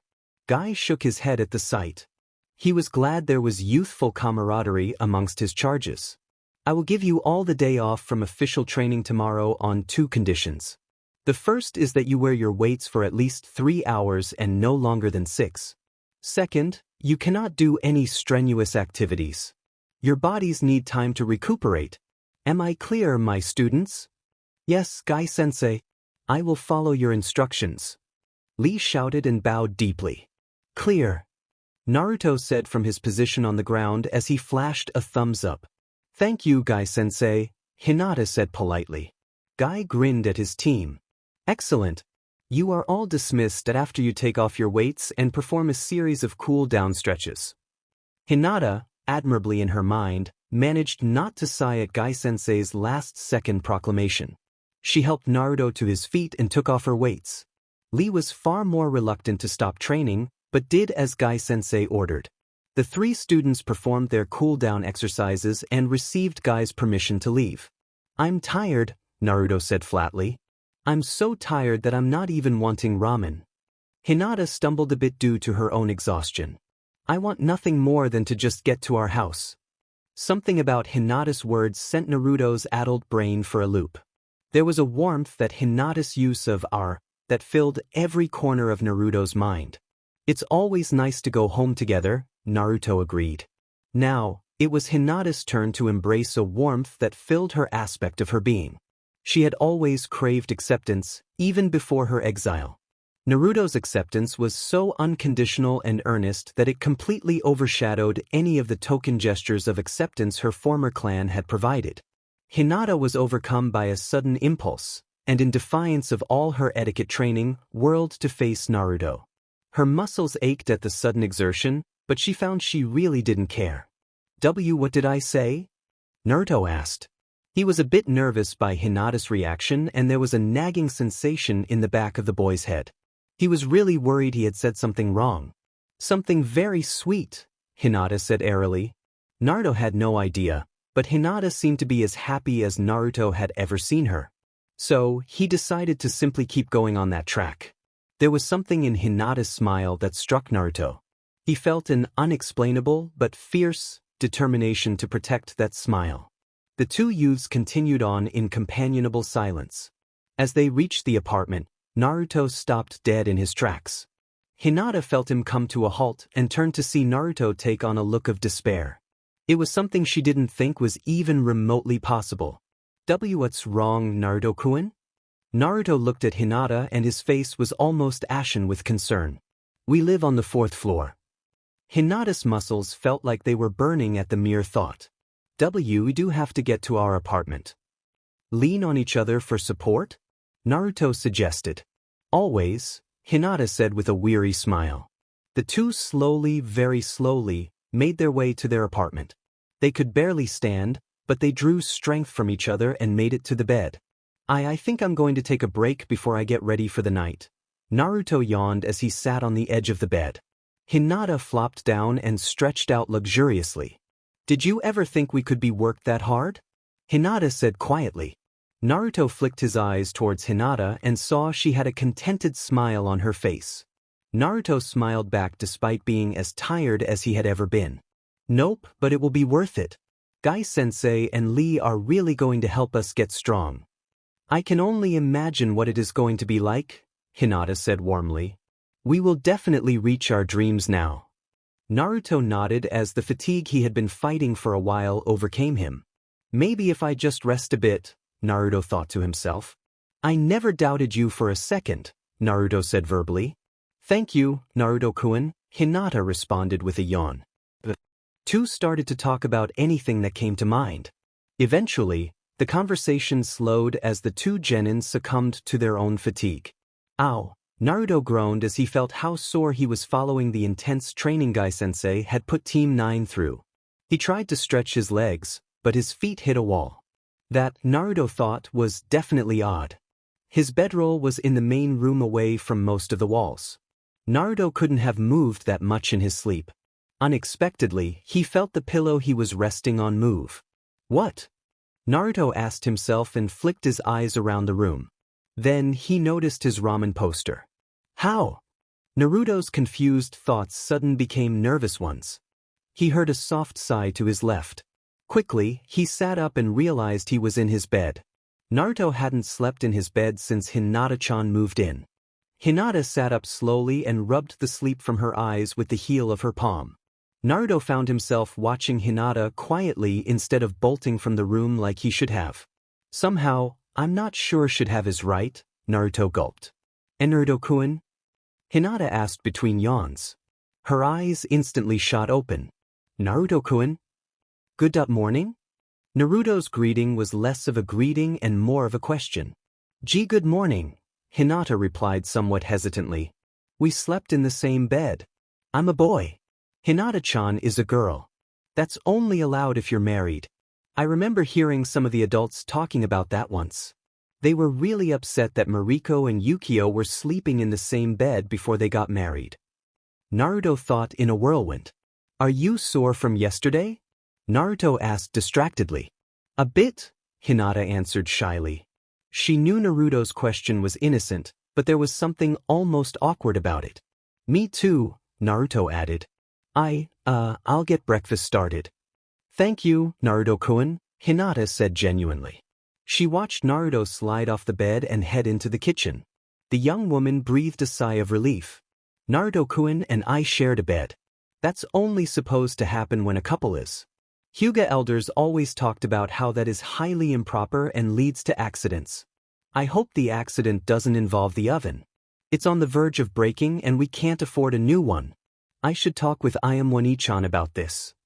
Naruto finished making breakfast and called out to Hinata. Hinata joined Naruto at the table. They ate in, for likely the first time since they had met each other, an uncomfortable silence. I'm going to have to think of something so that I can talk to Irika-sensei alone, Naruto thought quickly. I can convince Naruto that I have girl stuff to take care of so that I can talk with Ayamone-chan, Hinata thought just as quickly. Hey, Hinata-chan, I've, got to get some more Fuinjutsu supplies, Naruto said in an offhand manner that was anything but. He was distracted by where his thoughts were leading. You have to marry a girl if you sleep together, Naruto repeated silently. Marrying Hinata-chan wouldn't be bad at all, I guess, but only grown-ups get married. We're ninja, but not really grown-ups yet. Would you like me to come along? Hinata offered politely. I'm sure I can pick up some of the. Hinata paused for a heartbeat. Girl stuff I need. There is a store closer to the apartment, Naruto pointed out. I won't be gone long and it'll be more fun to hang out here when we both get back. That is a good idea, Naruto-kun, Hinata agreed. I would like to spend the day relaxing in the house. The store you are talking about is close to Ichiraku. I can slip away and talk with Ayamone-chan. Yeah, so we'll catch up later, Naruto said with a smile. His smile was genuine at the thought of spending time with Hinata after he got all this, might have to get married, stuff sorted. Hinata returned the smile. She was unaware of Naruto's thoughts, but also was looking forward to having a quiet afternoon with her best friend. They had not had a normal afternoon since before their graduation. Maybe those days were the old normal and our training with Guy-sensei will be the new normal. I would like that, Hinata said in response to Naruto's unsaid plans. I hope that nothing changes, Naruto-kun. I am happy as I have ever been. If that has to happen, how would things really change? The two finished their breakfast. Naruto stood up first and smiled at Hinata. Well, I'll catch up with you later. Have a good one, Hinata. Thank you, Naruto-kun. I hope you get all the supplies you need. Hinata returned the smile. Naruto nodded and got his wallet Gamachan and his book bag. Hinata collected the small amount of money she had saved herself. The two exchanged one last smile and went their separate ways. Naruto and Hinata felt more awkward about not talking with each other about the way they had woken up than if they had talked about everything. I want to talk with Hinata-chan about this, Naruto thought to himself. But I have no clue what I want to say. The last thing I want to do is make her upset about anything. Naruto sighed as he thought about everything Hinata had been through. She was happy and he swore he'd make sure she would stay that way. Naruto felt himself picking up the pace as he headed for Irika's classroom. I have to time this to avoid Sakura and Ino. They may be my friends, but they'd spread all sorts of rumors. He looked to a nearby store window and noticed the time. I guess I should get my supplies and slip in during lunch. Naruto set off to another store with a smile on his face. He really needed both the time to think of how he was going to talk with Irika-sensei and the supplies to continue practicing and producing his awesome seals. As Naruto entered the store, he wondered what Hinata-chan was up to. Hinata waited quietly until the last DLVY man left before she approached Ichiraku. She felt strangely confident as she walked towards the humble restaurant. Hinata chalked up the surge in her resolve to the nature of her bond with Ayame and Tuchi. Ayame and Tuchi were like the family relationships Hinata had always dreamed of. Ayame was the patient big sister Hinata had prayed for after her mother's death. Hinata was grateful to have an older girl she could confide in. Hinata truly and graciously counted Ino and Sakura as her friends, but those two couldn't really help Hinata with her current situation. It doesn't help that this would only confirm their crazy theories. Hinata thought with a self-distracting giggle. Ayame was alerted to Hinata's approach by her quiet